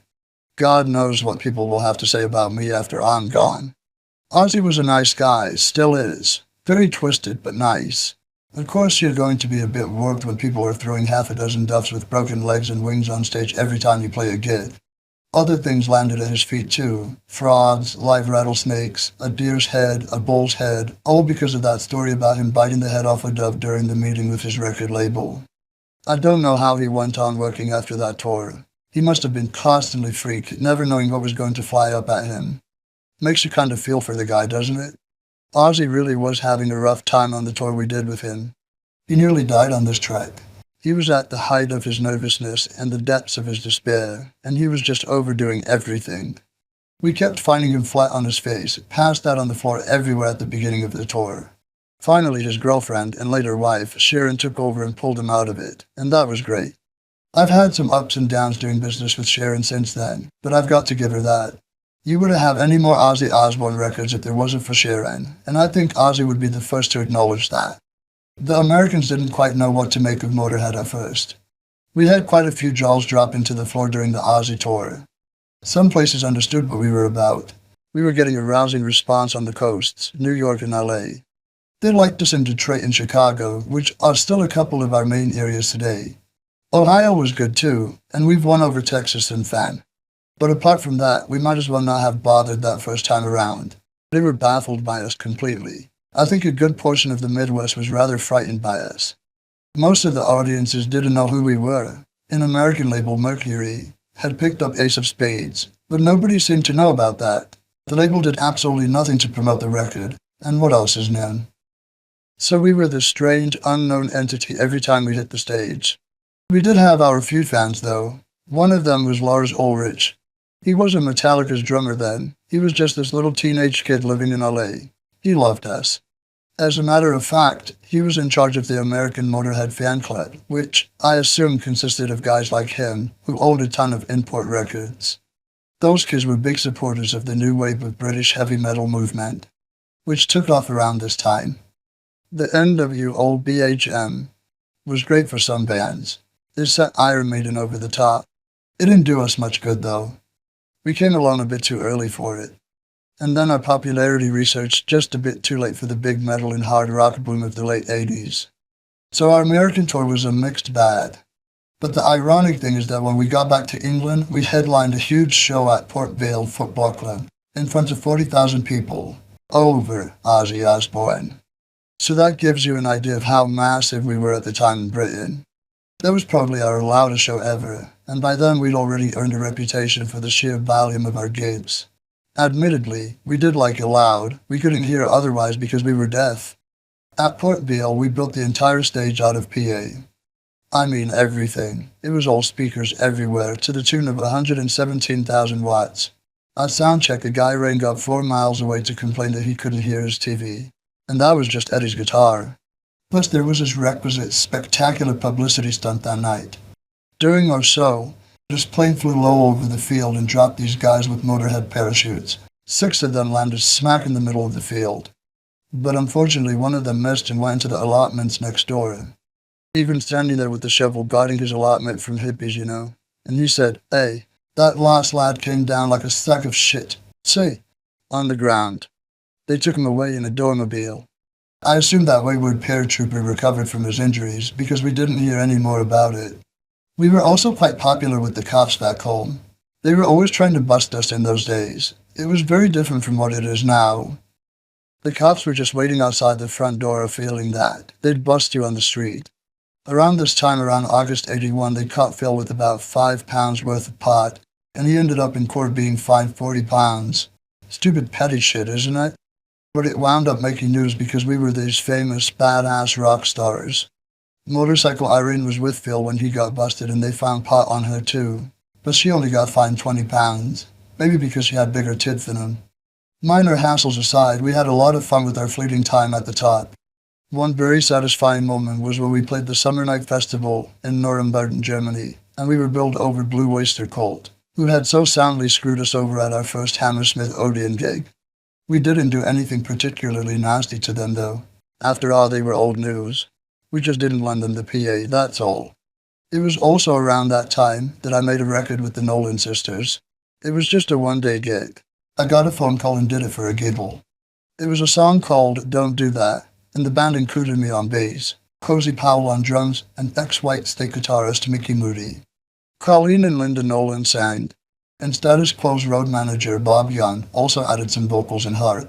We called ourselves the Young and Moody Band, and made a video for the tune too. The Nolan sisters were great fun. We used to run across them quite a bit, because they were on the charts at the same time Motörhead was. Everybody thought they were soppy little popstar virgins, but they weren't. They'd been around. They'd played with Sinatra at the Sands in Vegas. They were tough chicks, managed by their father. But they were really great, and funny as shit. Once, our manager Douglas was talking to Linda Nolan in the top of the Pops bar, and he dropped some money on the floor. When he bent down to pick it up, Linda smirked and said, "While you're down there." That was the last thing he expected out of a Nolan sister. Maybe wishful thinking, and he dreamt it up, but it shocked the shit out of him. I don't understand why people want to think that women don't like sex, or that the ones that do are terrible and depraved. Everybody likes to fuck. We should have grown up to that extent by now, where we recognize sex for what it is, fun and recreation. I've said many a time that sex is the most fun you can have without laughing. Like I mentioned at the beginning of this book, part of the reason I got into rock and roll was for the chicks, and everyone in Motörhead has always had as many as they could get their hands on, or who could get their hands on us. One time at Bolton Casino, I was sitting at this table and this girl came up and blew me right there. Eddie swung by to say, "We're ready to leave, lad. Could you hang on a minute?" I asked, very strained-like. Then he saw the high heels protruding from underneath the tablecloth and got the idea. So he left us alone and I drifted back into ecstasy. Pleasant interludes like that happened all the time. When it came to chicks, we weren't really worried about the quality in my band. And actually, quality is certainly in the eye of the beholder. What people call quality is usually better dressed, which doesn't cut any ass with me.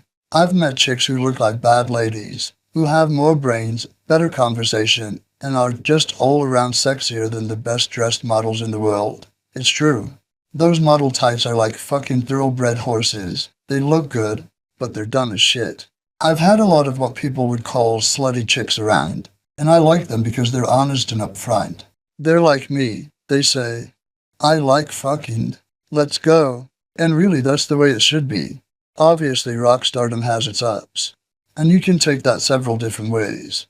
But there was the occasional downside. At the beginning of Motörhead's career, we used to hang out in a bar with fans before the gig, but eventually it got to be too much. You start getting fans who think they're in the band. They dress up as me, and after a while, when they look in the mirror, they see me instead of themselves. That can get very weird. There were guys all over the place called Lemmy, and loads of kids called Lemmy too, poor little fuckers. One is a girl. Another guy gave his son Kilmister as a first name. And then there's cats and rats and dogs and fucking parakeets all named after me. We were inundated with adoring fans, not to mention the occasional nut. So eventually we had to stop being as accessible as we once were. That was a shame. I always miss that, because when you hang out with the kids, you get an idea of what's really going on out on the street. A lot of bands divorce themselves from that as soon as possible, and I think that's a big mistake. Some bands never even meet their fans, don't even know who they are or what they look like. They just see the spotlight shining in their eyes, then they go off stage into their own little world. Musicians who do that are missing out on a lot.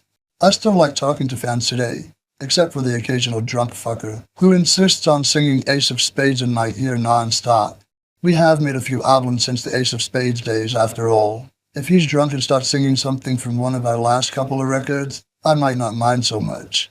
Another problem with being very popular is that some people claim that you've sold out. But really, that's more their problem, not mine. Commercial is whatever people are buying, that's all. That doesn't mean the music changes. For example, our first album didn't sell very well, so we were still street credible. Then Overkill was a minor hit, and some of our fans left us because they thought we were going commercial. That was really stupid. Couldn't they tell the music was basically the same? Just a little better because we were a tighter unit after playing for a few years. By the time No Sleep Till Hammersmith came around, there was a small backlash going on with the requisite cries of sellout. Since that was a live album of songs from when we worked commercial, it looked like they needed a damn good thrashing for being elitist, overfed snobs. We knew we were doing just what we wanted to musically, so that was easy to ignore. It was Motörhead's best year ever, 1981, but it ended on a very bad note. We spent the last part of the year touring Europe, and my flatmate, Andy Elsmore, got murdered. He was a little gay guy who used to run a porno cinema. Somebody came into my house while I was away and stabbed him 52 times in his face, neck, and chest, then put a knife through his asshole and pulled it through out to the front. And they cut his dick off and shoved it up his ass. Then they set the place on fire in an attempt to disguise the murder. Still, poor Andy managed to crawl all the way down to the corridor to the TV room before he died. That's where they found him. It was a terrible fucking thing. The media, of course, didn't get it right. The headline said things like, Motörhead involved in a drug slaying, or some fucking bullshit. It had nothing to do with us. I'd been gone for a month, so I didn't know who Andy was mixing with. It was obviously some gay hate killing. Otherwise, they wouldn't have bothered sticking his dick up his ass. That's definitely an anti-gay thing, a tragedy. But back to the band. At this point in our career, unfortunately, but perhaps inevitably, we started getting complacent. Everything we'd done up to that point had turned to gold. We thought it was just going to carry on magically. But Iron Fist was not the record to follow up an album that went straight in at number 1. To be honest, we were screwed anyway. No Sleep Till Hammersmith was live, and you can't follow up a live album that sold the way No Sleep did. We wound up getting a lot of mixed reviews, which didn't surprise me in the least. It did surprise Eddie, who produced it with Will Reed did, and I think it broke his heart in a way. But the record didn't do too badly sales-wise. It peaked at number 4. Not as good as our previous couple of releases, but still quite respectable. The disillusionment hadn't really set in yet. However, we began our UK tour with high hopes. The dates were very good. Our manager Douglas had come up with the idea of the bomber lighting red. And since that worked out so well, he now fancied himself as a man who knows about stage shows. So he had to outdo himself for our Iron Fist tour. We didn't even know what kind of model he'd cooked up until something like 3 days before we hit the road. We made it, and you can't change it now. It was quite dramatic, really. The curtains would open up and the stage would be absolutely empty. Nothing. Not even the red lights on the amps. We were up on the ceiling, see? We had a stage that was on 4 gantries, with all the equipment on it. The drums, the amplifiers, the lights, the whole stage was in the roof. Then the music would start, and we'd come down out of clouds of smoke and colored lights. And as we were making our descent, this huge fist would open up, and there were searchlights at the tip of its fingers. Naturally enough, the fist didn't work properly the first night, and we got stuck going back up as well. The stage rose about halfway and stopped moving, and the curtains caught on the stage. People could see us milling about going, "What the fuck are we going to do now?" And, "How do we get down off of here?" Felty, of course, nearly stepped from his kit into oblivion. Eddie caught him just in time. But after the first couple of days, it worked great. We never used the fist again, though. That went straight back to the shop and it stayed there. Tank, a band Eddie had produced, opened for us on those days. That was our friend, Augie Ward's band. He had been in The Damned but got fired, and then formed Tank. He was bass player and leader of his band, as was I, and he felt very good about that. They'd done very well on tour with us in Europe, but in England they had wife trouble. The wives wanted to come on the road, and of course, they were only new boys, so they let them, and that's death for any band. I'm not coming off chauvinistic by saying this, but wives separate the band, plain and simple. Let's say you have 3 guys in a band. Maybe they go to 3 hotel rooms after the gig, but they're the only ones in their room. But if your old lady's alone, you get off stage and you have to hang out with her. You don't discuss the gig with the rest of the group, and you don't go back to the hotel bar for a drink because you're with your old lady, right? She's standing there and there are a lot of things you won't say in front of her because you think she'll be bored. Or you've got to pay attention to her. So that completely fucks up the communication within the band. And also, a lot of wives are in their husband's ears. The other guys would be nothing without you. You don't get enough credit, and the rest. It causes a lot of grumbling and dissension and can destroy a band. I've seen it happen many times. It's happened within my band. So as a result, Tank wound up doing very badly with us in the UK. Since we were still big rock stars, we were pulling all sort of Spinal Tap shit. Incidentally, Spinal Tap was a very accurate film. Whoever wrote it must have spent some time on the road with rock bands. We were bad boys in those days. But then, we still are today. Only everyone's used to it now. People get horrified by Motörhead. The fucking cheese isn't here. Where's the cheese? Sorry, man, we couldn't get it. Oh yeah? Can't get any fucking cheese in a big town on a Wednesday at fucking 6 o'clock? Get out and get the fucking cheese. 'Cause it's not the cheese that matters, is it? It's the principle that they didn't bother. That's what pisses me off. I'd send the promoters and their minions on all kinds of errands. Get out there and get me this shit. If it's on the rider, it had better damn well be there. If the young roadie wanted Twiglets, and ours did, he got them. Our present guitarist, Phil Campbell, sent out for Chinese food at one show, and he told the guy to get a portion of Ben Wall bowls too. And the guy came back with them. But here's one thing that has always puzzled me, and it happens in every country in the world. Your writer says you get so many towels, right? And they give you these tiny, foot-square pieces of cloth. What the fuck is that? We took no shit from anybody. At one point we were scheduled to play at this radio station, Radio Clyde in Glasgow. We were supposed to be doing a sound check, but the guy was a real dick, and he kept us waiting for ages. Radio people are notoriously unsympathetic to anything you're doing, because they're so self-important. So after sitting there for a while, I said to Eddie, "Fuck this, let's do 'em." So we unwound the fire hose from the wall, stuck it through the door of the studio, jammed the door shut, and turned it on, and we left. They didn't ask us back. Rather unsporting of them, really. The cops really got on our ass around this time. They went through everybody's house, the roadie's hotel, even our manager's house. I was in a hotel in Swiss Cottage, so they missed me.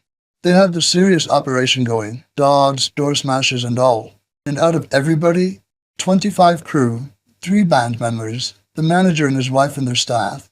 The cops came up with all of 1/2 gram of cocaine, I believe, a little bit of dope, and 1 mandrax.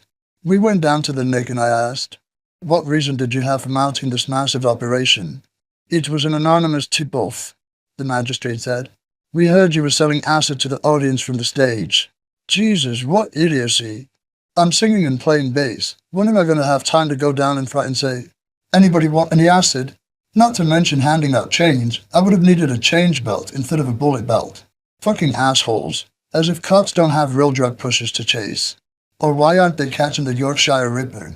People like that, instead of fucking around with a band who's just playing gigs and taking a few drugs on their own. Of course, telling them this never goes down well with the cops. I imagine that my comments on wives still have you radical feminists out there fuming. But then, if you get pissed off that easily, what are you doing reading this book? But fair is fair. As I've mentioned before, I'm more than happy to work with female performers. Before Motörhead began its American tour, I popped in at a studio in London to visit this all-girl band from France, Speed Queen, who were making an album. The singer Stevie was great. She sounded kind of like a singer that's around now, and incidentally, getting far less attention than she deserves. Nina Cialis, from a band called Skew Siskin. They both have real rough voices, like Edith Piaf, only with guitars. I even added some backing vocals to one of their songs. The album was in French though, so it never got heard anywhere but France. A few days after that, Motörhead flew to Toronto so that we could record an EP with Wendy O. Williams. That session resulted in the demise of what many Motörhead fans call our classic lineup. Although those who think that way probably haven't heard the band in the last few years. Wendy O. and her band, the Plasmatics, have been pretty much forgotten nowadays, but she was a completely outrageous punk rock agitator. She sawed guitars in half with a chainsaw and blew up police cars on stage. Once, she drove a car into a pile of explosives on a New York harbor and jumped out at the last minute. After she did that, she went straight to Florida to wrestle alligators. I thought, this chick's fucking excellent. Plus, I'd seen pictures of her, and she did take a good picture. After our EP with Girl School hit, people were always on us to collaborate on records, especially with girls. And I really enjoy making records with birds. 8 users in the studio can really be a drag. Recording with girls usually produces better results because it causes an interesting kind of friction. And also, the scenery is a bit better. Abrasiveness and scenery, I'm all for both. And it was clear I'd get that from Wendy O. It was touted as this extraordinary combination of punk and heavy metal. 2 warring factions at the time.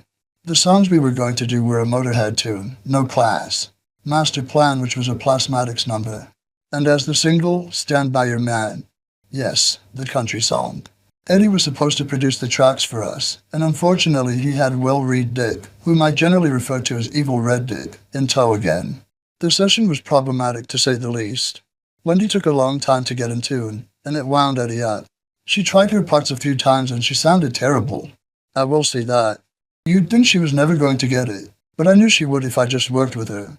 In addition to this, Eddie wasn't playing guitar. He was only working as a producer. We were using Wendy's guitars from the Plasmatics, with me and Phil on bass and drums. Eddie just wasn't acting terribly thrilled with the whole scenario. And finally, he said he was going out to eat. But we found him in the other room, sulking with Evil Red. It was bullshit. We could have worked through our problems if Will Reed Dick hadn't been there. Because Eddie would have nobody to go off with away from the band. He would have had to stay in and lump it. Then it would have been done and forgotten. But we ended up exchanging a few words and Eddie left the studio. Later, Phil and I went back to the hotel. Phil went ahead of me, and he came up and told me, Eddie's left the band. Actually, Eddie used to leave the band about every 2 months, but this time it just so happened that we didn't ask him back. We didn't try to persuade him, which is why he stayed away. That surprised him a bit, I think. But we were just tired of him because he was always freaking out, and he was drinking a lot back then. He's become very much better now since he stopped. So Eddie did our first 2 American dates, Toronto. There's a video of that gig. But Eddie was terrible, And so was I. I got cramp halfway through the show and couldn't play. And New York. We had to get another guitar player fast so we could continue the tour. And we chose Brian Robertson, who had been in Thin Lizzy. Technically, he was a better guitarist than Eddie, but ultimately he wasn't right for Motörhead. With Robbo, our slide downwards began to pick up speed, which is unfair really, because the record we made with him, Another Perfect Day, was very good. Looking back, I must say hindsight is 20/20. It was good for us that we fell when we did. We wouldn't have been going now if we had carried on getting more and more famous. We would have wound up a bunch of twats with houses in the country and gotten divorced from each other. So it was just as well, I think, for Motörhead's moral overall. It's important for a band to be hungry because that is the motivation that makes all bands work. And if anyone knows about being hungry for long periods of time, it's me. But back to Ravo. I'd known him for years. We met under a table at Dingwall's. There was a fight going on and all us cowards were hiding. Yellow streak aside, he was one of Phil's heroes, because Phil is a complete Thin Lizzy freak. And Brian was great on stage with them. He used to wear a white cord suit, quite striking with his curly longish hair. He was available, so we flew him out immediately, and he arrived in Toronto with reddish-dyed short hair. I was fucking horror-stricken, but I thought to myself, well, he's enough of a trooper. It turned out he wasn't, though. He wound up just being a pain in the ass. He was the only person in any of my bands that I threatened with physical violence. He was threatening me back, to be fair. We both had a chair in our hands, and we were going to hit each other with him. But that happened months later. When he first got in Motörhead, the only hint of impending doom was that fucking red hair. Gradually we got more clues. When Brian first came into the band, I said to him, "Remember when you were in Thin Lizzy, you had that thing with Scottish Gorham? Where he'd wear the black cord outfit and you'd wear the white one? And you each used to flash over to the other sides of the stage. That'd be great. I wear black. Why don't you get that white outfit back out?" "Oh no, I couldn't do that, Lemmy," he said. And then there was other shit, like he wanted a contract with us for only one album at a time. Basically, he wanted an out beforehand, in case Motörhead didn't happen for him. All this was easy to ignore in the beginning, because for a while he was dead on. After he hooked up with us in Toronto, he only had a few hours of rehearsal before our first gig with him at Harpo's in Detroit, but he played like a demon. We finished the American tour in June and then went off to Japan, our first trip there, and he was great the whole time. Japan loved Motörhead from the start. Brian had already been there with his band after Thin Lizzy, Wild Horses, and he told me with all confidence, and with his broad Scottish accent, "Don't think you're going to get all this acclaim like you used to here in Japan. You won't, because they don't do nothing. They just sit there and clap their wee hands." "Oh, don't be too sure about that, Brian," I said. "You're in Motörhead now," which probably irked him like shit. So we got there, and sure enough, the first time the curtains opened across the stage, it was a, "Ah, Remy!" Brian got a bit upset by that. "Brian loves this in."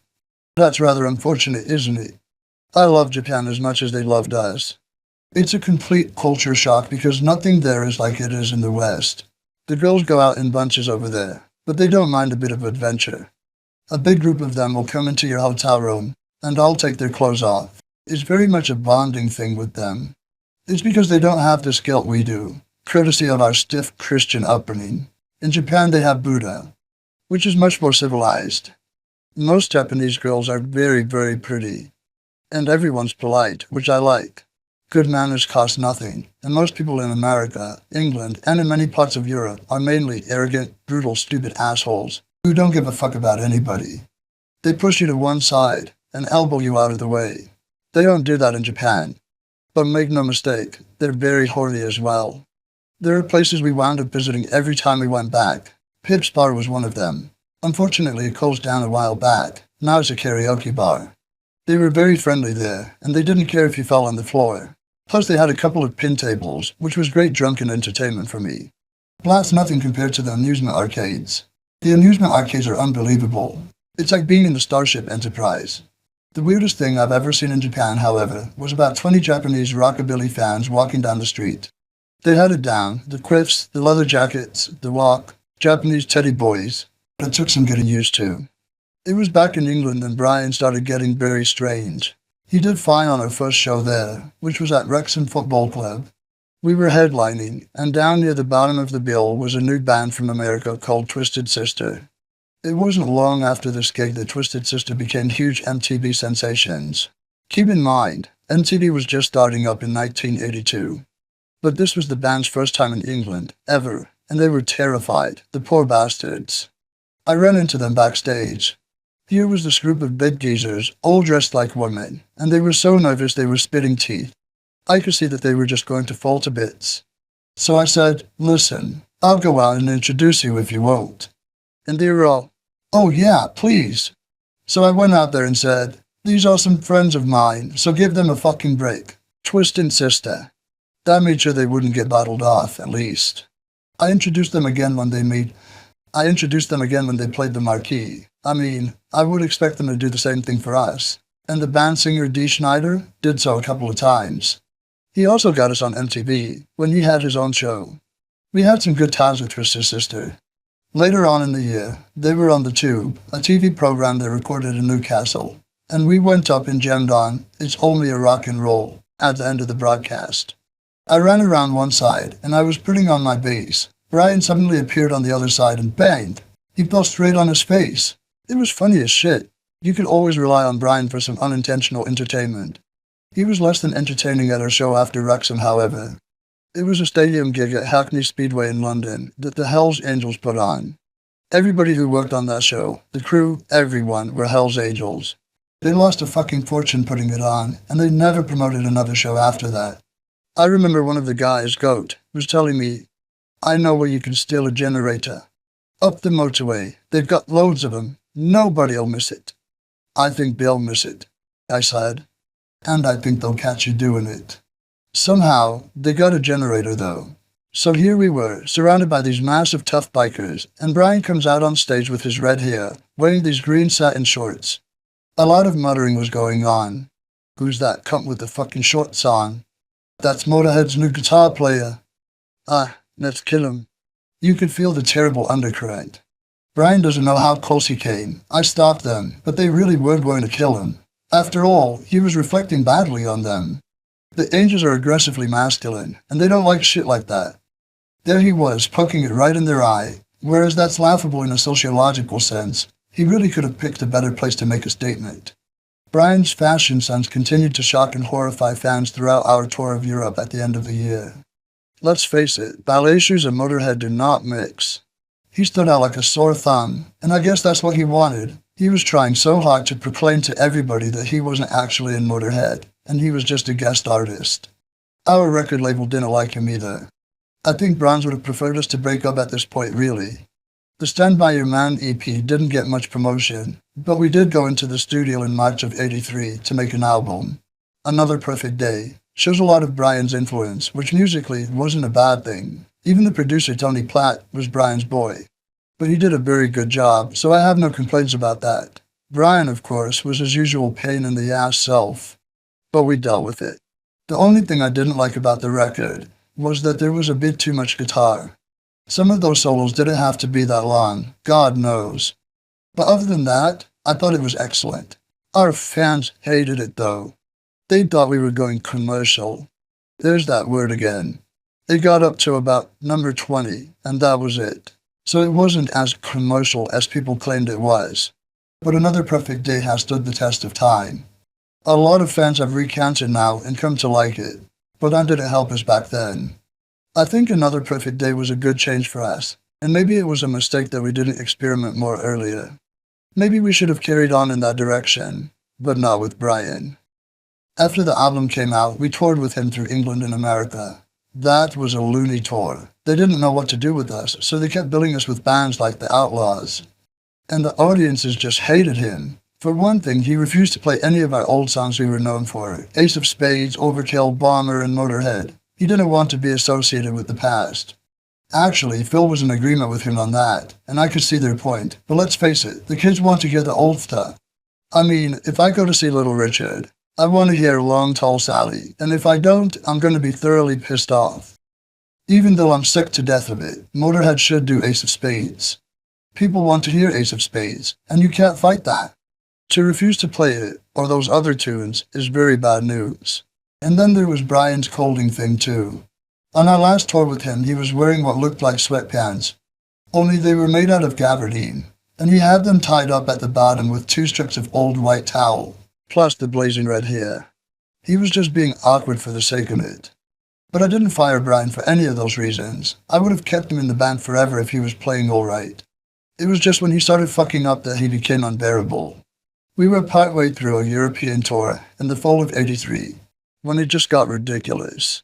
We were playing at the Rotation Club in Heidelberg, Germany, and we had just done another perfect day, and he started playing it again. So I stalked over to him and said, "You cunt, we just played that." "Oh, sorry," he said, and he started playing it again a third time. At that point it was good night for him, good night from me, and thank you very much time. We canceled the rest of the tour because we knew we couldn't go on like that. Brian was a mess. Once in Spain, I found him in a hotel lobby in front of a display of those knick-knack hotels have. Crystal teddy bears and shit like that. He was leaning with his head against the glass like he was looking into it. Well, when I went over to him, and he was asleep, with his bag over one shoulder and a bottle of Cointreau in his hand. We got him into the car and took him to the airport and propped him up in one of the chairs in the waiting room. He laid there unconscious with his head thrown back and his mouth open, and little kids were putting cigarettes out in his mouth. 'Cause they don't care in Spain. He wasn't much livelier on stage, so he had to go. After we got back from the aborted European tour, Phil and I went down to Brian's house in Richmond and fired him. It was fairly amicable, really. He was expecting it. So Motörhead was down one guitar player once again. I finished up the year by singing and playing bass on Night of the Hawks for Hawkwind's EP, Birth Ritual Preview. By then, the older person from my time who was still in Hawkwind was Dave Brock. But of course, it's his band, as Motörhead is mine. I knew my band was going to carry on regardless. I just didn't know who was going to be in it next.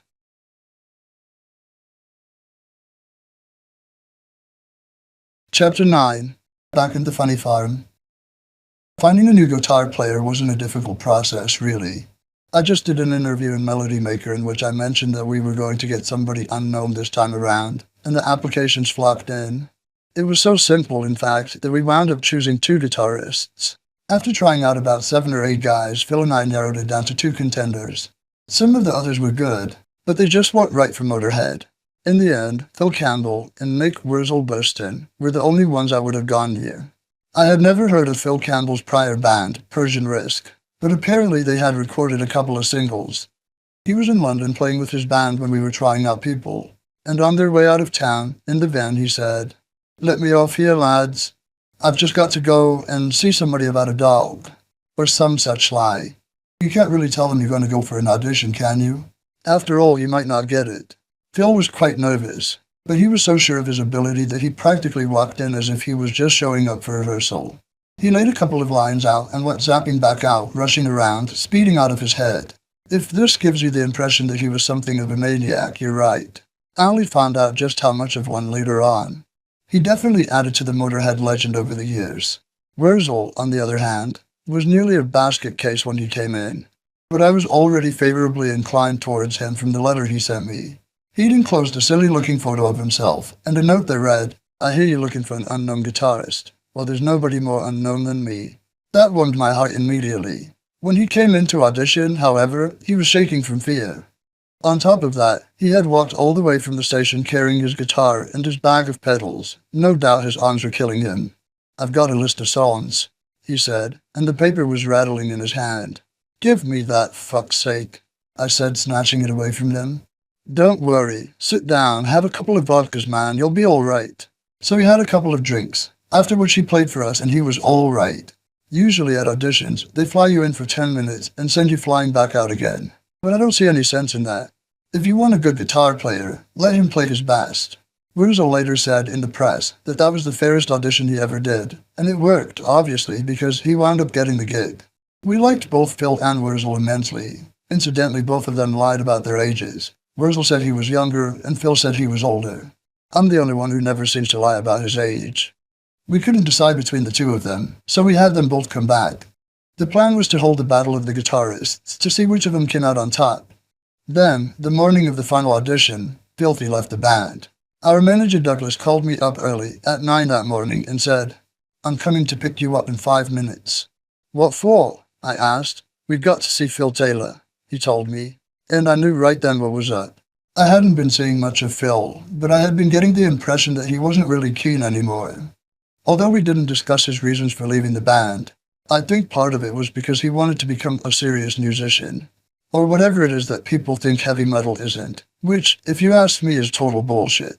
To this day, metal is one of the best-selling types of rock. In fact, it is true rock and roll, and it takes as much talent and determination to get anywhere as just about any other form of music. And it's fun, so what more could you ask for? Anyhow, I believe that was one of his reasons. And our troubles with Brian Robertson aside, Filthy was one of the biggest Thin Lizzy fans in existence. Although he fired Brian from Motörhead along with me, he still believed that Brian was a loftier pinnacle to reach for than Motörhead was. He must have thought that because he wound up doing a band with Brian for a while. Or who knows, maybe he just wanted to get away from me. Anyway, Douglas and I went round to his house and he told us, "I'm leaving." "Man, your timing is great," I said. There we were with auditions to do that day with two guitarists who had travelled from Cheltenham in Wales. Now I didn't have a drummer. But I have to admit, Phil was a gentleman about the whole thing. The band was committed to appear on a Young Ones show, not long after he left. And he came back and did that with us. He did leave decently, unlike some of Motörhead's former members. That was small comfort, however, when I had to face Wurzel and Phil Campbell that afternoon. For a time frame of a few hours, I was the only member of Motörhead. I really didn't know what to do, so when I got to the rehearsal room I said to them, "Look, Phil's a bit late. You guys talk amongst yourselves a minute. Have a drink. I've just got to go across the road." Then I went out and played One-Armed Bandit in the Boozer for a quarter of an hour. When I came back, I caught a bit of their discussion. If I played this, then you could play that part, I could hear.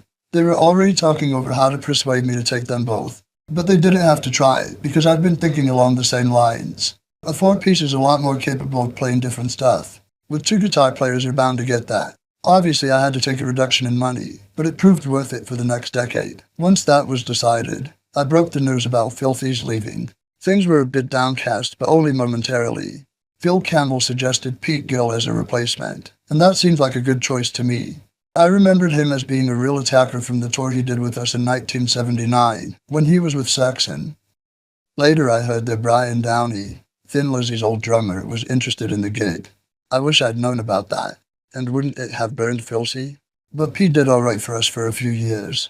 We asked him down to a rehearsal, and he was all for it. He came and we played about 2 songs, and then we all stood there with stupid smiles on our faces, because it sounded so great. Pete was something of an odd character. He was drinking when he first joined us, and he's one of the funniest cunts in the world when he's been drinking. But then he stopped drinking, and became this born-again jogger, and he was kind of difficult after that. He wasn't really jogging anyway. He only used to go down to the cafe and have breakfast, then jog back, as if he'd been jogging the whole time. I know this because we followed him one day. He started to do some really strange things, Pete. He used to take his clothes off at odd moments. The first gig we ever played with him, there was a power cut in the middle of the show, and he jumped up and dropped his trousers, which I thought was a very unusual reaction. Sometimes he'd just pull his dick out. Like, we'd be on an airplane, and as the stewardess walked by, he'd pull it out and wave it behind her back. Then if she turned around, he'd put his paper over it. It really got to be a drag. Motörhead is nothing if not democratic. But I don't think it's fair to be waving your dick around when people are minding their own business and might not want to see it. Then there were the items he had sitting in the back window of his car. A riding crop, a hard hat, and this colorful umbrella. I don't pretend to know what was going on in Pete's head, but later on I heard he came out of the closet and admitted he was gay. That made some small sense out of a few of his actions. One thing that never made any sense was the black notebook he kept with him at all times. Phil Campbell found it after Pete had been with us for 2 years. He peeked in it, and it was some sort of diary or ledger or something. 10 days after he had joined the band, Pete had written down, "Phil Campbell owes me 50 pence. Jesus, talk about wasting your time. But of course, all of this was in the future. At the time, having a completely new bunch of geezers to play with was brilliant. It took 10 years off me, easy, because they're so excited. First off, we did 6 dates in Finland to warm up, and we had a hysterical good time. All the way through Finland, we were dissolved in fits of laughter. We were playing really well, and we were out of it with joy. In fact, it was probably the best time we ever had with Wurzel. One night, he was so drunk he was lying in bed, and the roadies were pouring beer over him, and I nicked his bird, which was only fair play because he had already had mine. Man, those finished gigs were like Fellini's Satyricon backstage. It was so horrifying, it was great. I got some wonderful chicks on that tour. One place I remember, we had to drive through 4 miles of quarry to get to this hut where the gig was, and it was packed. I don't know where the fuck those people came from, but I pulled this incredible chick that night, 16 years old, just beautiful. She took off her clothes and I fell to my knees in tears and thanked God. At another show, the Finnish lighting guy wound up in a wardrobe with this chick. He couldn't go anyplace else because we were in the crew room and we wouldn't let him in the band room, of course. So he took this bird into the wardrobe so she could suck him off. But we turned it round so the doors were facing the wall. They were in pitch darkness, and the chick started gurgling and threw up in his jeans. There he was, stuck with this sick bird moaning around the floor, surrounded by this terrible stench. Finally, he broke through the back of the wardrobe. Those shows were great fun. Back in London, we did a gig at Hammersmith Odeon straight away. It was 7 May 1984. At that show, Pete Gill and Rat Scabies ran upstairs and smashed a sink off the wall of the men's room. We got fined for that by Hammersmith Odeon, but no matter. We murdered the audience that night. It was a complete triumph. We'd just had a new bomber rig made. Half of the old one had been stolen by gypsies. They'd broken into the compound and absconded with various bits of it for scrap metal. The second bomber rig was nearly lethal. After one show we did with it, we found a split in the metal in the back of the wing.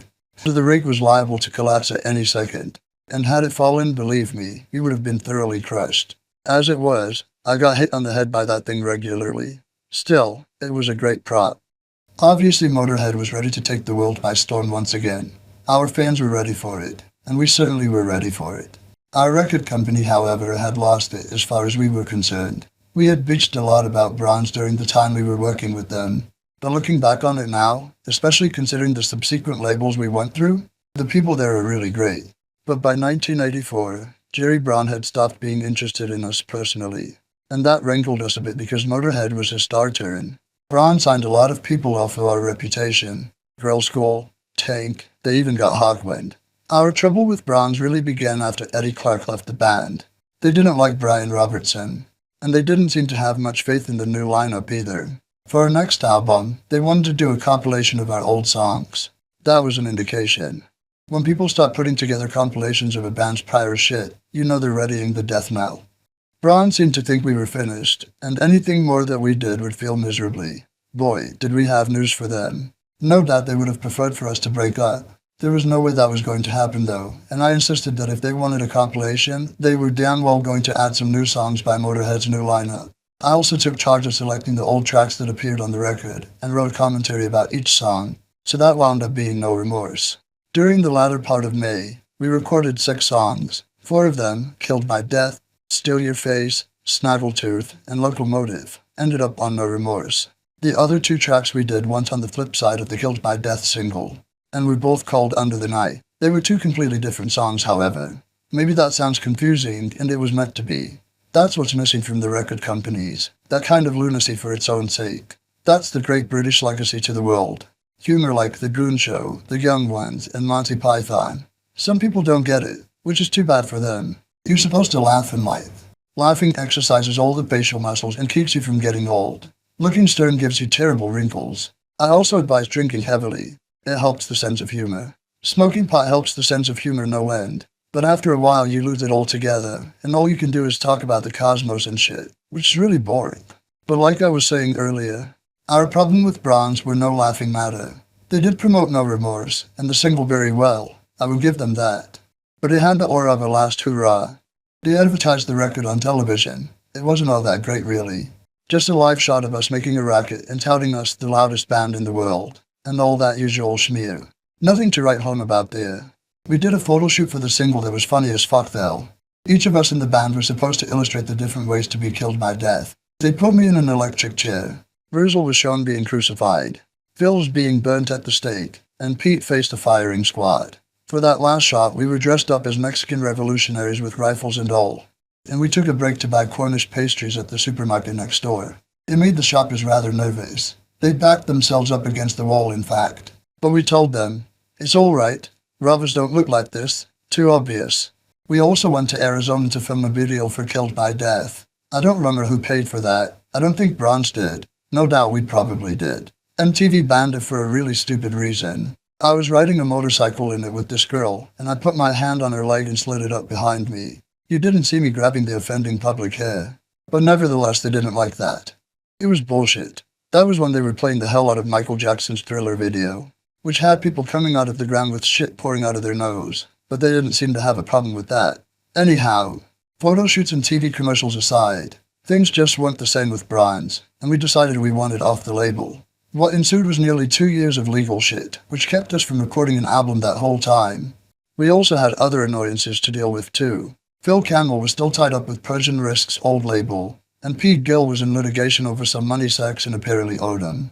So while the whole band wrote the music for the new songs we recorded, only Wurzel and I were able to take credit. Things were just 10 times more complicated than they should have been all around.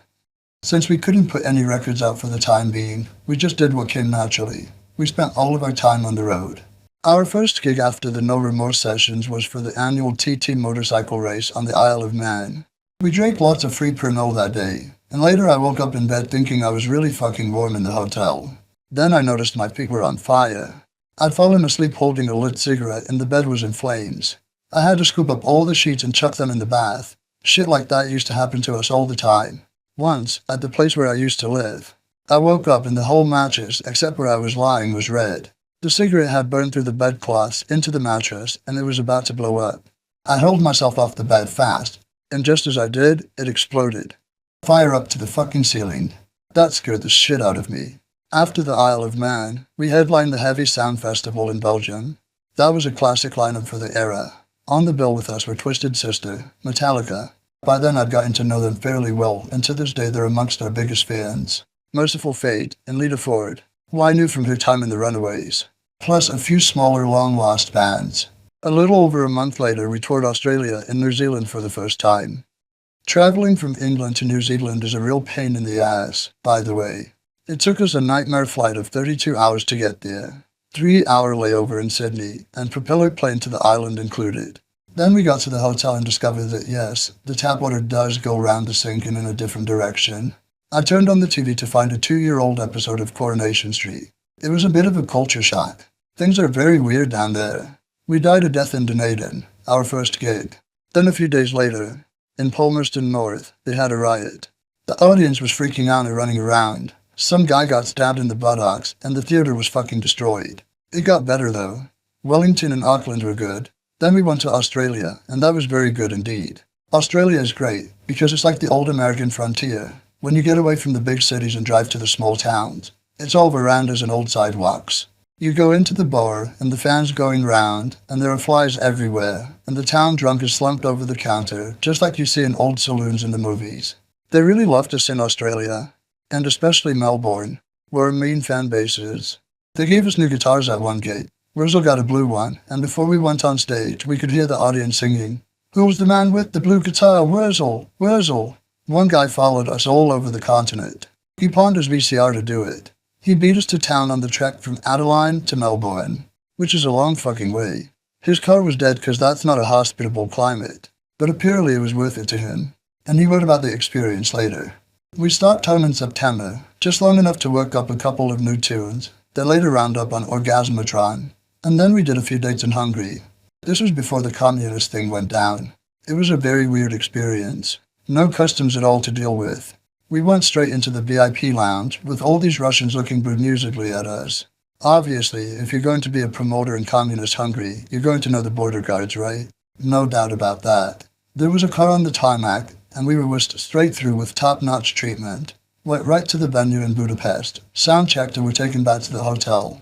The next day we went to the gate to find a whole army lined up around the site, and these Hungarian freaks just ran right through them. They were excited, because I think we were the first band to play there for a long time. What a sight. Thousands of people storming the Hungarian army. We performed in front of an audience of 27,000. Great show. The killer was it was in Hungary, so nobody heard about it. I always find that when you play in these depressed so-called third-world countries, the people are much more trusting and kind. They're more enthusiastic about everything. Considering that, what has civilization done for us? Blunted our sensibilities and made us less open and tolerant? Civilization is apparently a curse. God bless the open market. Back in England, before starting off on our tour to promote No Remorse, It had come out in the UK the month before. We made an appearance on ITV's Saturday Starship, a kids' Saturday morning show, the successor to Tiz Was. Apparently some people complained because we were rehearsing early in the morning for the show in the station's parking lot. I don't know what the problem was. 8:30 a.m. was the time they gave us to rehearse, and they put the stage up in the parking lot for us. Then we did the Warhawk Weekender Festival in Norfolk, which was put on by the magazine Kerrang. That was a terrible show, and as is typical in the world of Motörhead, it was broadcast. Halfway through our British tour, Virgil had to go to the hospital because he had kidney stones, so we finished up the dates as a three-piece. Our last gig at Hammersmith Odeon, he was allowed to play on a few songs. They put him in a wheelchair and two porno nurses rolled him out on the stage. The whole place was cheering for him. Keep in mind that at this point he'd been in the band for less than a year. Plus, we got a silver disc that night for No Remorse. For a band that was supposed to be finished, I'd say that was a rather impressive showing. We spent the last part of '84 touring America. It was the first time for Phil and Wurzel. He had already been there with Saxon, and I played tour guide for them. I really enjoyed myself on that trip, because the last couple of years with Phil Taylor and Eddie hadn't been that much fun. And with Brian, it was no fun at all. That was a year and a half of fucking torture, in fact. But like I said, when young guys join the band, it really takes years off you. We finished out the year by filming a video clip for MTV. They opened the door to us, finding us all singing a hideously off-key rendition of Silent Night. Then we ended December by doing a few dates in Germany. Those were actually our last shows for a few months. We spent the first part of '85 doing TV appearances, most of them for Britain, a couple for Sweden. We were on the debut show of ITV's Extracelestial Transmission, or ECT, or Eric Clapton's Tits, as I fondly called it. It was this heavy metal show, and they asked the audience to dress outrageously. In the spirit of the occasion, I had the makeup department do an incredibly realistic double scar down my face. And I dressed all gangsterish in a white double-breasted jacket, a favorite of mine, black shirt, white tie, and wraparound shades. A couple of Hell's Angels friends of mine saw our appearance and offered to kill the guy who gave me the scar. I also made a few appearances on my own here and there. I flew over to Germany on a TV show with Kirsty MacColl. Rest in peace, she was a really great bird. I was on guitar, dressed in shades, in a teddy boy outfit.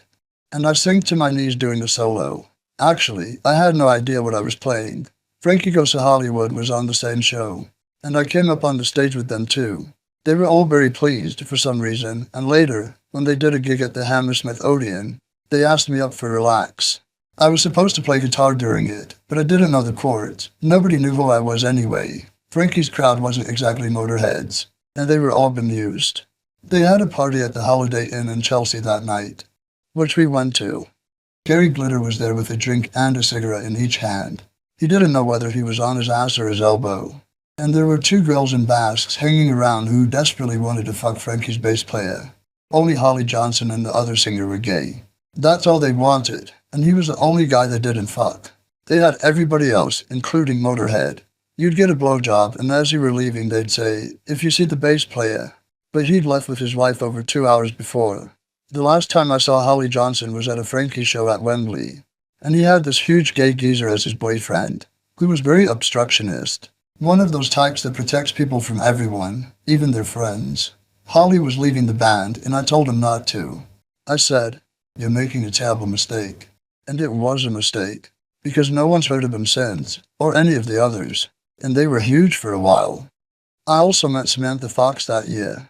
We were both judging the spaghetti eating contest. There were some fucking animals at that thing. I'd been a fan of hers since she was a page 3 girl, and we were thinking of doing Love Hurts as a single together. I did a tape and gave it to her to listen to, but our schedules got in the way, and unfortunately it never happened. She's another one that's practically disappeared. She was very cute, but I think she was kind of misdirected. Her father was her manager, which is always a mistake, and he managed her right into oblivion. But she seems to have reappeared once again. Motörhead recently did our first ever shows in Russia, and we went to a club owned by the promoter, and there was Sam Fox. We had a great reunion there. Even though Motörhead couldn't make any records for the time being, it didn't stop us from doing other things, such as benefit records. Jerry Marsden, of Jerry and the Pacemakers, got a bunch of geezers together to sing You'll Never Walk Alone, with the proceeds going to the Bradford City Football Stadium Fire Disaster Fund. Wurzel and I were on it, along with Phil Lynott and Gary Holden, among others. The song went #1 and earned a gold disc. I also produced a Ramones song along with Guy Bidmead, Go Home Man, from their Bonzo Goes to Bitburg EP. I wish it had been one of their faster numbers, like Beyond the Brat, Where I Want to Be Sedated. At the end of June, Motörhead was coming up on our 10-year anniversary, and we did a couple of shows at the Hammersmith to celebrate. Those were fun gigs. The first night, everybody who'd ever been in Motörhead showed up on stage, which was amazing. Wendy O. Williams and Girl School were there too. The second night, everybody showed up again, except for Larry Wallace. Even Lucas Fox was there, and he'd only been in the band a few months. Since we couldn't get 3 drum kits on stage, we hung a guitar around Lucas, but he wasn't supposed to be plugged in. Of course, he was plugged in, while Brian Robertson wasn't. Typical. And Phil Linden came on stage because he just couldn't resist it. We were doing Motörhead, but he had no idea what he was playing. Eddie Clark was over there going E. He didn't remember either. Phil was a good friend of mine, but he'd never heard our signature tune. We were recording those shows, and Big Mill did a special mix of it with Phil's bass up front and gave it to him, just to embarrass him. He had his revenge posthumously, though. When I went on stage with Duff McKagan's band a couple of years back at the Hollywood Palladium, they started playing The Boys Are Back in Town, and I didn't know it. I was supposed to do a different song with them, but they switched on me. Anyhow, the second gig ended with a huge birthday cake being rolled out, and this little bird jumped out of it with these big balloons under her t-shirt. I took her home that night. Actually, I was going out with her at the time. Katie, her name was. What a little beauty. We released a video of that gig called The Birthday Party. Our manager also wanted to release it as an album, but we said no. I thought it would damage video sales, and I also thought it was a con, another cash-in thing. We didn't think it was good enough as an album either. After all, we hadn't played for 5 months before those 2 shows. It became an issue between us and Doug Smith. That went on for years, fighting and bitching. He finally won. It's hard to think now why we were so adamant, but at the time it seemed real important. After the Hammersmith Odeon gigs, we toured Scandinavia for a month. We played just about everywhere there was to play. Above the Arctic Circle, every shit-ass town. They have fair summers in Sweden, so we did all of them, all of Norway, and had a couple of dates in Finland. Our last gig was in Gothenburg, Sweden. Our present drummer, Mikey D, was living there and we never knew. We called it the It Never Gets Dark tour, because it doesn't get dark there in the summer. The sun just goes low on the horizon and then comes up again. In Norway we had the promoter from hell. He kept telling us the wrong distances from gig to gig, so we kept missing the ferries. Norway is all fjords, and you have to keep catching ferries, and we missed about half of them and had to take speedboats. It was really annoying, not to mention expensive, and we were constantly late for gigs. Once we got to the show really late, we walked into the dressing room to find a bowl of cold water with like 1 fucking beer in it, 3 yogurts, a few biscuits, and fruits and nuts. You know, bear food. So I said to the promoter, "Hey, come here a minute," and I hit him with 3 yogurts before he got out the door. A bit later on, the door opened a crack, and a bottle of vodka rolled across the floor to us. Finally in Trondheim, we got totally fed up with him and covered him with squirty cheese. It was the 5th time we had to take a speedboat, and we were 2 hours late for the show, and we were really pissed off. Kids always think it's the band's fault when the gig starts late. So there we were on stage at last, and this cunt of a promoter was leaning against the PA like he was some big deal because it was in his hometown. And our roadies came up behind him and grabbed him, handcuffed him, dragged him out on stage, and pulled his trousers down. Then they squirted him with squeezy cheese and mayonnaise and anything else they could get their hands on. Our tour manager at the time, Graham Mitchell, walked up to the mic and said to the audience, "See this asshole? That's why we're late tonight." And for doom, we pushed him off the stage. The guy wound up going to the police station like that, covered in flopping in a taxi. After the gig, in the dressing room, we got the inevitable loud thump, thump, thump on the door, and it was this giant fucking cop. The Norwegians are real tall, who looked like a super Gestapo. "I think you have done something very awful to this person," he informed us. Yeah? Well, he told us all the wrong fucking directions. And all. We told him the story. Yes, he said. But this is no reason to cover a man in beast cheese. It was the cheese that seemed to bother him, not the assault. It was a cheese thing. Strange. When we got back to London, we did a few things around town before heading back to the States. Hawkman was doing an anti-heroin gig at the Crystal Palace, and I got up and did a couple of numbers with them. At this juncture, I would like to mention that I think these anti-drug gigs are a joke. They're generally set up by people who are smashed out of their minds, which already defeats the object. And what do you do with the money you get from an anti-heroin gig anyway? Not buy drugs with it? They just set up cleanup centers or rehabs that don't really work. No drug taker worth his fucking name is ever going to listen to the people who are in charge of those places, because they run them like youth clubs, which is the very reason you started taking the stuff in the first place. As a mark against your parents' generation. You don't want to be herded somewhere and told you're a bad boy. That isn't the way to do it. You lock them up in a fucking room until they're clean and let them out and see if they stay clean. And actually, it's not even much use doing that, because a smack addict has to want to be clean. They've got to come to you. You don't do things like offer them rehab instead of jail either. Obviously, who's going to choose jail for fuck's sake? They go to rehab to get the heat off of them, and maybe get rid of the annoying girlfriend. Then they get clean, and it's cheaper for them for a couple of months afterwards, because they only have to take a fraction of what they were doing before.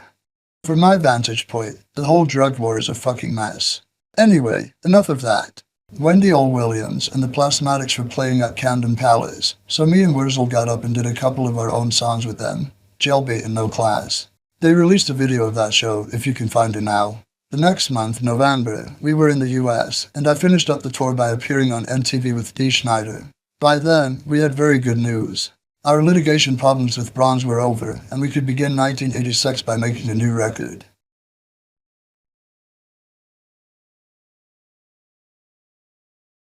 Chapter 10. Don't Let 'Em Grind You Down. Of course, Motörhead didn't wind up on just any record label. Our manager Douglas Smith had convinced us that it would be best if we went with this company, GWR, an acronym for Great Western Road. So ignorant of business affairs as always, we forged ahead with the recording of Orgasmatron. Orgasmatron was our first full studio album in 3 years, and the lineup, except for me, was completely different from Another Perfect Day. But that didn't faze us any. Between the recording sessions for No Remorse and all the touring we did, the four of us were rather used to each other by then. We made the record in 11 days, which, as you might have figured by now, was no big deal for Motörhead.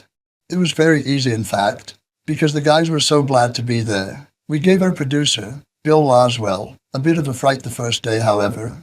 Me and Paul Hadwin, the fan club secretary at the time, had been drinking in this boozer when we saw an advert in the paper for Fattlegrams.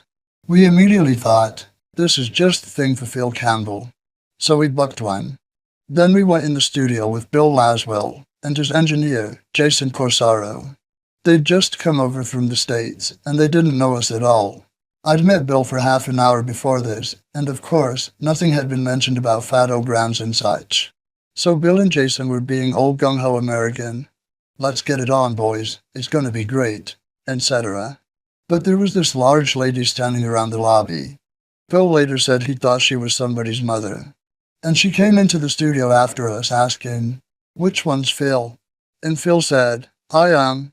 Wham! She tore off her dress and there she was, this huge woman in a little skimpy outfit with tits cut out, singing Happy Birthday to You. I suppose it may not have been his birthday, but we told her it was.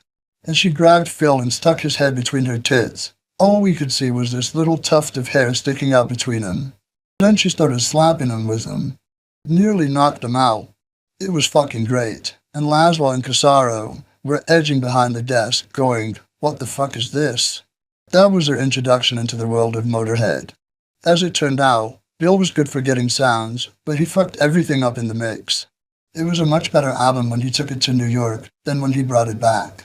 A bunch of us, our people, Laswell's people, got together for the grand, first time playing, and our publicist brought a case of champagne to ring in the occasion properly.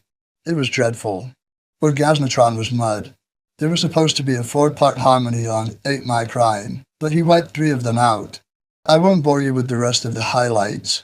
Suffice it to say that our publicist was edging the crate of champagne back under the desk with her foot, while Laswell's manager was standing by the door bopping determinedly.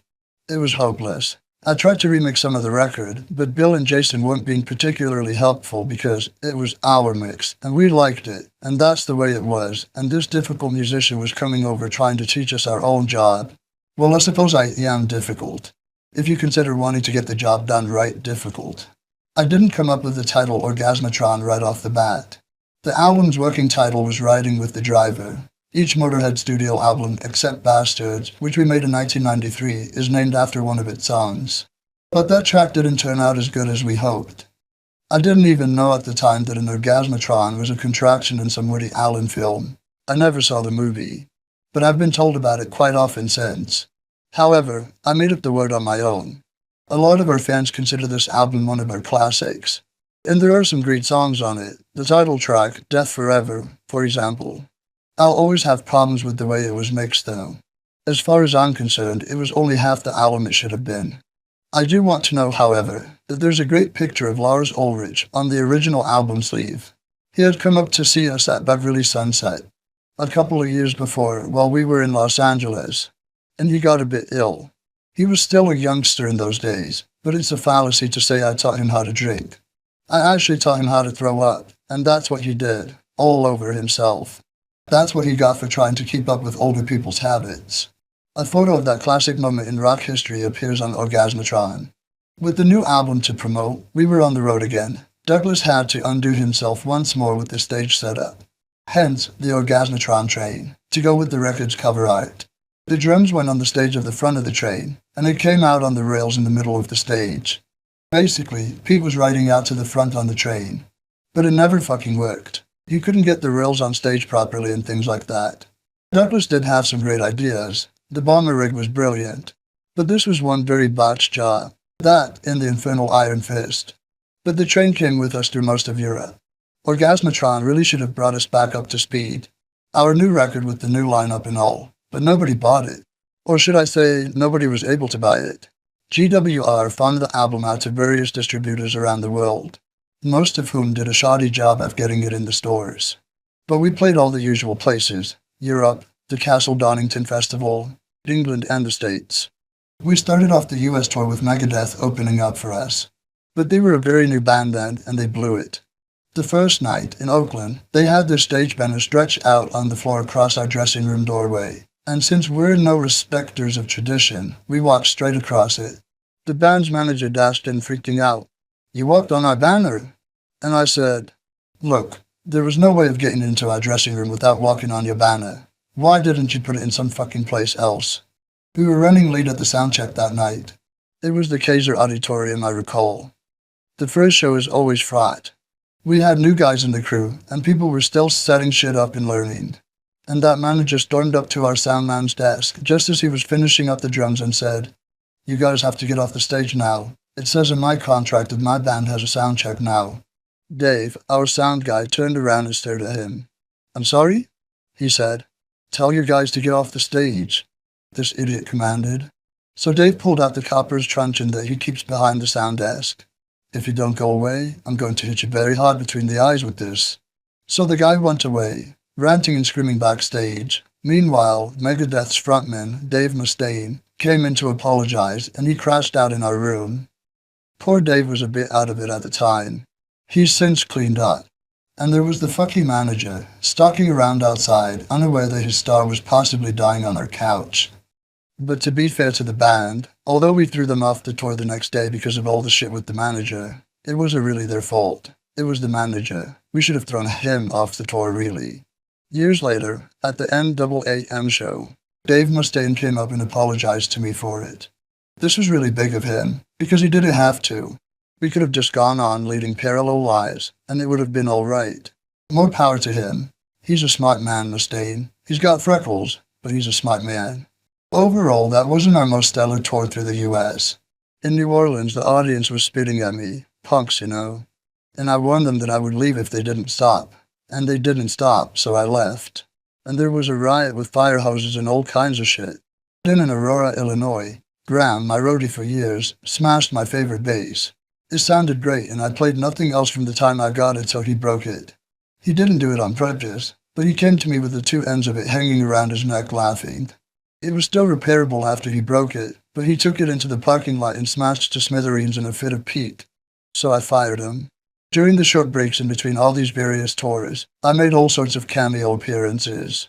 I played an outlaw, typecasting, don't you think? In a video for this song, I Want to Be a Cowboy, by the band Boys Don't Cry. I got up at Hawkwind's gig at the Reading Festival in St. Silver Machine. Then there was Boss Goodman's testimonial at Dingwalls.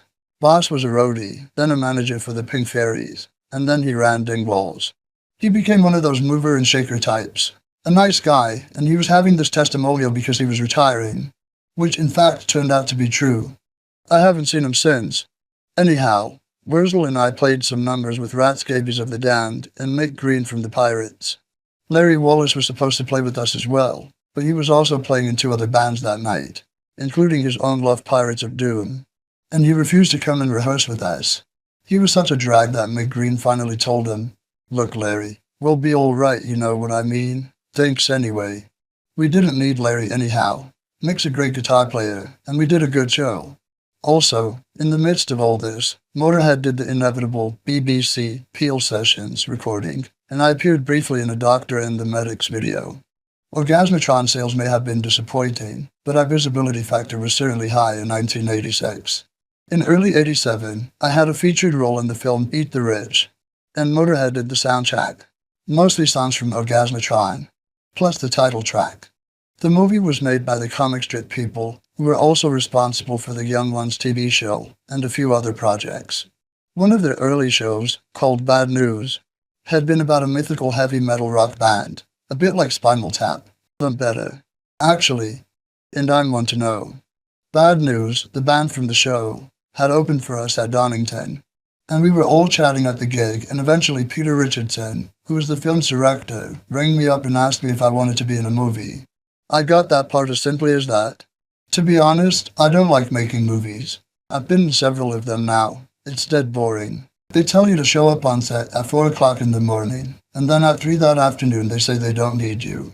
So it's just waiting around all day basically, with a bunch of fucking actors. Eat the Rich wasn't so bad though. I spent a lot of time drinking with Nasher Powell, who had the lead role as the Home Secretary. He has a club now in South London, frequented by villains and gangsters of all shapes and sizes. My character was called Spider, and I was supposed to be working for the Soviet double agent Captain Fortune, played by Ronald Allen, who was in A Night to Remember, the Titanic movie from the 50s. I won't get into the plot of Eat the Rich here too much. It's a black comedy involving cannibalism in a smart restaurant, with lots of political overtones. Quite a few people did cameos: Paul and Linda McCartney, Bill Wyman, Clu Stark, Angela Bowie. Not that she's any big deal. Her claim to fame is that she married David Bowie. It's a very English film, really. A lot of Americans don't get it, but I think it's quite good. My part didn't require any major sort of acting. I just played myself. I even used my own clothes. The director's instructions for me pretty much consisted of, walk over here and say this. If you happen to rent the video, look closely at the scene where I'm riding a motorcycle. It's not really me. They shot that when I was off touring America with Motörhead, and I had to leave a set of clothes behind. They ended up having a grill double for me, a big grill. Good, eh? Trivia fans. The director ended up having all of Motörhead in the film. We replaced the band in the ballroom scene. It was a secondary idea he had halfway through shooting. If you watch very closely during that scene, you'll notice that the band changes all the way through it. First there's none of our mob in it, then there's just me playing, and the rest of the band are straight guys. And then Phil appears, and then Wurzel and Phil Taylor appear. I had just fired Pete Gill that morning, and felt he shot down real quick in his car to do the scene. So much for continuity. The sacking of Pete Gill was a long time coming. Peter was his own worst enemy. He was another one who couldn't just be content to be in the band. He went up against me on a couple of decisions, and he was making Phil and Wurzel upset too. I got tired of them moaning. So when he kept us waiting while he hung around in the lobby of his hotel for 20 minutes, while he read the paper or something, that was the proverbial last straw. I know it sounds trivial, but most flare-ups in families are, aren't they? And a band is a family. I let him stay for a couple more months, but it wasn't the same. I mean, enough's enough. I already knew Phil Taylor wanted to come back. He'd been playing with Frankie Miller along with Brian Robertson, and it wasn't working out very well. One time, Motörhead was flying home from a tour of the States, and Frankie Miller, Filthy, and Robbo were on the same plane. That was very weird to begin with, and then the three of them started fighting amongst themselves in mid-flight. Sometime after that, Phil came round and asked for his job back, but we told him, well, we've got to keep Pete at the moment, not yet knowing all the conniving that was to ensue. I'm too honorable for my own fucking good. Brian Downey from Thin Lizzy asked for the gig around the same time, and I turned him down. So the situation with Pete came to a head the day of the shoot. He took so long to do everything, and we were always having to wait for him. It was just getting up my nose. Because after all, I'm a speed freak and I don't like waiting. That morning, we got in the car and went down to the hotel to pick him and Phil Campbell up. Phil came bopping out of the hotel immediately, but Pete was still in his room, not dressed, and we sat there for half an hour while he fucked around. Then he was saying goodbye to people in the lobby, and we were supposed to be at the shoot. Young people were sitting with their cameras on idle, so finally he came out, but I was fed up. I rolled down the car window and said, "Fuck you, you're fired." And we drove off. And that was it. Last I heard about Pete, I believe he was touring with some alternative version of Saxon. It's got 3 original members of the band who had all been fired. So they were calling themselves Son of a Bitch, which was Saxon's original name. Anyhow, with Pete gone, we gave Phil Taylor his job back. It was a mistake in retrospect. But then everything is easy in retrospect, isn't it? The situation worked all right for a while, but things weren't the same, and I should have known they wouldn't be. But by June, we were back in the studio recording a new album, which would be Rock and Roll. Rock and Roll is a fair album, but it isn't one of our best. There were problems in the studio, nothing truly disastrous, just a series of little annoyances. Our biggest mistake was choosing Guy Bidmead to produce it. He was an engineer really, so we were pretty much producing ourselves. Guy had looked like a good idea though. He had worked a bit with Big Mail, who helped on our 2 most successful albums, and he had engineered the track we recorded for No Remorse. But the chemistry wasn't quite right. It wasn't Guy's fault really, it was us too. We were calling all the shots and whoever was nearest the desk would generally be the loudest. There was quite a bit of confusion when we were making the album, and Rosal was having a bad time personally. His old lady kept coming up to the studio and chasing him around, causing all manner of family arguments while we were supposed to be working. That certainly didn't help. A lot of times, the way a record turns out depends on what the band members are going through while they're in the studio. If a guy's being harassed at home, or he's got some money problems or whatever, it affects his performance because his mind won't be on the job 100%. In addition to all of this, we didn't have enough time to do the songs properly, and when that happens, you're pretty much wasting your time. That said, we did have some amusing moments. One of the studios we used to make Rock and Roll was Redwood, which was co-owned by Michael Palin, and it turned out that the engineer had worked on all of the Monty Python records. He played us some great outtakes that Python never put out. We also asked Michael Palin to come down and do a recitation to put on the album. He showed up, dressed in this perfect 1940s cricketer outfit, the striped blazer, the duck trousers, the fucking white pumps, a V-neck sweater, with his hair all brushed over to one side. A complete vision, and he walked in saying, "Hello, what sort of thing are we going to do now then?" I said, "Well, you know the meaning of life." There was this speech that began, "Oh Lord." "Ah," he said, "give me some cathedral." And he went in and he did it. It was great. Even though we've done better records, both before and since Rock and Roll, we did have some great songs like Dogs and Boogeyman. We played Traitor for years, and Michael Palin's "Oh Lord" looked down upon these people from Motörhead speech at the end as a classic. But overall, it just didn't seem to work. Still, it's not a bad album. I don't think we've made a bad one. Anyway, with the new record done, there was the usual promotional stuff. MTV Europe had an international Lemmy Day, which frankly, I remember nothing about. And of course we spent the rest of the year touring through England and then Europe. We were supposed to begin 1988 by touring through the US with Alice Cooper, but we missed a month of it because the fucking American Immigration Department took so long to give us our work permits. It was just a lot of bureaucratic bullshit. I mean, we bring foreign money to America and they don't give a fuck about that. They'd rather give amnesty to all illegal immigrants. Actually, I missed out on that by 1 year. I had been living in America for 6 months when the amnesty was granted in 1991. If I had known it was coming, I could have stayed out beyond my work permit and then got amnesty and a green card. I can't get a green card because I got busted there for 2 sleeping pills in 1971. So obviously, they have to watch out. Dangerous drug fiend, right? Brilliant thinking that. Anyhow, the Alice Cooper tour, once we finally got on it, was a pain in the ass. It wasn't Alice's fault. He had no idea what we were being put through by his tour manager. That guy was a complete cunt. He made everything really difficult for us. Since he was working for the top star, somebody else had to suffer and be made to look bad. We couldn't do this and we couldn't do that. Fucking arrogant sons of bitches. How important do they think they are? It's only a band, not the Houses of Parliament. Not that that's that important either. Finally, this idiot took away our all-access passes and replaced them with passes where we could only go backstage up to when we played. So after we finished our set, we couldn't get in. Naturally, I wouldn't stand for that kind of shit. So I went around the crew and said, "Give them fucking passes," and gathered them all up. Then I walked straight into the production office, threw them down and said, "There, look, we're out of here." And as I was leaving, Toby, Alice's accountant, who had a brain, came and spoke to us and gave us our passes back. Toby still works for Alice. The other guy doesn't. Need I say more? I talked to Alice years later, and he never knew any of this happened, that his people were doing things in his name, and that made him look like an asshole. Something he definitely isn't.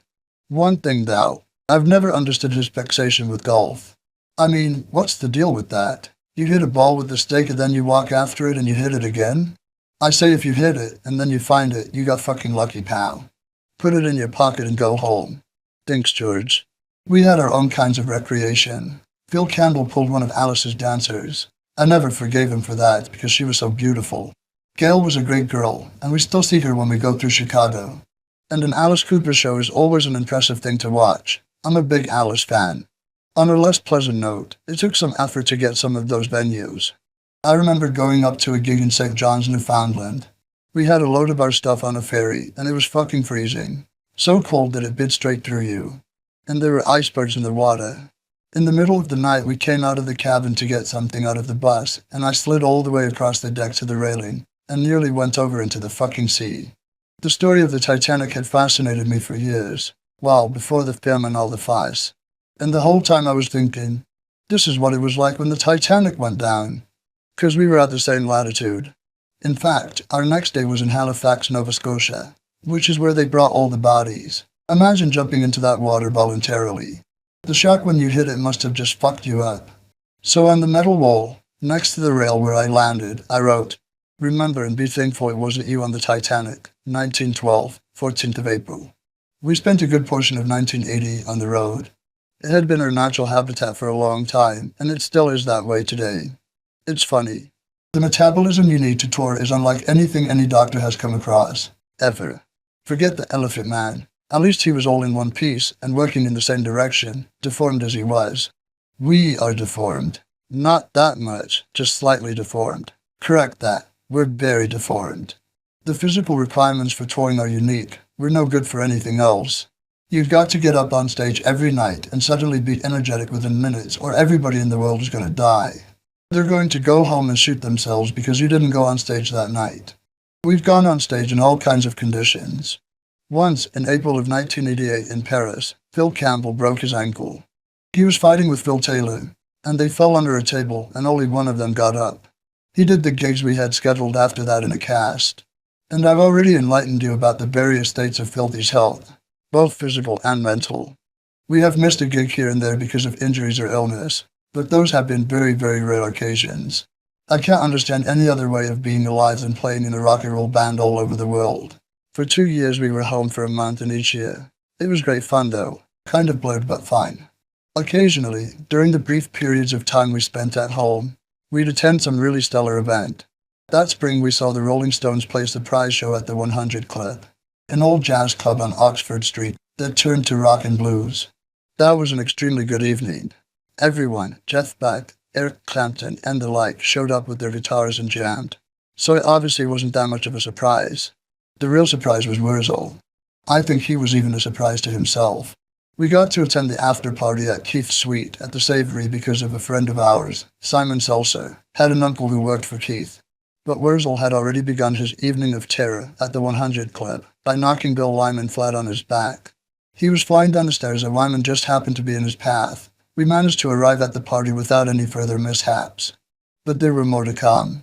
For a while, we were sitting and talking with Simon when Kirsty McCall came by with her new husband, producer Steve Lillywhite.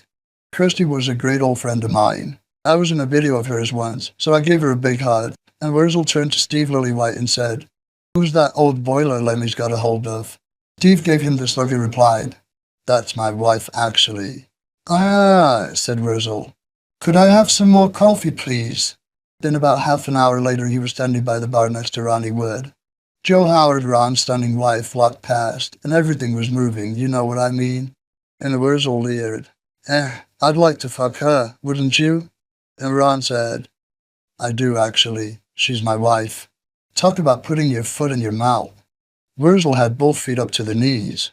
Luckily, it wasn't catching, because I was standing around when I heard this voice behind me say, Hello, Lemmy. I've always wanted to meet you. I turned around and it was Eric Clapton. This was big news for me, because I remembered him well from the Blues Breakers and the Yardbirds. So I managed to say hello without groveling. I mean, Eric.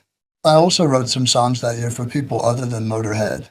We were rehearsing in the same area as Grill School, and we all went to a pub, and I wrote head over heels there for them.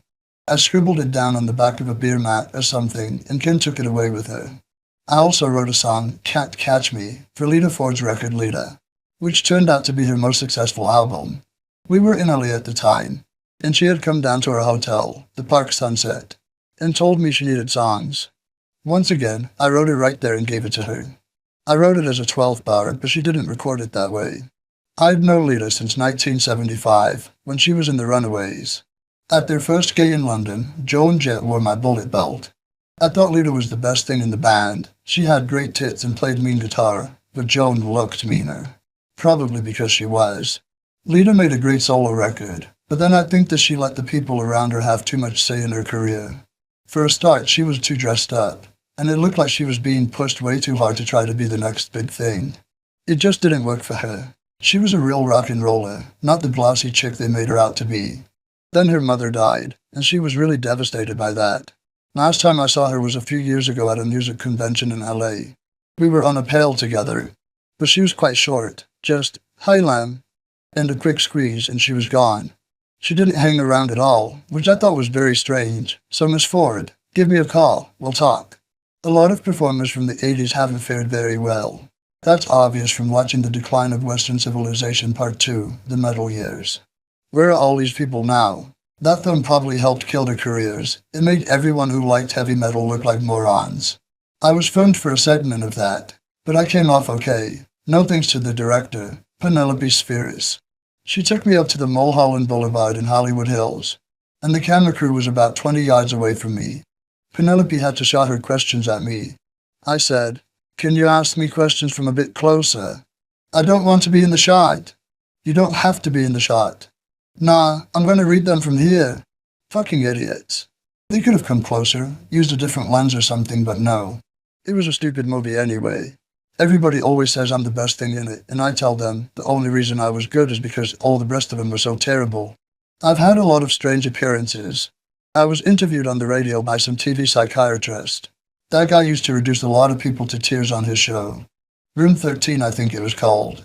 But not me, as you might imagine. I was also on a program with the Joan Collins fan club, which was just one guy, Julian Clary, who's famous now under his own name. He's gay, so I guess as far as Joan Collins was concerned, he was both the bitch and the stud. He was alright, very bitchy and camply sarcastic, and I love that kind of humor. I think Julian's going to end up as a modern-day Noel Coward. But him and me together on a TV show certainly made an odd combination. A couple of years ago, I, along with a lot of other heavy rock performers, did a video for Pat Boone because of the album he made covering metal tunes. This is not as weird as you might think. I thought he was an excellent performer in his day. Anyhow, back to my day. Or with this particular period of time, you might call it dog days. In 1988, we also did another live record, No Sleep at All. We figured we might as well, since we had this relatively new lineup and all. It was recorded at the Giants of Rock Festival in Hämeenlinna, Finland, in July. But it was a mistake and failed miserably sales-wise. The record itself is alright. It could have been better, no doubt, but we had Guy Bidmead mix it, because we wanted to give him another try. Mainly because he had been Bick Meal's boy, and Bick was a great live mixer. After that, I think we finally figured out that Guy just wasn't Bick Meal. Don't get me wrong, though. After all I've said about Guy, it was only because he was taking orders from us. He was too nice. Bick knew when to tell us to shut the fuck up. Of course we went on the road and toured behind No Sleep. Nothing new there.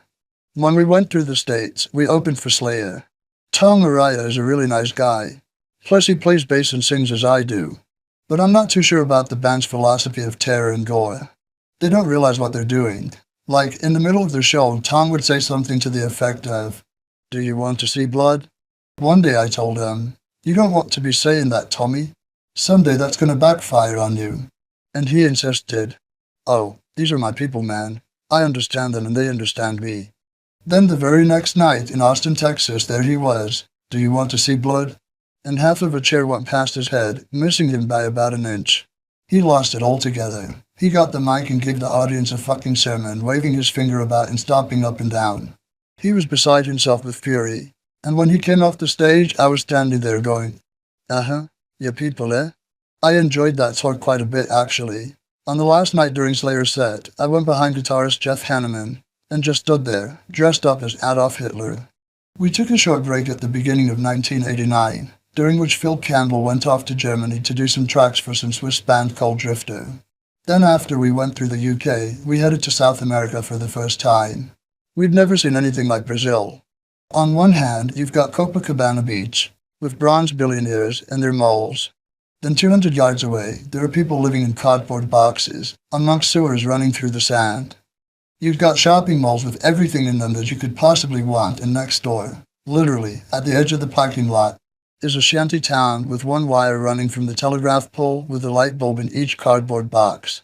We saw a guy sleeping under a bridge with a table, a chair, a sofa, and a picture on the wall, 5 feet from the traffic. That's where he lived. Unfortunately, I see the US heading in the same direction. Great Britain already seems like a third world nation, and judging from all the homeless people around, it looks like America isn't far behind. Can somebody tell me why the richest country in the world has bums living on its streets? Anyhow, we played 4 dates in Brazil, 2 in Sao Paulo, and 1 each in Porto Alegre and Rio.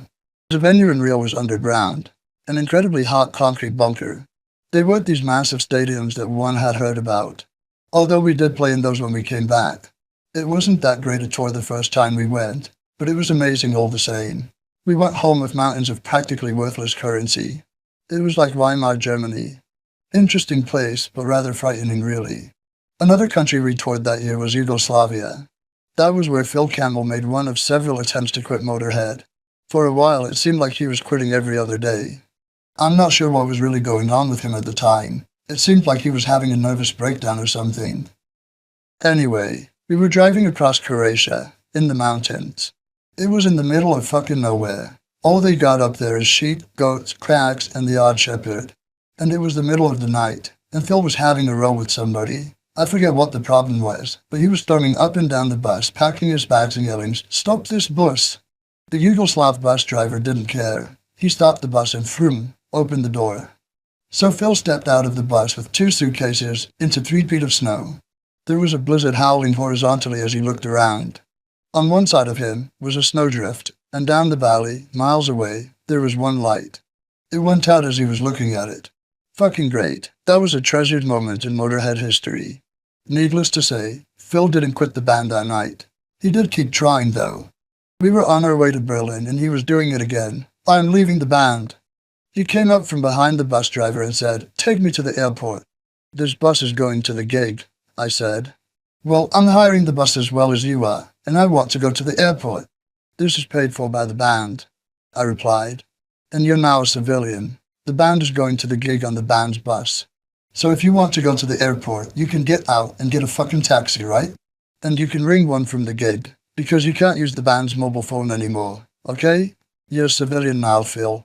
This bit of news was met by a lot of muttering under the breath, and again he gave up the idea of leaving. He tried once more at the beginning of another German tour. He left the band the first night we got to Frankfurt, before we'd even gotten started. Nothing would do, but he had to go to the airport, no matter that it was 11:30 and all the planes were gone. He went there anyway and slept in a chair. When he woke up, somebody had stolen all his bags. After that, I think he learned his lesson and stopped trying to quit the band. Phil is still with us today, and other than me, he's the longest-running member of Motörhead. He's also a constant source of amusement. Many's the times he's walked out of a gig into the back of a gear truck, thinking it was the bus. He got into a bass bin once, thought it was his bunk. No end of fun, Phil. He's sort of like our Keith Moon. Incidentally, he's also an excellent guitar player, and a Taurus. But back to the Yugoslav dates. We had 2 in Ljubljana. During the first one, Rizal fell off stage. 1 minute he was next to me, and the next minute he was gone, straight down. That wasn't the sturdiest stage that was ever built either. I remember walking into a hole near the back. On the second night, something happened that was potentially far more disastrous. During the first song before the solo, some asshole threw a razor blade at the stage. The guy had even taped it to 2 coins to give it more thrust, and it cut my hand wide open. I didn't really feel it, so I didn't know what had happened until I began seeing all this red on the floor of the stage. Then I looked at my hand and realized it was gushing blood like a motherfucker. But I wrapped a rag around it and finished the show. It was a terrible wound though. When I came off stage, I took the rag off and blood spurted all over the walls amidst cries of disgust from the rest of the band. So I went to this Yugoslav peasant's hospital and got stitches. But over the next 4 days, my arm slowly began to turn black, blood poisoning. We stopped in Nuremberg on the way home, and I saw a doctor there, thinking German doctors were good, but this guy really fucked it up. I'd been asking our manager Douglas to fly me home so I could get this mess taken care of, but he didn't want to pay for the plane fare. If it had been up to him, I would have to take the bus all the way back to England. And when I say my arm was black, I don't mean blue. It was black, with a bit of red. I almost lost my thumb and a finger. It was so bad that our tour manager finally said, "Fuck this," and put me on a plane. I was in a hospital in England for 2 weeks with my arm hanging in a sling. All because of some little fucker who thought it was smart to throw a razor blade at a band. In fact, I'll tell you exactly how smart this guy was. After he did it, he stood there pointing at himself saying, "It was me." Naturally, our crew headed his way, rubbing their hands together. Oh really? A live one. They kicked the piss out of him, and when they were done, the Yugoslav police kicked the piss out of him as well, and they are professionals. And believe it or not, he was still there at the loadout yelling, "Come on, man," and all that. A real diehard idiot. I'll never understand that. I could see him hating me for some odd reason. I could see him premeditating the thing and doing it. But I can't see him going, "It was me," to my people. I wonder where that guy is now. Probably having a great time running around killing women and children. Probably a cop. Anyhow, the police loved me that night because I carried on playing. If I had stopped in front of those 6,000 people, there would have been a riot. There were a lot of riots going on back then. But anyhow, I was their hero for keeping the show going. That year at least. I don't suppose I am now, after the double whammy we got hit with when we came back to play again. Phil Campbell and Phil Taylor both wound up in the hospital, and we had to cancel the show. I remember going up to Wurzel's hotel room. "Gig's off, Wurz," I said. "Why?" "Drummer guitarist can't do it. They're in the hospital." "Have they been run over?" Wurzel asked. "In a way, yeah." The both of them were flattened by some brown speed. Well, it wasn't speed at all. "Brown speed?" I said to Phil Campbell. "Didn't you think?" And he said, "No." Phil Taylor, too. They both should have known better. Speed ain't brown. But no, they wound up being carried past each other in the hospital corridor. What were they thinking? That was almost as stupid as the guy yelling, "It was me." In June, our fan club had its 10-year anniversary and threw a party at the Hippodrome. I met Wendy there. Naughty Wendy from Red Car. I was walking around the corner at the theater, and there was this bird with these fantastic eyes. She was just tremendous. I don't remember anything about the party after that. I was with Wendy. She was a great girl, very supportive of me in all sorts of ways. I saw her not too long ago when I was in England, and it was nice to see her again. I hadn't seen her for 8 or 9 years. Luckily, she hadn't changed into a drooling hag. Some of them do, you know. The Hippodrome was a big venue in London, as indeed it still is. It was famous for dancing bears in the 19th century, but by 1985, all they could get was us. I used to go up there on heavy metal night and try to hit on all the girls who came to see the good-looking bands. Well, you never know. I got more than I bargained for one night when I went up there and ended up on stage with John Bon Jovi, Richie Sambora, and Dave Snake Sabo, Rachel Bolan, and Sebastian Bach from Skid Row. We did Creedence Clearwater's Travelin' Band and Rock and Roll, the Zeppelin number. And it may well be released on Lemmy Goes to the Pub label when we're all dead. Later on that summer, I made an appearance on this horrible TV show called Club X. The segment we did was great though. It was all about black leather jackets, and I wrote a song for it, which was named, cryptically enough, Black Leather Jacket. We whipped out a scratch record of the song for the playback on the show. I played bass on the tape, but on camera I played piano.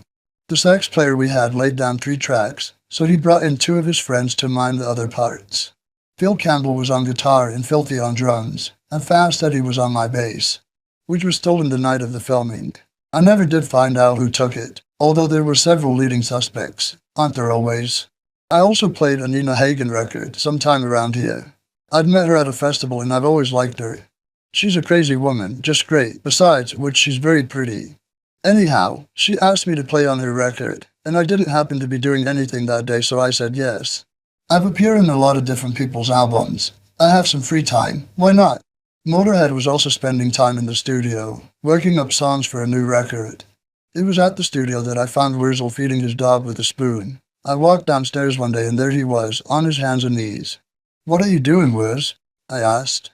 "She's upset," he said. "She thinks I'm leaving her." "Why would she think that?" "She saw me packing my suitcase." "Wurzel," I said, "dogs don't have the concept of a suitcase. They don't know about packing clothes for trips. Dogs don't wear clothes." "Well, she thinks I'm leaving." There was no talking to him. He called her Toots because she had a white line up her nose, and she taught Wurzel to fetch sticks. He'd go outside with the dog and he'd sit and watch them. He'd throw a stick and the dog would look at him until finally he'd go and get the stick and throw it again. Actually, the dog was pretty smart. Anyway, when we weren't watching Toots teaching Wurzel tricks, we recorded demos of No Voices in the Sky, Going to Brazil, and Shut You Down. These all ended up on 1916. But by then we knew that whatever we did for a new album, it wasn't going to be on GWR. We'd been very wary of Doug Smith for the past year or so.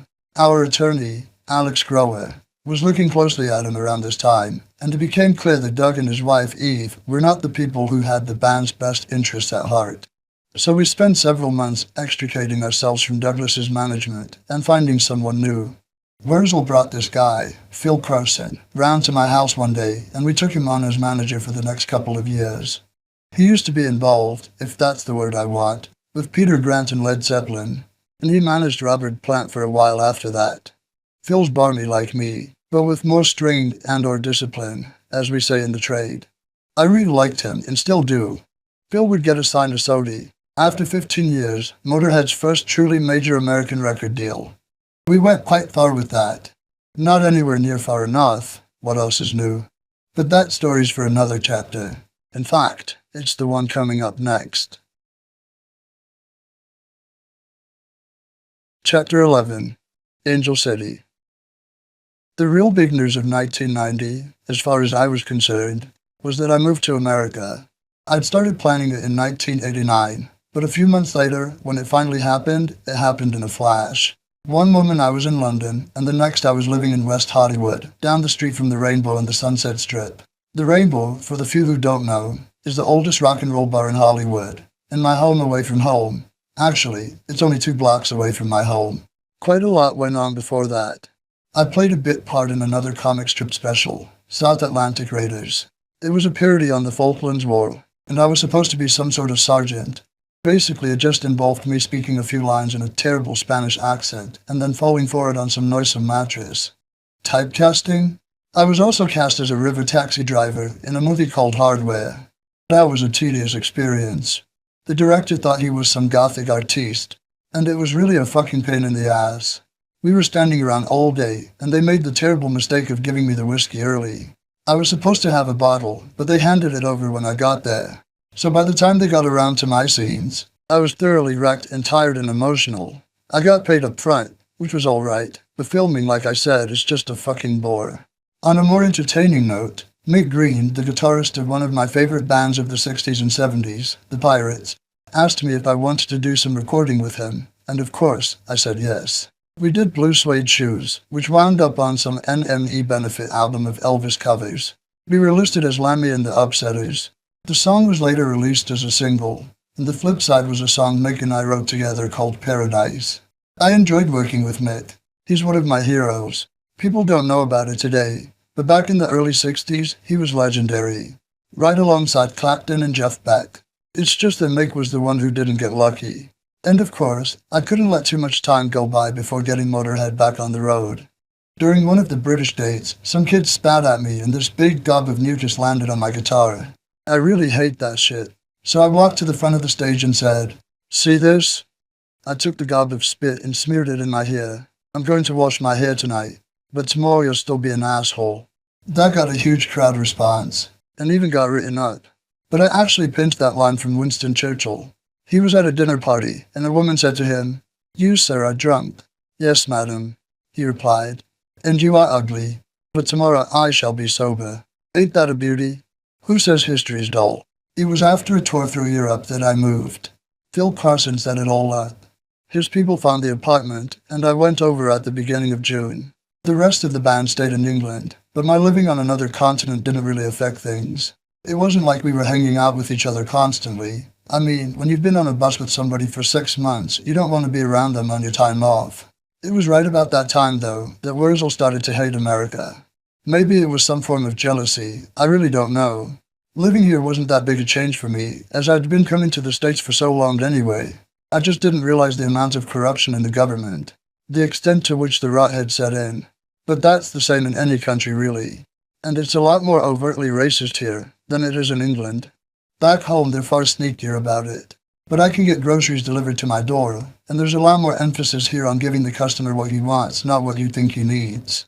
The only real trouble I had with adjusting to America was the sense of humor gap. The British have a very black sense of humor, see? It's very vicious, and Americans just don't get it. I practically destroyed my entire social life within 2 weeks of coming here. I'd say something that I thought was hilarious, and I'd get these horrified responses. "How could you say that?" They were outraged and hurt and all kinds of shit. Jesus, it's not necessary to be that hurt. Cripples are funny. I'm sorry, it's not my fault. I'm just an observer here. Another thing people don't understand is my collection of Nazi memorabilia, which really kicked in when I moved here. World War II artifacts have been around ever since I can remember. After all, I was born the year the war ended, and people were always bringing home souvenirs and shit. I had one dagger when I came over here, 2 medals, and maybe a flag and an iron cross, and that was all.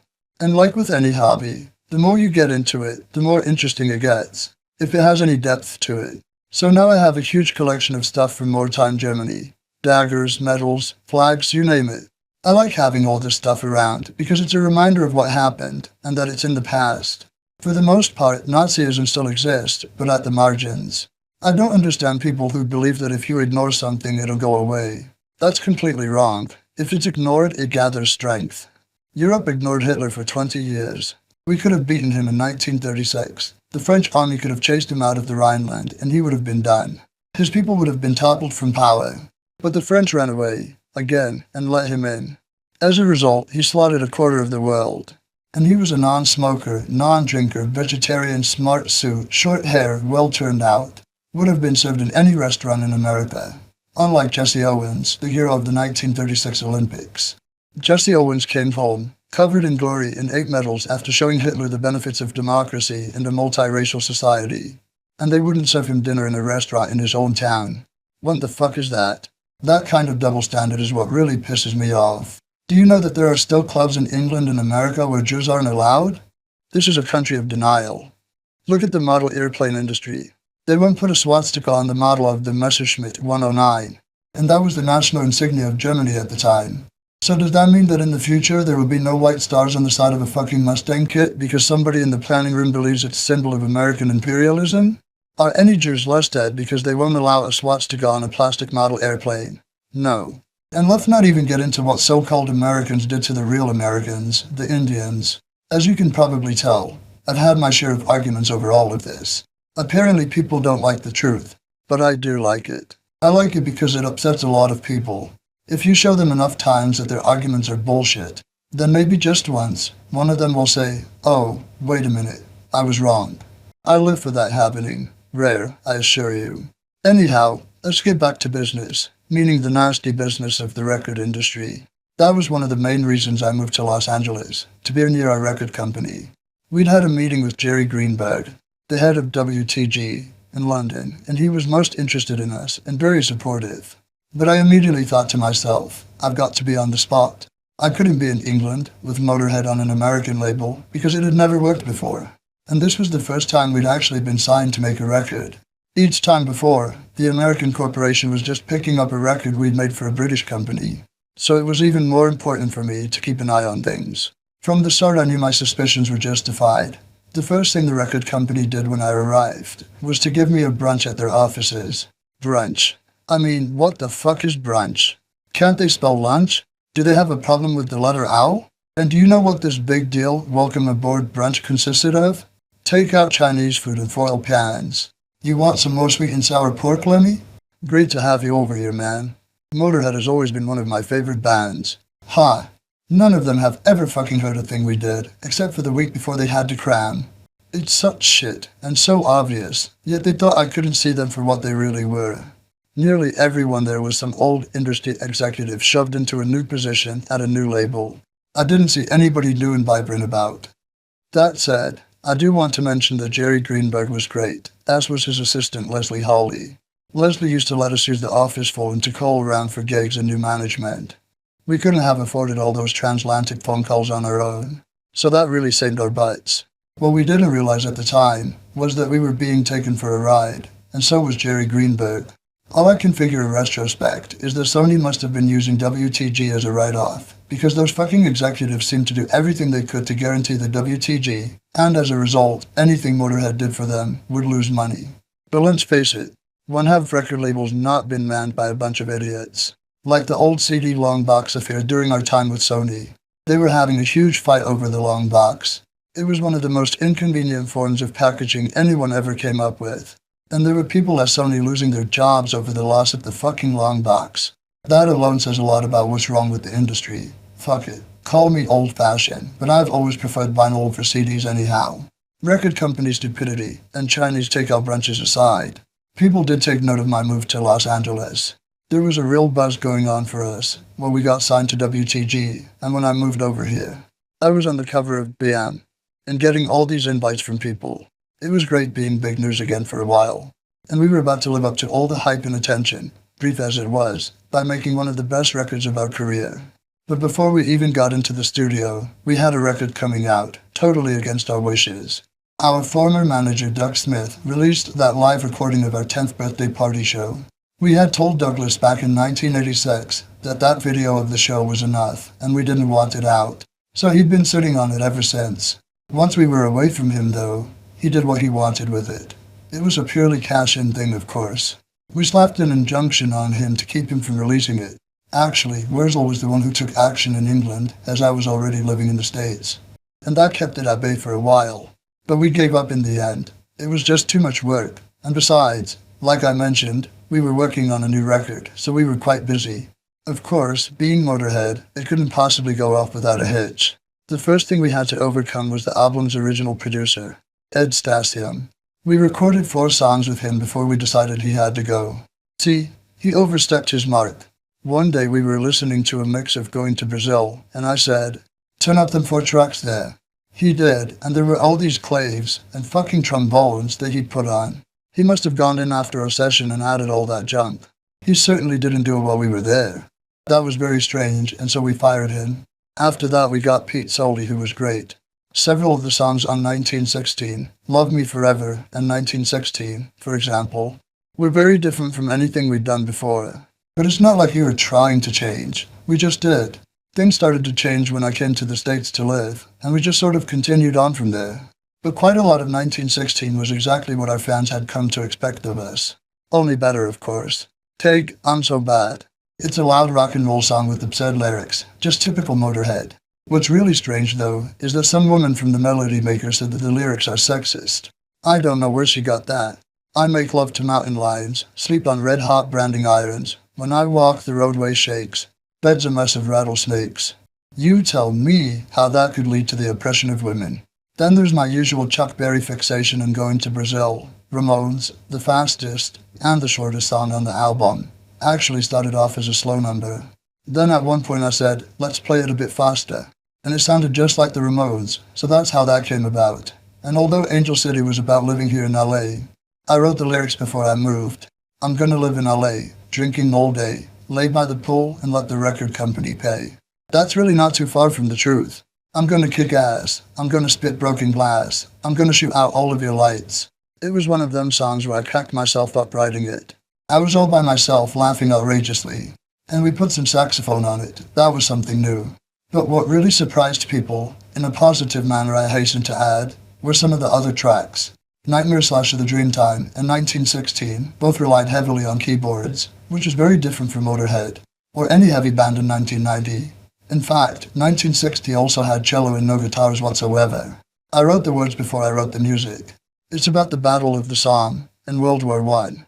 But I've had people come up to me and say, isn't it about the Irish Rebellion? Because that was in 1916 as well. The Irish are always singing about 1916, and the Great Post Office Massacre and all that. But it happened that I was in England, watching a program about World War I, and I had a brainstorm when they got to the Battle of the Somme.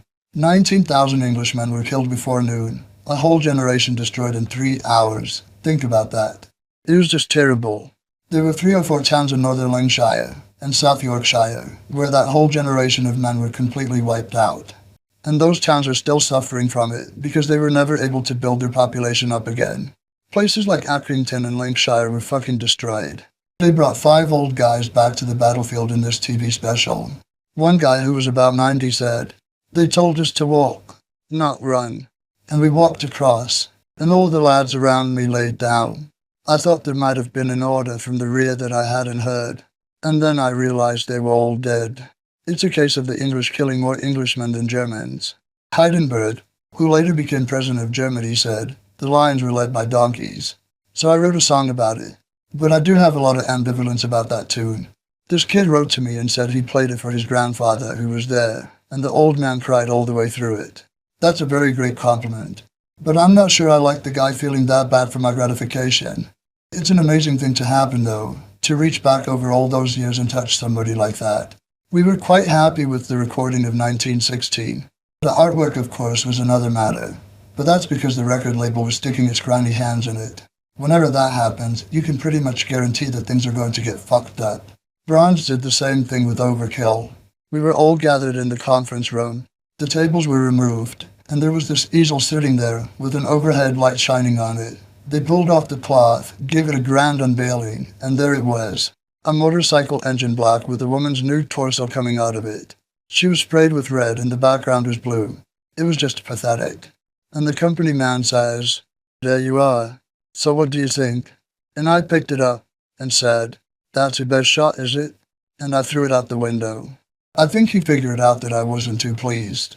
If you look at the cover of Overkill, you'll notice that there's no engine or naked woman to be found, just one of Joe Patagno's classic renderings. Anyhow, we had much the same problem with 1916. They brought in 5 sketches, all of them atrocious. So we sent them all back, amongst much moaning and groaning and temper tantrums from the art department. You'd think we're dealing with a bunch of 9-year-olds. Sony ended up farming it out to somebody else, which was fine with us. And in spite of our efforts, they still screwed it up. You'll find all the flags of Europe on the cover of 1916, except for France. And the whole point of the title song is that it's about a battle that was fought in France. But what can you do? Even so, I think it's one of our best sleeves, and one of our best albums overall. Although 1916 wasn't released until the beginning of 1991, the first single, "Want to Sing the Blues," came out a few weeks earlier, on my birthday as a matter of fact. That's a really great song. Maybe we'll put it back in the set one of these days. In February, the usual happened. We went out on the road and did a bunch of TV and radio shows. Phil Taylor's mother died just as we were beginning our tour through Britain. She had cancer, and we sent him home to see her. He was able to spend some time with her before the end. We all loved Ma Taylor, and her death really hurt Phil. I don't know if it's the reason that he gave up on music. Probably not, but it certainly didn't do him any good. Opening for us throughout Great Britain were the Almighty and an American girl group, the Cycle Sluts, who came with us to Europe, too. The Cycle Sluts were something else. They were pretty much a novelty act with funny lyrics. I think they were doing it for a laugh and the chance to travel around the world. They were nice girls, and I enjoyed having them around. I had a terrible crush on one of them for the whole European tour, but I never got her. Typical. There were only a couple of troublesome points on that tour. While we were in Britain, I got the gastric flu, and we had to reschedule 4 dates. I was really sick and spent 4 days in a hotel just throwing up. It came out of me like a thunderbolt. We'd been in a van, and 1 minute I was all right, and the next minute I was heaving out the window. "Stop the van!" Those viral things are going to keep getting stronger, because every 5 years a new strain comes out that they didn't plan on. And someday one of those bugs is going to kill half the planet. The other trouble concerned that other deadly virus known as our record label. They sent a camera crew on the road with us and spent 5 days in Germany shooting a video. Everything louder than everything else. then tried to stick us with the $9,000 bill. Of course we never paid, and a couple of years later we were dropped, so they had to eat it. Bad luck, guys. Back to the drawing board. Tax loss anyway, right? Overall, the songs from 1916 went down pretty well. We set keyboards off to the side. For a while Phil Campbell was playing them on Angel City, but then he got very stroppy, and we had to stop him from doing them after a bit. We'd wind up with horns and no guitars. Phil would have had to been an octopus to make it work. He is some sort of amphibian, but definitely not an octopus. So our guitar roadie Jamie did the keyboards until we phased them out. We never did play 1916 live. It's too iffy, because you have to have silence for it, and you're not going to get it with our audience. Any mixed reactions we had in England didn't have anything to do with our music. A few of our English fans seemed to have been upset that I'd moved to the States. It was like I deserted them or some shit. Since half the band, Wurzel and Phil Campbell, were still living in Britain, they couldn't quite hate us, and they couldn't completely love us either. Filthy had come to the States too, with me, but he had the wrong visa in his passport and they sent him back.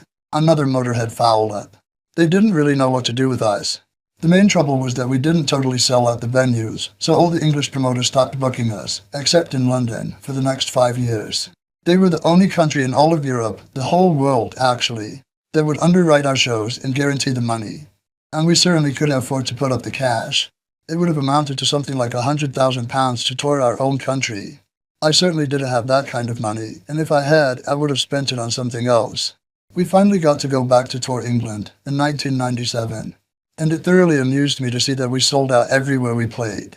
In May, before we went to Japan, we made an appearance on the David Letterman show. Actually, it was only me and Phil Campbell. Wurzel didn't want to do it, and I don't remember where Phil Taylor was. They only wanted 2 of us anyway, because we had to play with the show's band. We didn't perform a song from the new record though. It was Chuck Berry's Let It Rock. And we never did meet David Letterman. In fact, he got the name of our album wrong. He called it Motörhead. But we did see a lot of Paul Schaefer, the band leader. He was great.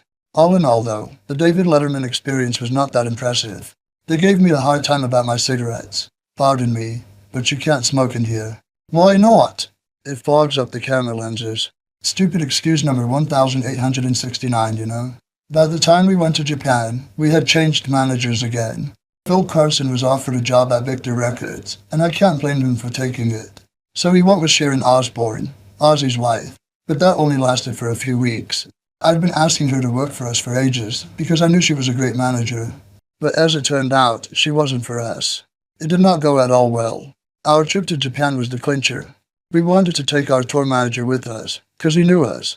But she insisted on sending hers, this guy named Alan Perman. He's dead now, and no, we didn't kill him, although I would have liked to. Alan destroyed our career with Sharon. He claimed we wrecked a hotel and all kinds of shit, and we didn't do anything. Nothing. What he did was give all the float money to Phil Campbell, which was a completely idiotic thing to do. Shows you what kind of tour manager he was. And then he tried to cover himself by saying he had to pay for us wrecking this hotel. We did none of the stuff that he said we did. We weren't exactly angels, but this was one of those times where we were actually innocent. And I'd like 3,426 other cases to be taken into consideration. It was unbelievable, a complete fabrication. And then he came back and dumped the whole crew at the Hyatt in LA, found our regular tour manager Hobbs' room, gave him $300 and left. What's Hobbs going to do with $300 and 6 crew in the Hyatt house? And the band hadn't been paid yet either. This was all very bad news. But unfortunately Sharon believed Alan's lies and thought we were bad news. Once we were back in the States, it was a foregone conclusion. We were already judged and sentenced. Sharon dropped us 3 days before the start of our American tour because of Alan. He was her boy, see, so she had to stick up for him. And Sony got infected by all of this too. And we're running around in a panic. Oh, we can't ever send you to Japan again. They'd rather take anybody else's word, even an asshole of a tour manager than ours. Jesus. We even arranged for the on-the-spot guy from Sony in Japan to phone them up and tell them the truth. And still they wouldn't believe it. Someone from Japan came down to our Irving Metal show later in the year and told our record company how great we were, and it still didn't fly. That's how much credibility we've got. We've got this reputation, which we don't deserve mostly, that we're bad people and we're not professional. At this point in my career, why would I even care about trashing a hotel room? It'd make more sense for me to go and trash my own apartment. It'd be cheaper. Anyhow, In between the Japan fiasco and touring America, which went better, even if we didn't have management, we went through Australia for our second and probably last time.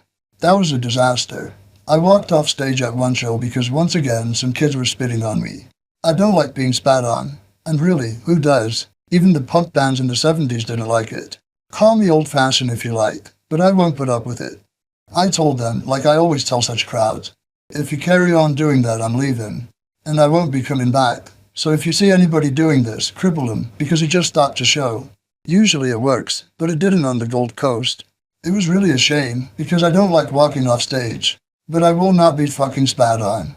Incidentally, one of the reasons I won't put up with it is this. Joe Strummer of The Clash was singing once, and one of these dickheads spat right down his throat. Not only was it nauseating, boys and girls, no, wait, he got hepatitis. Nice, huh? Not me, sweetheart. Anyhow, on to Sony's Billy Operation Rock and Roll Tour. They had 5 heavy bands from various Sony labels do a tour together. The lineup was Alice Cooper, Judas Priest, Us, Metal Church, and Dangerous Toys. The Metal Church and Dangerous Toys guys were the best company. You never saw Alice. He was generally on his bus watching Japanese splatter movies, or anyone in Judas Priest. But I'd always run into some of the guys from the other band somewhere, usually at a strip club. Every city we went to, we'd all go down to a local strip club, and there they'd be. Nowadays, I'm the only one in our band that goes out. The others have become responsible citizens. Well, not Phil Campbell.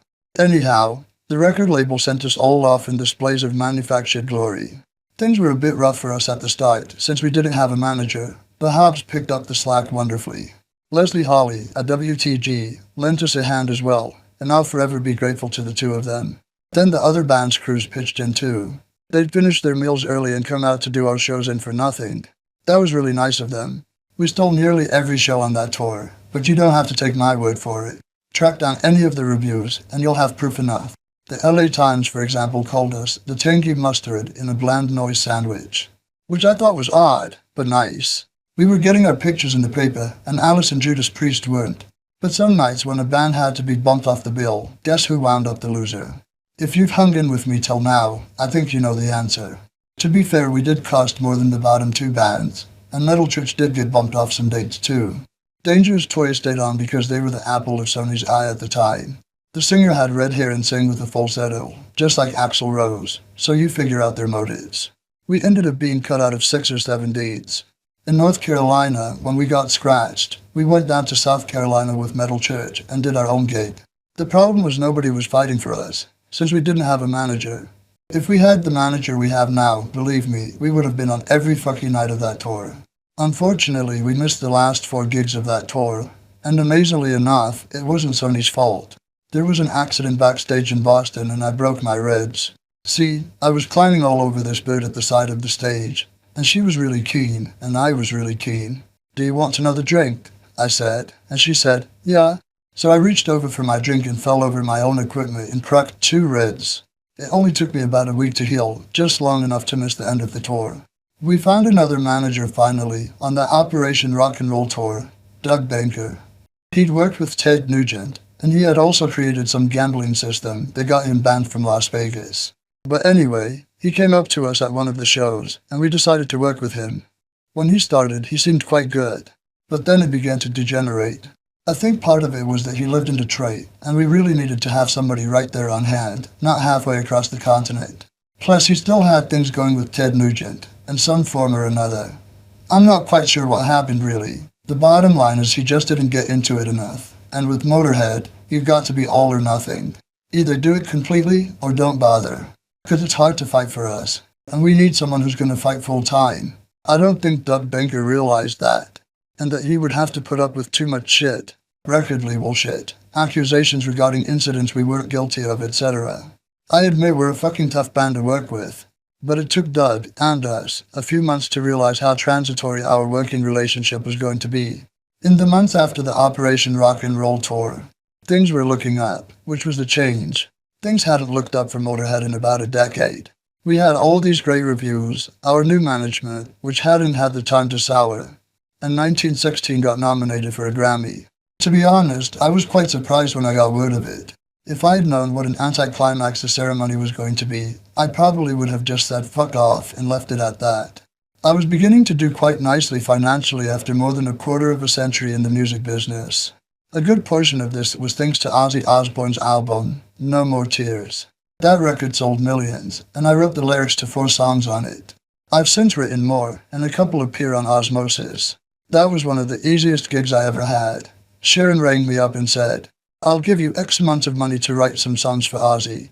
And I said, "All right, you got a pen?" I wrote 6 or 7 sets of words, and he ended up using 4 of them for the songs Desire, I Don't Want to Change the World, Hellraiser, and Mama, I'm Coming Home. I made more money out of writing those 4 songs for Ozzy than I made out of 15 years of Motörhead. Ludicrous, isn't it? I'd like to mention that I'm available for more songwriting if anybody is interested. Quite reasonable rates. Just the mortgage on your firstborn child. By the time 1992 had begun, we were working on the songs for the next Motörhead record, which came to be known as March or Die. The Grammy ceremony happened during this period. Doug Banker and his wife attended along with me. His wife was sitting in between me and him, but when they were announcing the candidates for Best Metal Performance, he switched seats very quickly, just in case, so he could get on camera. That was funny as shit. Metallica won that night, of course. They'd sold something around 4 million albums, while we racked up about 30,000, so it wasn't even a competition. But the acknowledgement was nice. If only for the length of service, we should get a fucking medal from the music business. All we ever got from Sony were headaches. And I have more to tell, so hang on to your corsets. 1916 was our most critically acclaimed record, as far as the mainstream went. It got a great review in Rolling Stone, and an A+ in Entertainment Weekly. Actually, the woman who helped me write this book wrote the Entertainment Weekly review. But that was on before she met us. So in that way, it was a success. And we made a success of our months on the road. We got the audience off its ass, we got the crew off their asses, we got the promoters off their asses, and we got our managers off their asses. And off ours. The only thing we weren't successful at getting was the record company off its ass. We thought maybe we'd be able to accomplish that with March or Die. Fold again. There were other problems too, that were becoming glaringly apparent when we were getting ready to make March or Die. The biggest one was Phil Taylor. When he came back to the band in 1987, things started off okay. But they gradually got worse. For a long time, we were trying to convince ourselves that Phil was alright. But he really wasn't. In '84 he left because he idolized Thin Lizzy and thought that with Robbo, he could do the best for himself musically. He began to look down on what Motörhead did. And of course, when he came back, other than the fact that we were better, Motörhead was basically similar to when he left. So there was something missing in his drumming when he returned. Eat the Rich wasn't a particularly well-played track, as far as drums went. And after Orgasmatron, rock and roll was pretty feeble for drums. He would start tracks out at one pace and then end up at another. It was really fraught, because you'd go on stage not knowing what was going to happen. And you couldn't discuss anything with him, because he'd just go nuts. Once Phil Campbell said to him, "You played like a cunt tonight." And he went fucking nuclear. But of course, Filthy always hurts himself when he goes nuclear. He was losing it off stage too. There was a time he tried to climb out of his room through the bathroom mirror at the Park Sunset, thinking it was a window. He rang me up saying, "It's time for sound check and I can't get out of my room." And this was at 5 o'clock in the morning. It was great timing because I was just about to climb over on this woman. So as you can imagine, I was pretty pissed off. But I told the chick, "Stay here, hold that thought," and went downstairs. Sure enough, his door was jammed. And as we were both trying to push it, me outside, Phil in, the LAPD came up behind me with a fucking huge pistol. There I was, dressed in underpants and a kimono, and the cops got me against the wall, patting me down, procedure run amok. Then he started asking me questions like, "Is he dangerous in there?" "Oh yeah, I said. "He's pretty dangerous, mostly to himself. I wouldn't worry about it." Then the cop wanted to know, "Has he got any weapons?" "Oh, he uses anything, furniture, walls, anything." The cops couldn't get in through the door either, so they went in through the window and busted the door out with a puncher. And Phil was sitting there, covered in cuts and bruises, trying to climb through the bathroom mirror. Didn't he notice somebody who looked just like him coming through from the opposite direction? You'd think he'd get out of the way, wouldn't you? Shit like that was happening a lot. Maybe we could have handled these incidents, but the fact that he couldn't keep time was just too much. He was really bad in the end. On 1916, we had to put him on the metronome to do Going to Brazil. Then he was supposed to get together with Wurzel and Phil Campbell in London to work on the songs for March or Die. I was in LA at the time, furiously writing more lyrics. and it was a disaster. They played for half an hour, and Phil Campbell turned around to Phil Taylor and said, "You don't know these fucking things, do you?" "No, I don't," he replied. "How come? We've been practicing them at home, me and Wurzel. Why don't you know then?" "My Walkman broke at Christmas." "Good excuse, eh?" And this was weeks and weeks after the holidays. So that was pretty bad news, and by March, when we played at the Randy Rhoads tribute concert at Irvine Meadows, it was worse. By then we knew we had to fire him. We'd started recording the new album and it wasn't working out at all. But while it was necessary, I'll always feel bad about the way I fired him. I did it on the phone and it wasn't right. I shouldn't have done it that way, but I just couldn't face another fit. We had warned him 3 times in the past 2 years to get his act together, and Phil had been in the band long enough to know when he was fucking up. But it didn't seem to bother him, and finally he had to go. Tommy Aldrich did most of the drums on March or Die, except for Ain't No Nice Guy, which Phil did, and Hellraiser, which was done by our new drummer Mikey D. I'd known Mikey for many years. Motörhead did a tour with Merciful Fate when Brian Robertson was in our band, and Mikey, who is Swedish, was their drummer. In fact, I'd asked him to join the band once before, around the time Pete Gill joined up. But he was just joining Dawkins at the time, so he couldn't do it.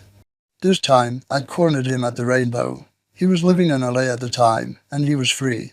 So we had him down and tried him out. The first thing Mikey did with us was Hellraiser, and he was very good immediately.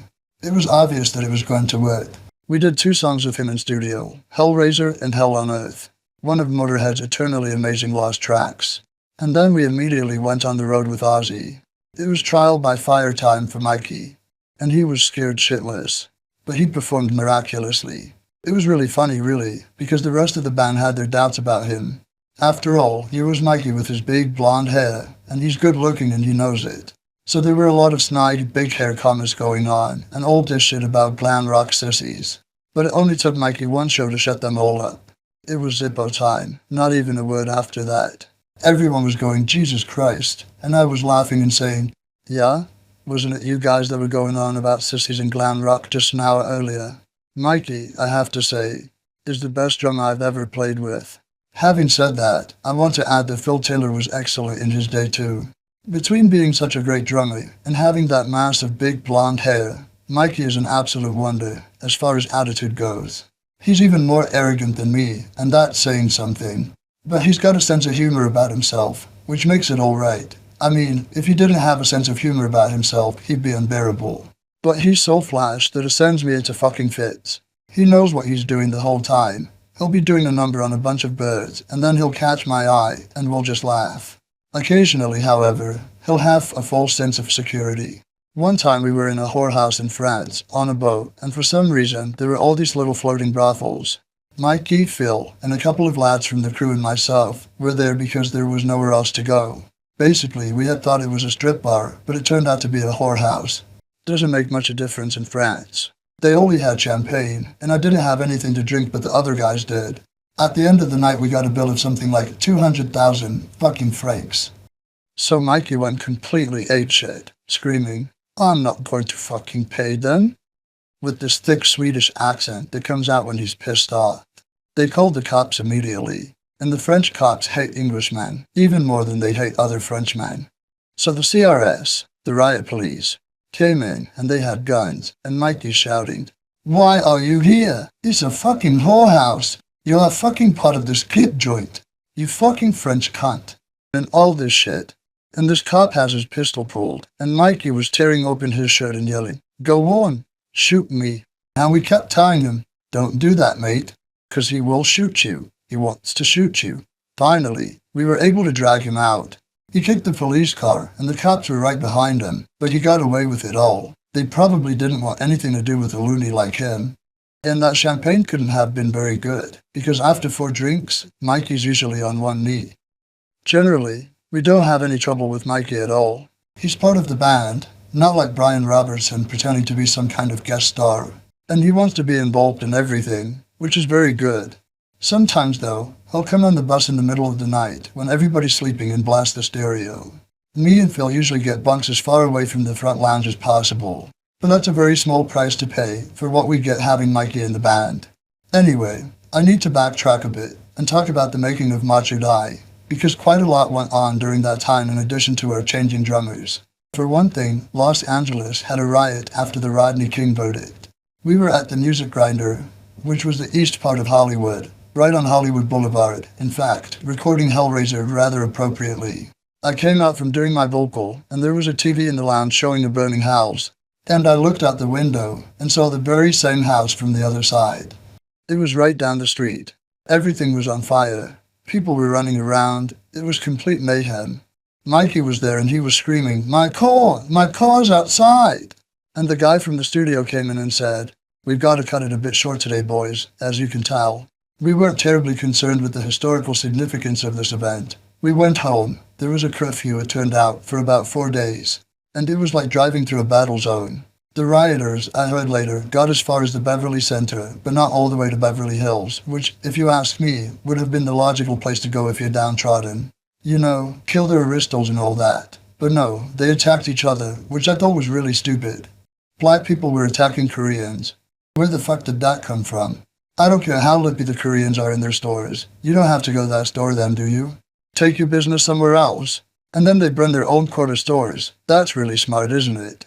And on top of that, the whole thing was being taped by the news crew in the police helicopters, and these rioters were waving into the cameras going, hi, I'm looting. I mean, your number one rule about looting is not to be seen doing it, right? Those people wanted to be media personalities even more than they wanted to be free. Fucking idiots. They deserve to go to jail if you ask me. We also got a new manager, Todd Singerman. As far as Motörhead goes, that had some historical significance. I don't remember how we were introduced, but Todd just showed up at my house one day. He wouldn't leave until I said he could manage us. I don't even know how he got to Motörhead, because he had never heard us before. I want to be your manager, he told me, and I said, but you haven't any experience. Don't worry, he sighed. I used to work for a congressman. He was fucking fixated. I'm not kidding. He was around every fucking day, ringing the doorbell. Hi, it's Todd.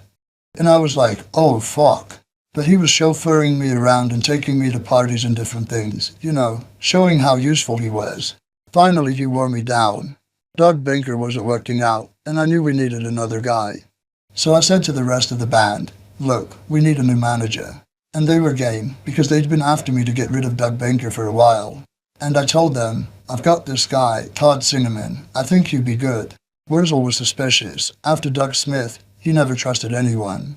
Life can do that to you, you know? But Todd came around and talked his way into the job. He worked hard to get the job.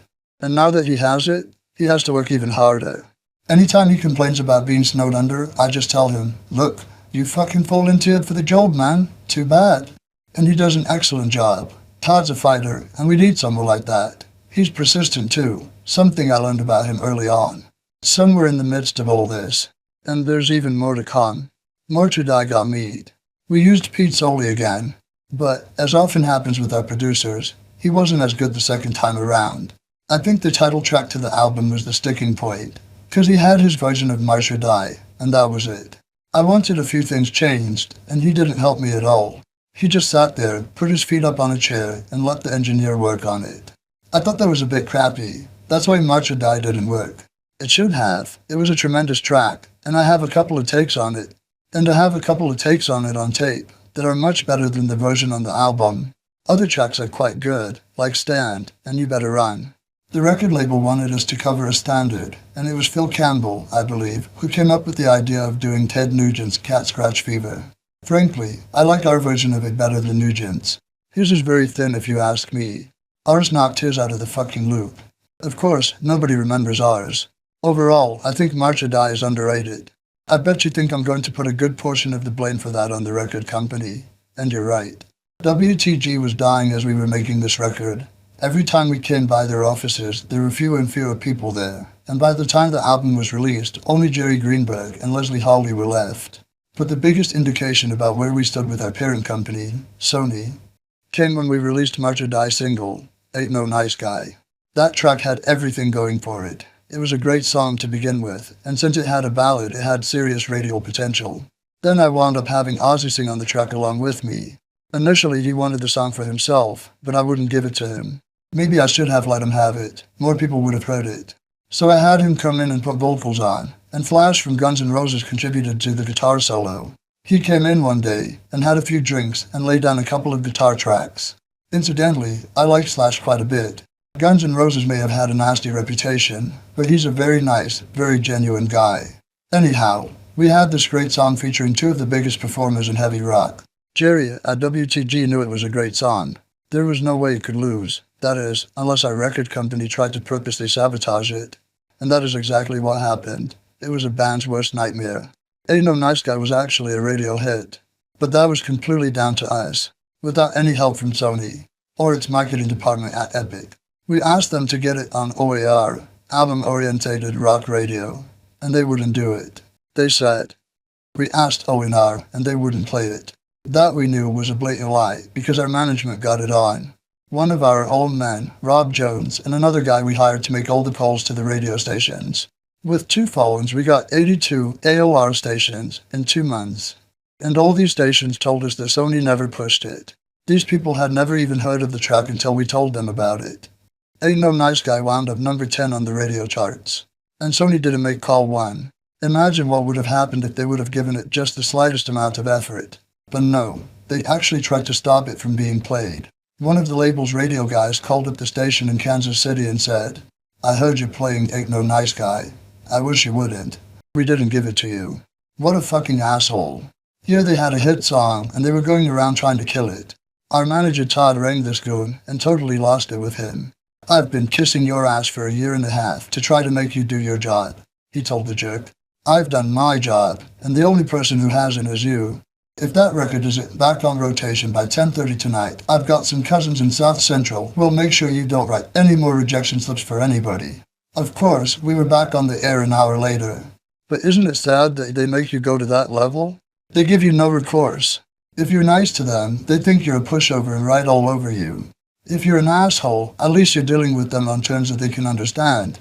But more likely than not, you will be fired, which is eventually what happened to us. But being an asshole seems like the only thing that will get a reaction out of these bloody suits. Since we didn't get any help from the record company at radio, to put it very mildly, it won't surprise you to learn that they also held us up at MTV.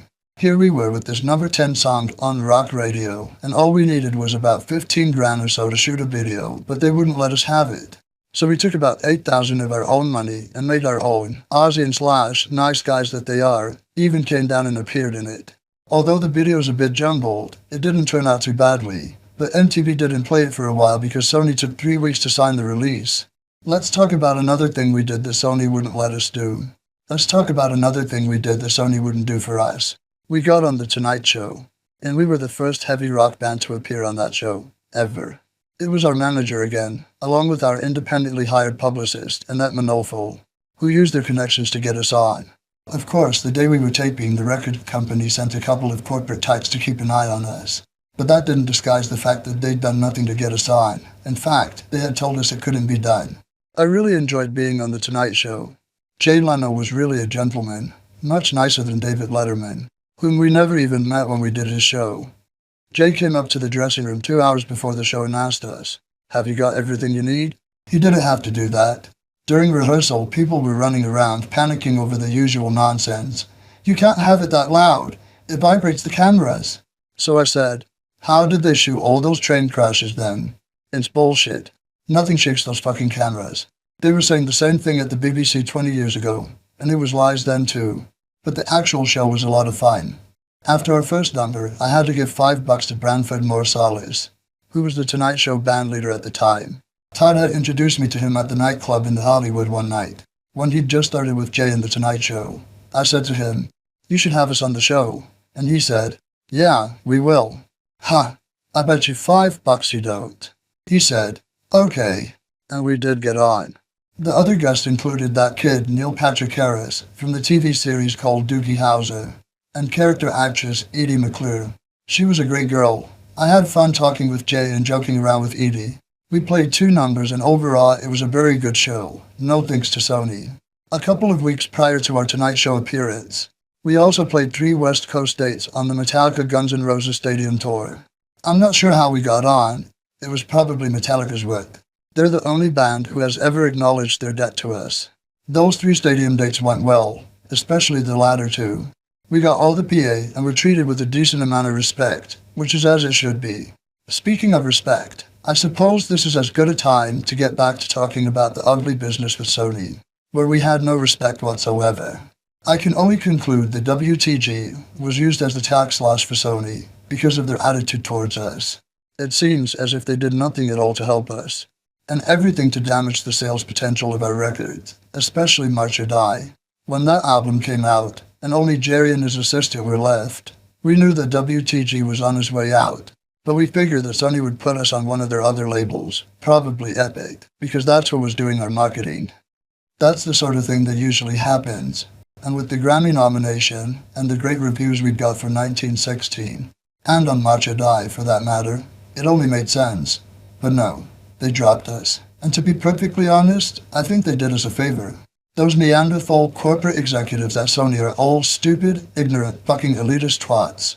And that's not sour grapes, because I felt that way long before they dropped us. They've got no idea about music at all. They sell millions of records, but wouldn't you if you had the Michael Jackson catalog and Mariah Carey? Believe me, Mariah Carey's far better off without Tommy Mottola. Mottola is the one who wouldn't even acknowledge me at his own fucking Grammy party. Fuck him, and fuck the rest of them.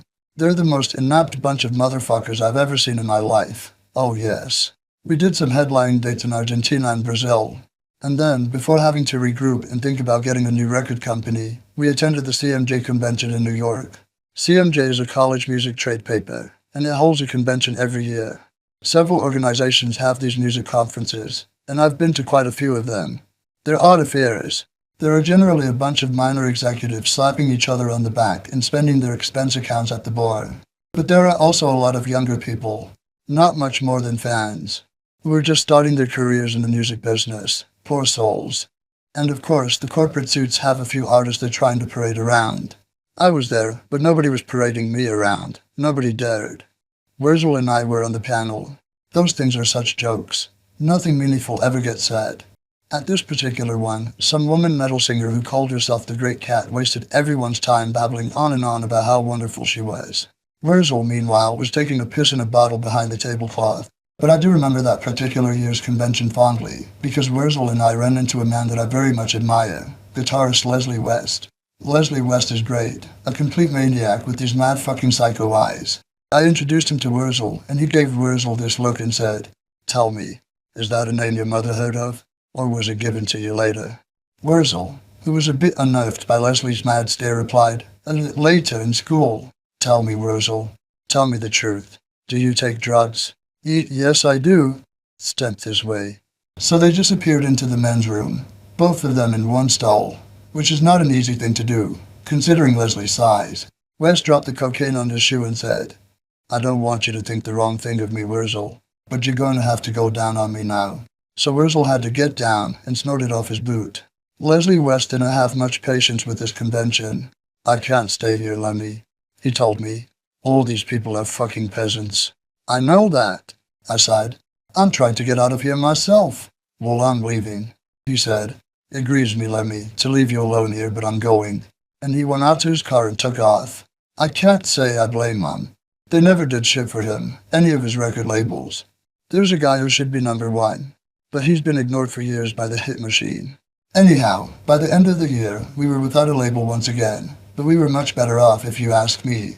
After hearing one too many lies from the powers that be at Sony, I finally asked one guy there, why didn't you tell us the truth? And this was his response. Absolutely verbatim. "That's not the way this business works." Can you imagine somebody saying that? How could you be so dishonorable? People like that should be hung by their balls from a burning piece of wood. But after almost 30 years in the music business, I should have figured it out. I've always said that good business is theft. And if you've had a good business day, you've stolen somebody's money. These people treat music purely as a commodity, like selling cans of beans. Most of the people that promote bands have not even heard of the bands they promote. They just got a name that came up in the shuffle. Nobody seems to believe in the music anymore. The industry's building all the time, but they're killing the music. They're trying to anyway, but I won't let them as long as I'm alive. Fuck them, you know? They are disgraceful, stupid, arrogant, forgettable bastards. That's right, forgettable. Because people are going to remember me, but the suits will be forgotten. Fuck them. Who are they? Somebody who worked for Sony? You'll have to do better than that.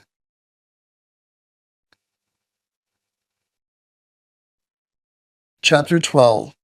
We are Motörhead. As you can probably tell, I wasn't exactly distressed at being dropped by Sony. We've been in worse situations. Things like that don't bother me at all. You just have to keep going and everything will sort itself out. It always does. You can't run around panicking and giving up. You've got to have the strength of your convictions. You've got to know that somebody out there is going to recognize you as worthwhile, and that you'll still be in the picture. If you look like you're beaten, then who's going to come forward? So we carried on throughout the last days of the Sony debacle like we always do. We played some gigs. Not long before we got dropped, we did about 5 dates with Ozzy Osbourne and Alice in Chains. Ozzy was doing one of his so-called farewell tours, like he's ever really going to retire. You'd fucking go nuts if he retired.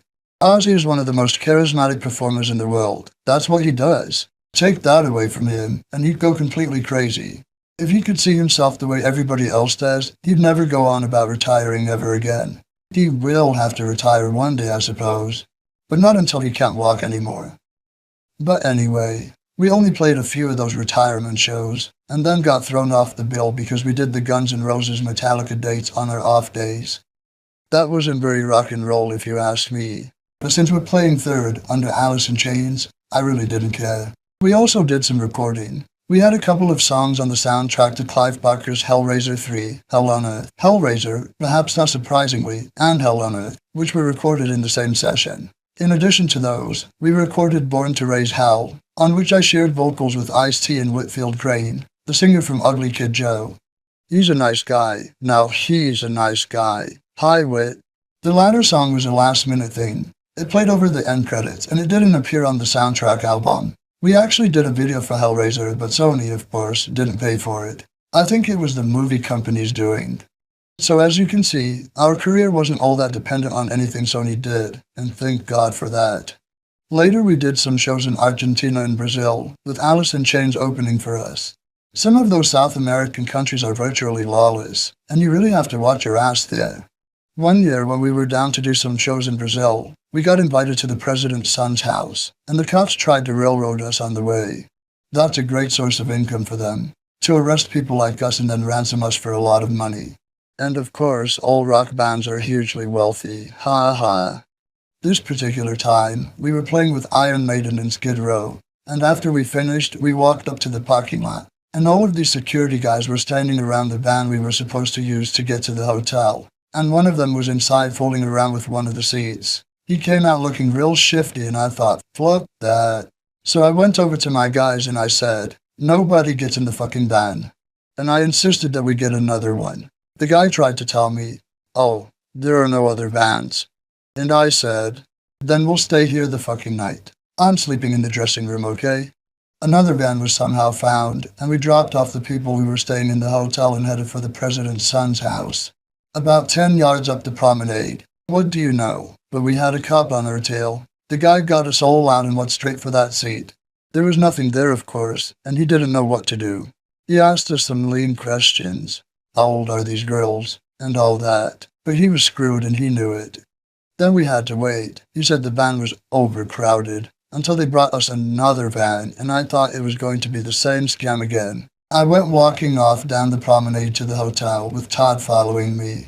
I don't see why you should willingly put your head on the block. But the van came driving past and there weren't any cops following them, and they said, get in. So we got in and finally arrived at the president's son's house. That was something else altogether. You get up there and all these soldiers suddenly walk out of the woods with their guns at the ready, asking for the secret password and all that. We had clearance, so we were let in without any more hassle. We had an all right time, but there weren't enough girls there if you ask me. Phil Campbell was running around drunk with the president's son. And all these large security guys, they ended up being a great bunch. Not that you'd form a long-lasting friendship or anything. We did the States again too, this time with Black Sabbath. The peculiar thing about touring with them was that every day they had a nap in the afternoon. Everything shut down. They had to all go dark in the dressing room, and the three of them sat side by side on the couch, nodded off like little rabbits. Bobby Rondinelli actually didn't want a nap, but he was out there with Geezer and Tony. It was kind of boring for us in Milwaukee because we shared the dressing room with them. It was all one big room divided up by a curtain. So all the lights were out and we had to sit in darkness for an hour. It was very fucking strange. Even if Motörhead's around until 2035, I don't think we'll ever be ready for nap time. That said, I do have to say that Black Sabbath delivered every night. They were consistently good all through the tour. The year ended on sort of a sour note. We were supposed to tour England, but as I've already mentioned, it got cancelled because the promoters wouldn't guarantee the money, and we sure weren't going to fund it ourselves. You know the story. We did go right through Europe though, and did very well as always. See, we're the only consistent factor in the whole scheme. We always show up and play our stuff. We're always on time, and we're always pretty reasonable. Well, mostly. If the promoters did their job half as well as we do ours, we'd all be happy. We spent a week early in 1993 playing a few low-key shows at this place in Anaheim called California Dreams that doesn't exist anymore, and figuring out what to do about a record deal. We had to have a deal, of course, and we ended up getting one with a German company, CYX, which was a fucking disaster. But they offered us more money than anyone else. They offered us stupid money up front, so we took it. And we were fucking broke. That's what you do when you're skit. You take money.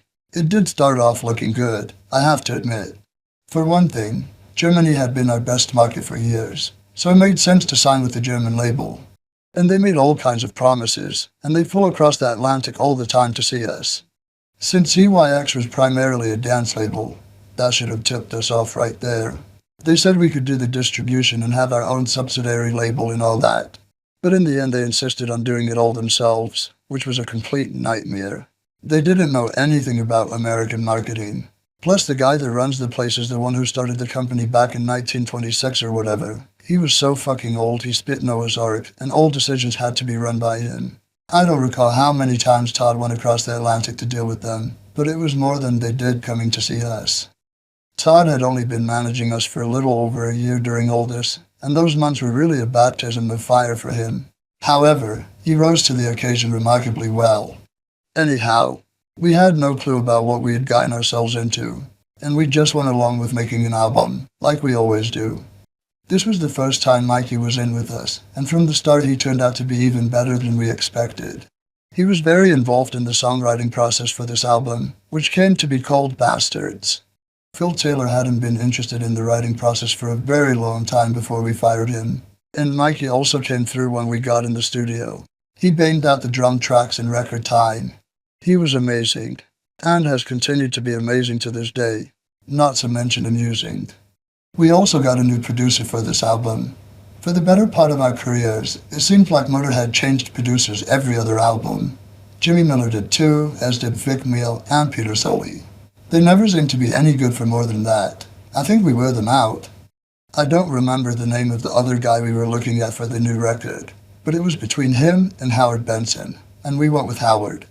Howard certainly earned the gig. He was keen, and he came to all the rehearsals, though I have to say that was the last time he did that. Howard was there. Howard was going to do this record whatever fucking happened. He just came and hung around until we said yes. That's really what he did. In the end, we just said, fuck it, let's let him do it.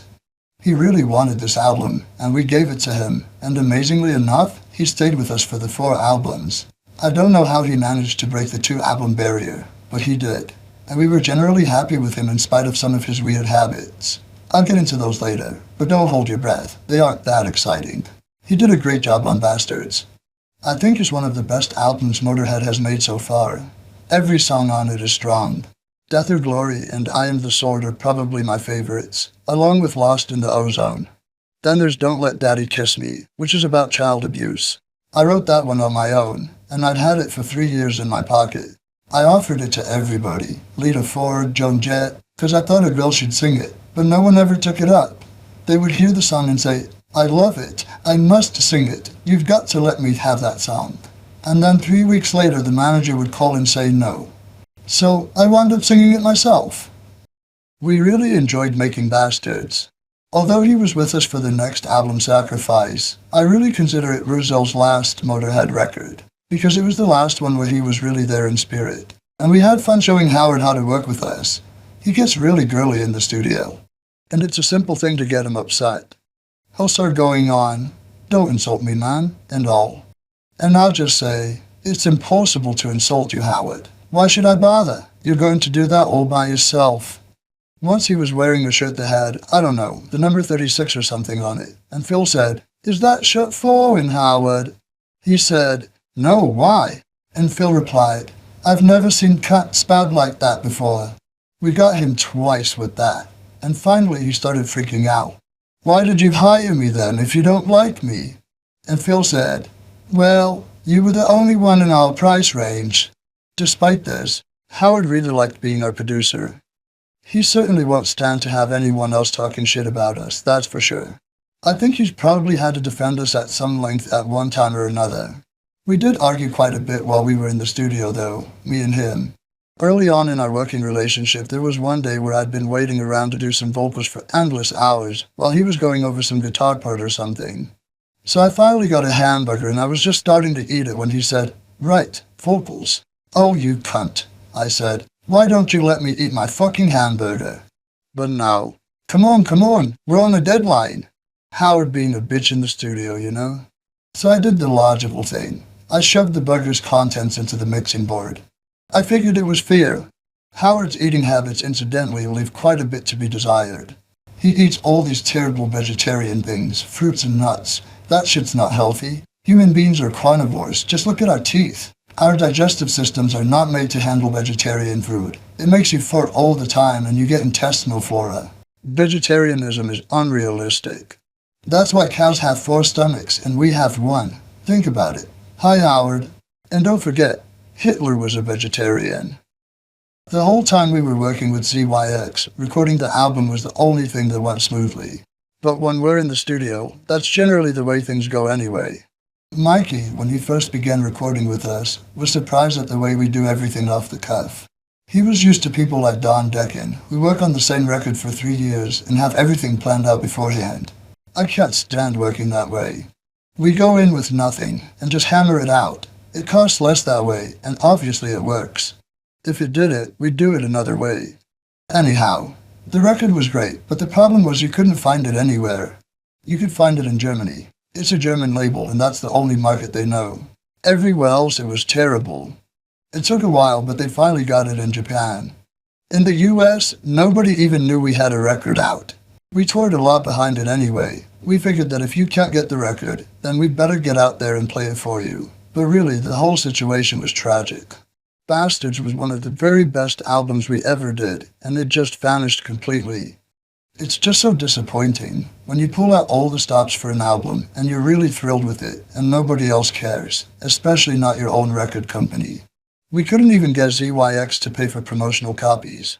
Our publicist, Annette Manolfo, asked for 200 CDs to give to DJs and press, and they said no. It was too expensive. Too expensive? They just gave us $500,000 advance to make the fucking thing, and now it's too expensive to promote it with 200 fucking CDs? Somebody's got to have his head up his ass, right? One thing I have to say about Bastards, though, at least it was on the radio, which is more than anyone could say for 1916 or March or Die. That's because we actually sent them the record ourselves. Simple, really. Anyhow, after we finished making Bastards, we went through both North America and Europe twice, the usual sort of thing. We had some fun in Montreal with Mikey. There were 2 guys backstage, transvestites. They were dressed to the nines, and they wanted to have their picture taken with us. As you know, I don't care about a person's sexual predilections, much less how they dress, and Phil's the same way.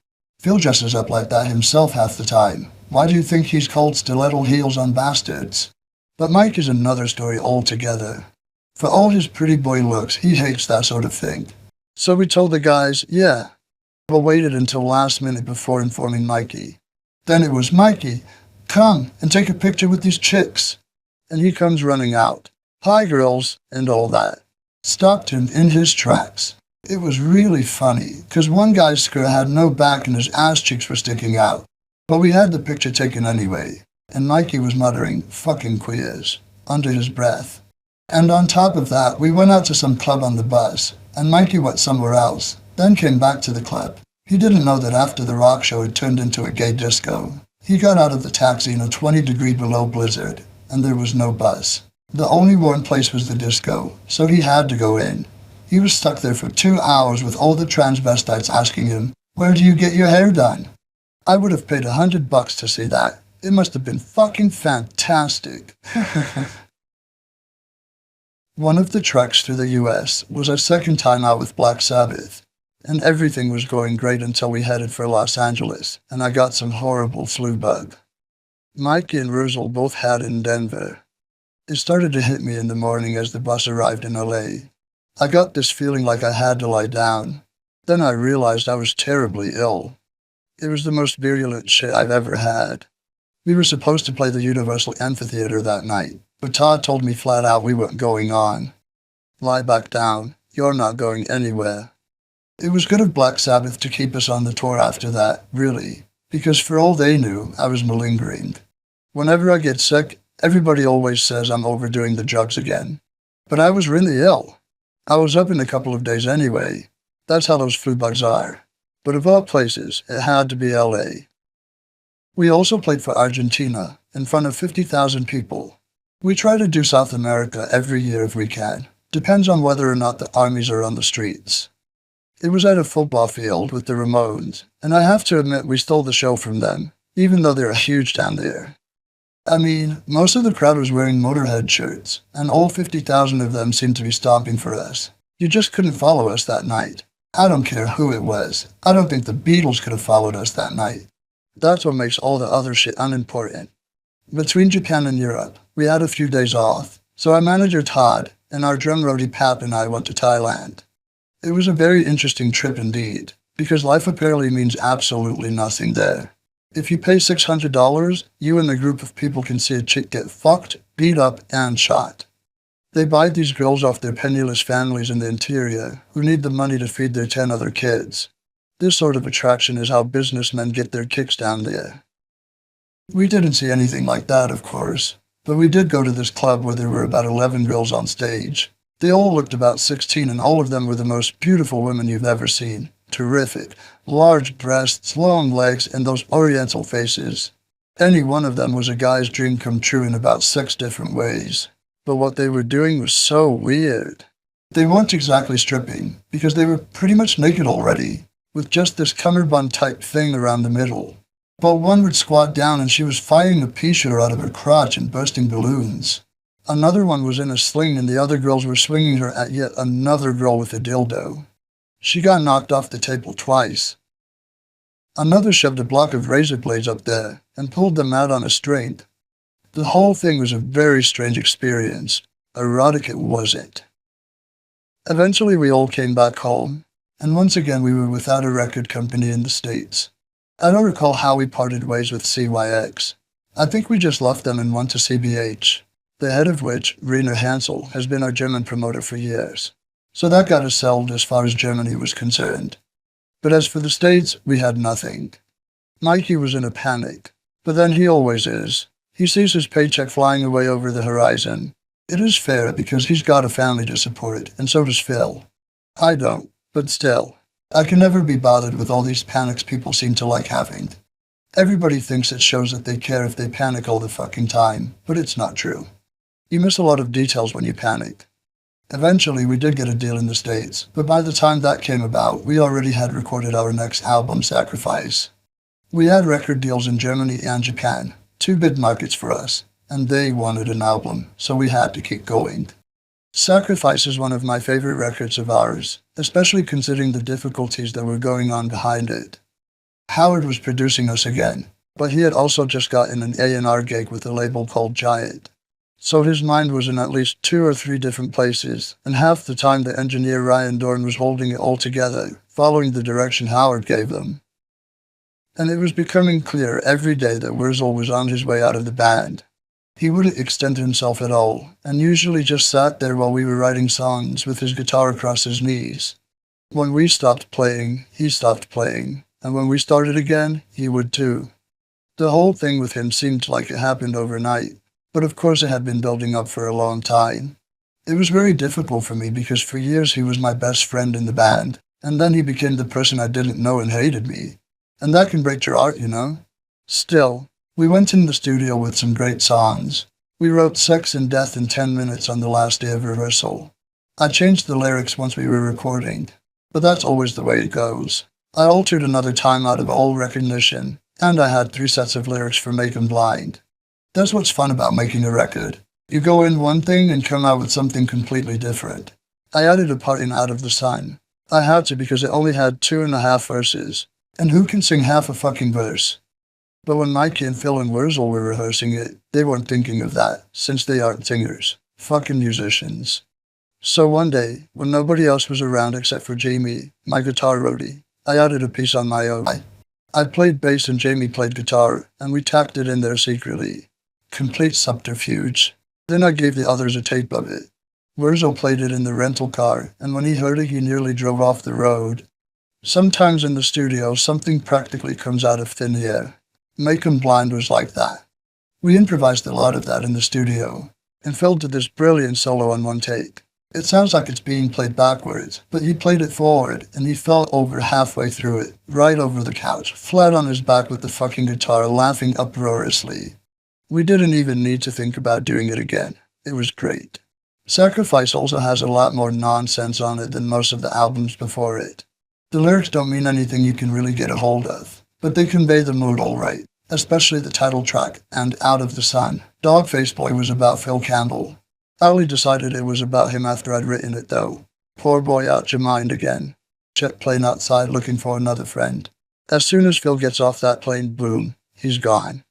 Most people are still in the shower after the ride to the hotel, but he's already got the hired car and has been in 2 bars looking for fun.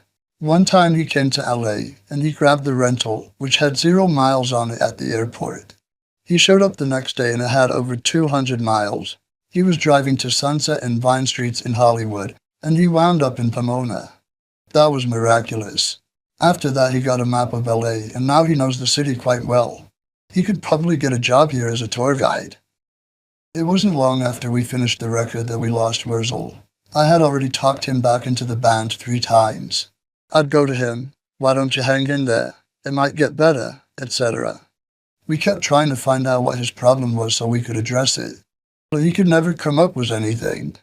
Things would bother him, but he'd keep quiet until he had worked himself into a frenzy, so you could never see it building up. For example, he'd been carrying on like saying to me, "You get all the publicity." And I'd tell him, "But Wurzel, you stopped doing publicity. You and me were the top names in the band for years, and then you suddenly stopped doing press, so your name is gone. Besides, I've been in the band 9 years longer than you, and people still remember me from Hulkwind. You haven't done any publicity for 5 years, and you've just been sitting around at home with your wife and dog. So how do you expect anybody would hear about you?" And of course nobody wants to be told that. But all the same, that was the reason. It's not my fault. Wurzel's attitude just went straight downhill, and you can't go on being defeatist. It finally got to him. It was an English TV show that apparently was the last straw as far as Wurzel was concerned. It was called Don't Forget Your Toothbrush, and although the show itself was awful, basically it was just a game show hosted by some horribly bouncy ex-DJ wearing silly clothes and a sillier haircut, and people would win travel packages. The music was great. Jules Holland, who used to be in Squeeze, was the band leader. He plays incredible piano and sounds like Ray Charles when he sings. Anyhow, he had this setup where the featured artist did 2 songs with the studio band backing him up. So I went on and we did Ace of Spades with the 4-piece brass section. And good golly, Miss Molly. It was the first time I'd ever done Ace of Spades without the rest of Motörhead. And because I did that, Wurzel blew up. Jim, his wife, was phoning the TV station while I was there, saying that Wurzel should be on instead of me. Christ. Then I got this fact from Wurzel saying all sorts of terrible things. He accused me and Todd of stealing his money, like I need Wurzel's money. As I stated before, I make more money off royalties, 'cause I get paid from back catalog. And he was convinced people were going around and plotting behind his back. I mean, how senseless is that? Wurzel told the others he'd left the band. He didn't tell me, which was especially hard since, like I said, we were best friends in the band for a very long time. But the end was a nasty episode. I just hated it, and I was glad when it was over. Somebody told me he came to one of our gigs in Brixton after he'd left, and apparently he stood there through the whole show, crying while he was watching us. People always love telling you bad news, don't they? That was a terribly sad thing to hear. With Wurzel gone, Mikey and I figured we needed to get somebody else. But then Phil said, I'd like to try it on my own. So we decided to carry on as a three-piece and see how it went. And it turned out to be amazing. It used to be that Wurzel was always the energetic one on stage. He was the one who did all the leaping around. But the first night we played without him, there I was singing and minding my own business, and this thing zoomed past me. And it was Phil. I couldn't believe it because he'd never moved a muscle on stage before that. He really tried hard and played his ass off. He really came through. But perhaps I shouldn't sound so surprised. It's true that he's a very strange person, but he's also a natural when it comes to playing guitar. Phil can be in any sort of condition, and he'll still play you a good solo. He just does it instinctively. Brian Robertson was the same way. Phil just picks up a guitar, and it practically becomes part of his body. The fact that he's determined to be a little privet just makes life on the road all the more interesting. To be honest, I'm glad we're a three-piece again. For one thing, it saved us the trouble of finding another guitar player. But also, as I've said before, when there are two guitars, you can never get things worked out completely because somebody won't agree with it. With one guitar player, the bass can do anything. In the early days, I used to play all kinds of weird shit behind Eddie, and it would work. So things are a lot freer now with this lineup. And everybody seems to know where they stand, which is a plus. Also, we get more money. Anyhow, Sacrifice had been finished for just a few months when we had a new American label, CMC, ready to release it. CMC hired us off our German label, CBH. That was our first offer in the US in years. And they showed a lot of faith in us from the start, because they shipped the album before we had even signed the contract. We're with them to this day, and 5 albums later, I can still say they've done pretty well by us. Tom Lipsky, who owns the label, believes in what he's doing. His people put their money where their mouths are. They're honest, surprise and shock, and I like that. We had a solid first year with CBH and CMC. We played 19 dates in Germany and all over Europe, and people were actually bringing us the new record to autograph. That was a change. Usually fans would be holding records from 3 years ago. But CBH really got the record out there, and CMC did their best for us too. As always, we toured America. You've gotten the idea, I'm sure, that the road is my natural habitat. But there are still some things about it that annoy the fuck out of me. One is the patronizing attitude some of these record company publicity people have towards the band. They actually take you by the arm and try to rush you around. I hate that. I'm not a dummy and I'm not a fucking commodity. Some people just insult your intelligence, and when you act, they call you troublesome. You get a bad name for asserting your intelligence and independence. I'll give you an example. While we were in Canada, this chick had all this shit set up for us to do. Much music, the Canadian version of MTV and all that. But we were incredibly depressed that day. None of us wanted to go on stage because the monitor system was so horrible. We hadn't been able to hear each other play for the last 8 gigs. And I was talking about just dropping the tour and going home. Funk this. This music is my life, and I can't play it properly because it sounds like shit on stage. How is the audience going to enjoy it if I'm not enjoying it? It sounds stupid, I know, but it's quite real, I assure you. And while we're having this crisis, she was hovering around us saying, much music is outside. I told her I couldn't do it. I was too depressed, and I was. I couldn't have gone on TV with the attitude of, hey, everything's wonderful. Because it wasn't. I said, can't we tape it after the show? And she said, no, it has to be done now because after 6 o'clock they have to pay extra for the camera. What the fuck does the camera matter? Pay more for the camera? Jesus. So anyway, the other 2 trooped off and did it, and she wrote this letter saying that we were troublesome and arrogant bastards. The thing that got me the most was she claimed I insulted her sexually. Do you know what I said? I said, you're the best-looking representative we've had from the record company in years. That was it. If telling somebody they're looking good is a harassment, then the world has truly gone out of its fucking mind. As you can tell, a lot happened to us in 1995. Plus, I turned 50 at the end of the year. Todd wanted to do something big, so he threw me a semi-surprise party at the Whiskey. He actually told me about it the day before the Swine. The night of this big event, there were lines around the block, and it was fucking packed once you got inside. The people who couldn't show up wished me happy birthday on video. Dee Schneider took up about half the tape. To be really honest, Although I appreciate all the effort everyone put into it, a gathering like this is not my idea of a good time. It's just that I hate being that much the center of attention. Not all of my own guests were able to get in because of the fucking fire marshals, and I never did get a chance to relax with the ones that did get in. Let's face it, with something like this, relaxing isn't on the agenda. I was being pulled left and right, to and fro, fore and aft. Nevertheless, it was a really nice thing for everyone to do, and the evening had some real highlights. Metallica flew down and performed some of the more obscure Motörhead songs. That was a great tribute.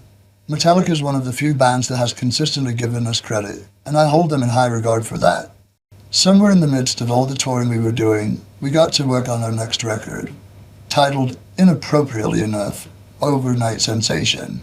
We spent 4 weeks writing it, and 4 weeks in the studio, and then we did some European festivals, and when we came back, we were in the studio another month or so.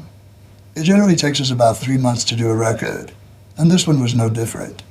It's just that those 3 months were a little spread out. We hired Howard again as a producer, but Dwayne Barron came in and did a lot of work under Howard's direction. Then Howard came in at the mix and sorted it all out. Dwayne was alright. You could tell he liked guitar. Actually, this was our first official album as a three-piece since Another Perfect Day with Robbo. If you're wondering what that was like, it went the same as the four-piece except one guy wasn't there. Or the same as the Everly Brothers plus one. It was a bit more fraught, but that was just because Phil, being the only guitarist, thought that a lot was riding on his shoulders, which there was. So he was under some added pressure, but he proved himself well. Overnight Sensation is a great album for him. Mikey was his usual perfect self. He always finishes his drum tracks well ahead of schedule. This time around he did them in 1 day. And why spend any more time than you have to?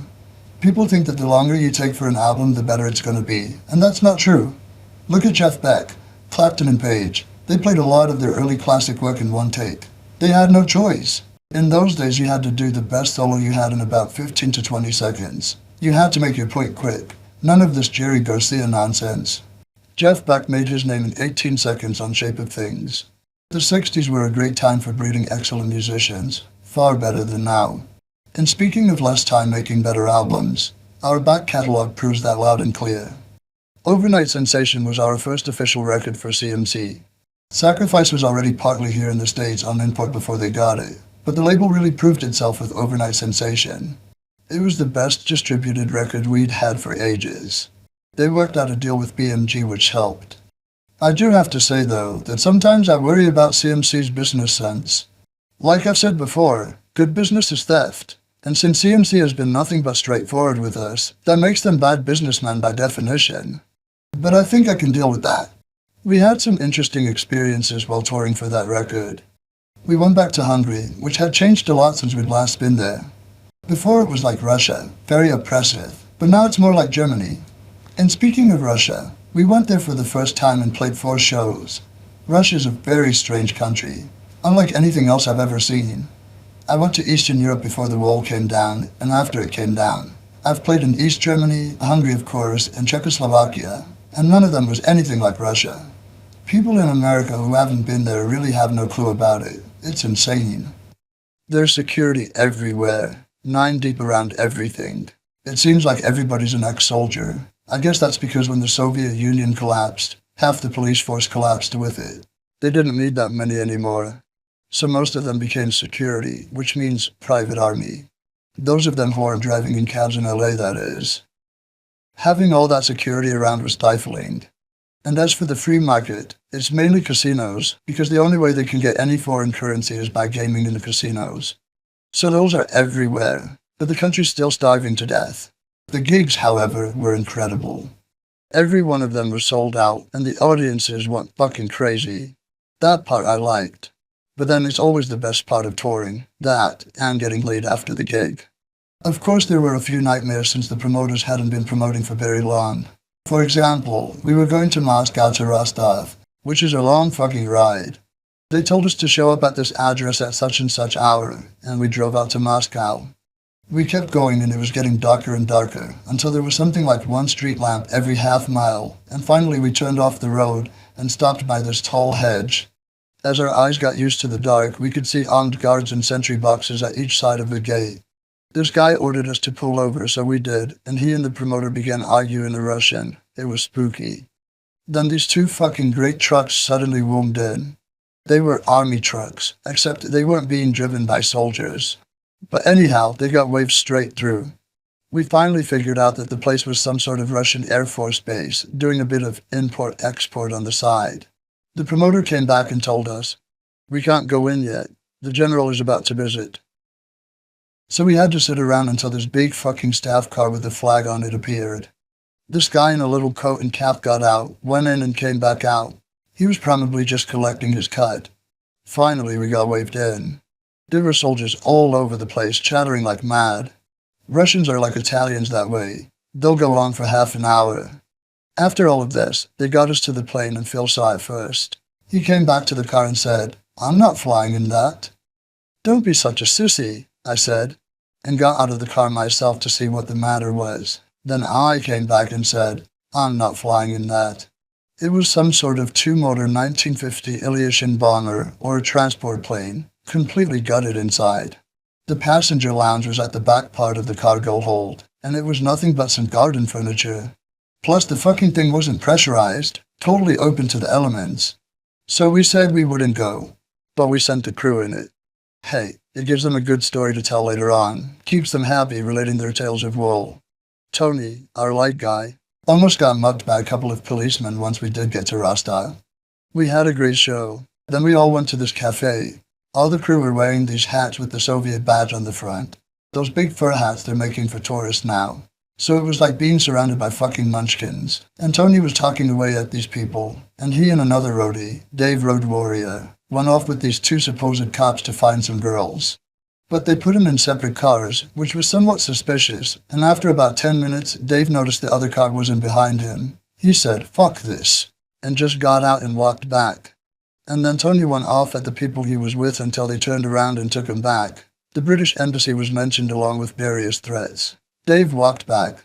I'm sure if they'd ever got into the place, it would have been about 25 miles outside of town with one girl and 6 geezers with blackjacks, ready to beat them senseless and steal all of their money.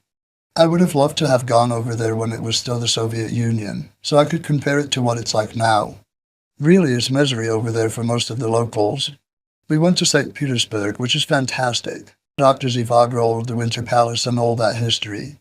So, romantic dummy that I am, I thought, right, let's take the next train back to Moscow. It'll be a Russian experience. Well, it certainly was a Russian experience. The guy told us, "No problem, we have booked the train." So we get to the station and there's a great long train there. We get on and I go to the compartment with my ticket number on it. Open the door and there's a woman with 2 kids in there. So I say to the conductor, "There must be some mistake." No. He shows me the ticket and she's got her name on it too. What they do is they buck you and they throw the peasants out. She and her kids got tossed off the train. I said, "Hey man, you can't do that." And they said, "Do you want to share your compartment with them all the way to Moscow?" I had to admit, now that you mention it, I don't. But obviously, nothing has really changed since the Tsar's days. The guys at the top do anything they want and everybody else pays for it. It's always been that way in Russia. Fucking Lenin, for all his blather, changed nothing for the peasant. Touring was going particularly well for us. In fact, there were some countries like Argentina and Japan where they put us in bigger venues. And it was around this time that the English promoters discovered that yes, they could turn a nice profit with Motörhead shows. Our 3-piece lineup was performing excellently, so we thought it was high time we made another live record. We did, eventually, but first we made another studio record, Snakebite Love.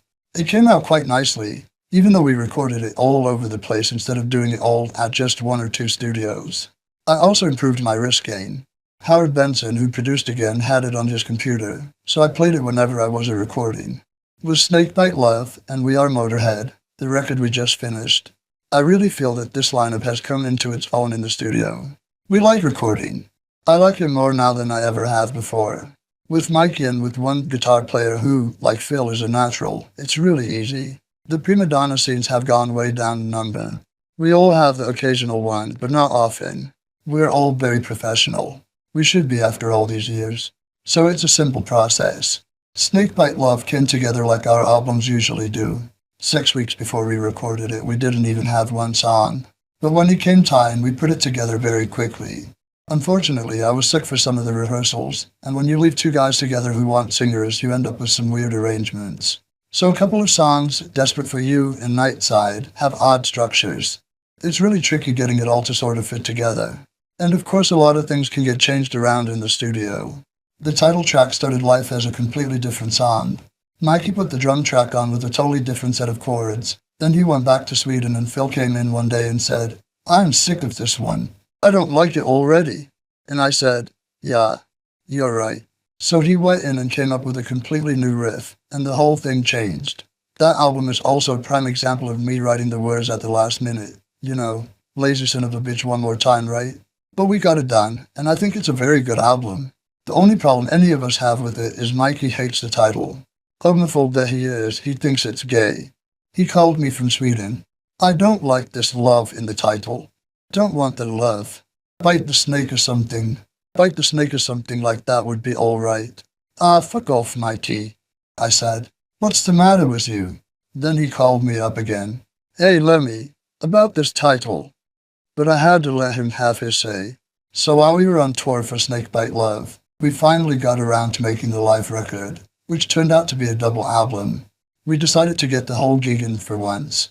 There wasn't enough room on the previous ones for the whole gig. They were made back in the days of vinyl, see? There was some debate about what to include, like whether we should do Overkill again. After all, it had been on the other live records. But then, this was a different lineup, so we figured it was valid.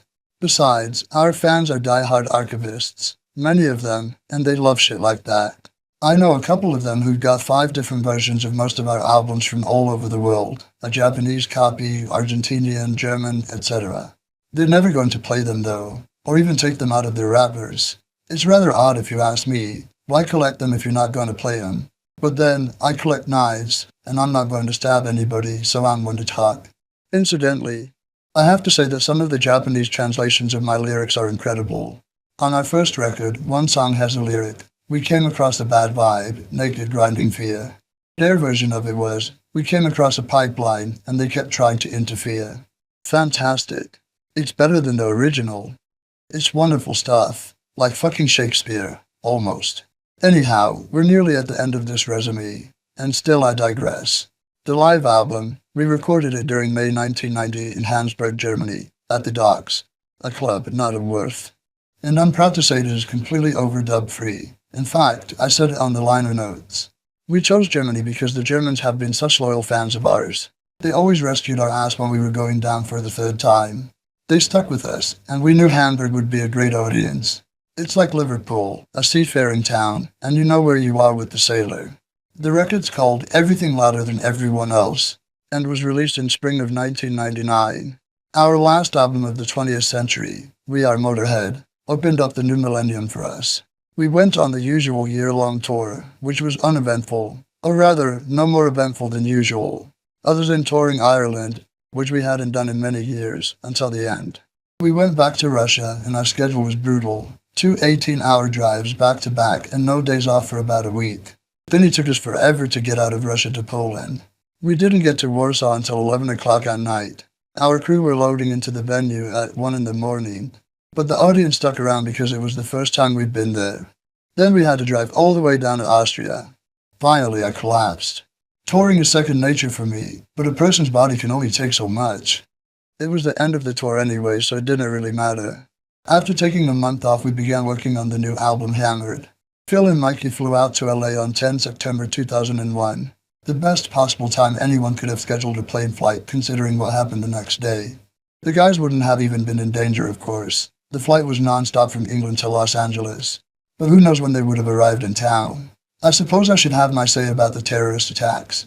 I don't suppose it'll be a popular point of view, but they need to be put in some sort of perspective. They were a horrible tragedy. But also what happened in New York and Washington is the same thing that England and America did to Berlin every day for 3 years during World War II. And Germany did the same thing to England. And it happened in every other city in Germany, and lots of cities in France and Poland too. But most Americans don't think about that. They think everything starts and finishes with America. It is the first time this has ever happened to America, so you would expect them to overreact a bit. So let's not panic too much. It can be got over. Anything can be got over. But back to Hammered. We recorded it in Hollywood Hills at Chuck Reed's house. He was doing rap stuff before, and I think he's still getting over it. With Tom Panunzio producing. It was released in April of 2002. Within a month, it had already sold more than the last 2 records combined, and the tour has started off great. We're getting more money, we're getting in bigger places, so we're in excellent shape. Things have been pretty good for me, and for Motörhead over the past several years. I bet you thought I was going to say, so I can't complain. But you should know me better than that by now. There will always be a few things eating away at me. If you've gotten this far with the book, you may have noticed that over the past 25 years or so, Motörhead have made quite a few albums. So one thing that will always puzzle me are those people who, for some bizarre reason, think our career ended with Ace of Spades. Since I've moved to America, we've made our best records ever. They far surpassed the one that everybody remembers. Anyone I've played our latest records to has been astounded. But most people seem to have gone deaf as far as we're concerned, somewhere between 1979 or 1980. Yow, dude, Ace of Spades! That's the famous cry that has come to plague me. Occasionally I get really pissed off. It'd be nice if instead I heard someone say, "Have you got anything new out? I'd like to hear it." That would be much better. But no, they come up to me and say, "You guys were so great." Yeah? If we were so great, how come you've stopped listening to us after 1980? That's what I don't understand. The usual reply is, "Oh, I got married." People are sucking weird. If you think you're too old for rock and roll, then you are. And it even happens to musicians. You see them on stage and they sound great and everything, but it's almost like you can tell that they're looking at their watch. Have we finished yet? Let's go back to the wife and poodle. The reason that rock and roll is such a young thing is because it started with young people, obviously. But then they grew older and their attitude changed. They became more anxious to be accepted by rank and file. I don't have any trouble with that myself because I know I'm not going to be accepted by the rank and file, even in rock and roll. So I was an outsider from day one, but it's all right by me. Somebody's got to do it. Like I was saying before, we've been making the best records of our career, but hardly anybody seems to hear them. I keep waiting for us to be rediscovered, but it hasn't happened quite yet. But as long as I can keep making records and touring, I can soldier on. Not being a huge success doesn't bother me. After all, I have been there and done that. Sometimes people ask, what about these bands that you inspired making it over you? They're not making it over us. They're just making it. And you get inspired by anything you listen to. It doesn't matter. It's just the kids are getting in bands and making it, like they always have. I don't have any problem with that. It's great that we inspired them. It proves we were right. One thing that I'm very glad of is that I went through the 60s. People who didn't really don't know what they missed. We pushed a certain consciousness, a way of life, and it was exciting. No AIDS, people weren't dying so much from drug abuse, and it was truly a time of freedom and change. The only time I've seen any rebellion was in the 50s, 60s, and early 70s. The rest of it you can cheat. The kids now have attitudes more like the parents we were all trying to fight. They'll probably raise a bunch of fucking freaks.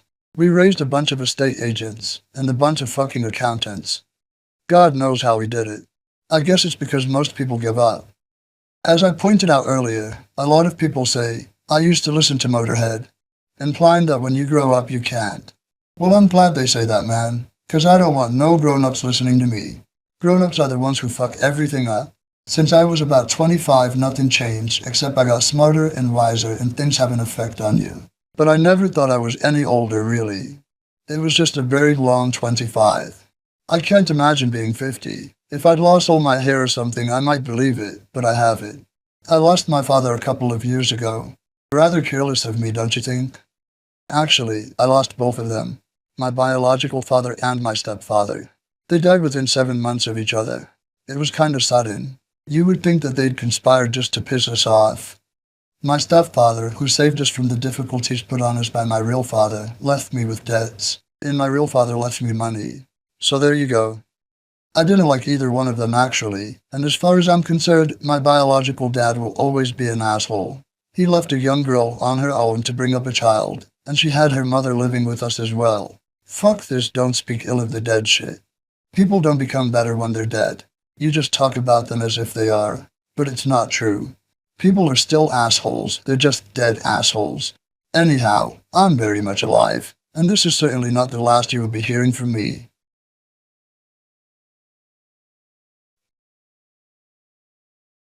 Chapter 13. Brave New World. What did I tell you? Hello and welcome to the end of the book. As we are well past the deadline, I'll keep it short, about 5'2". In my life so far, I have discovered that there are really only two kinds of people. Those who are for you, and those who are against you. Learn to recognize them, for they are often and easily mistaken for each other. Also, it seems that our brave new world is becoming less tolerant, spiritual, and educated than it ever was when I was young. Of course, we are all susceptible to the good old days syndrome, but this is not an example of it. Inherited hatred, i.e. hatred your parents schooled you in, is not only stupid, it is destructive. Why make your only driving force hate? Seems really fucking dumb to me. Finally, and this is good advice, buy our albums. You won't be sorry. Love, Lem, March 2003.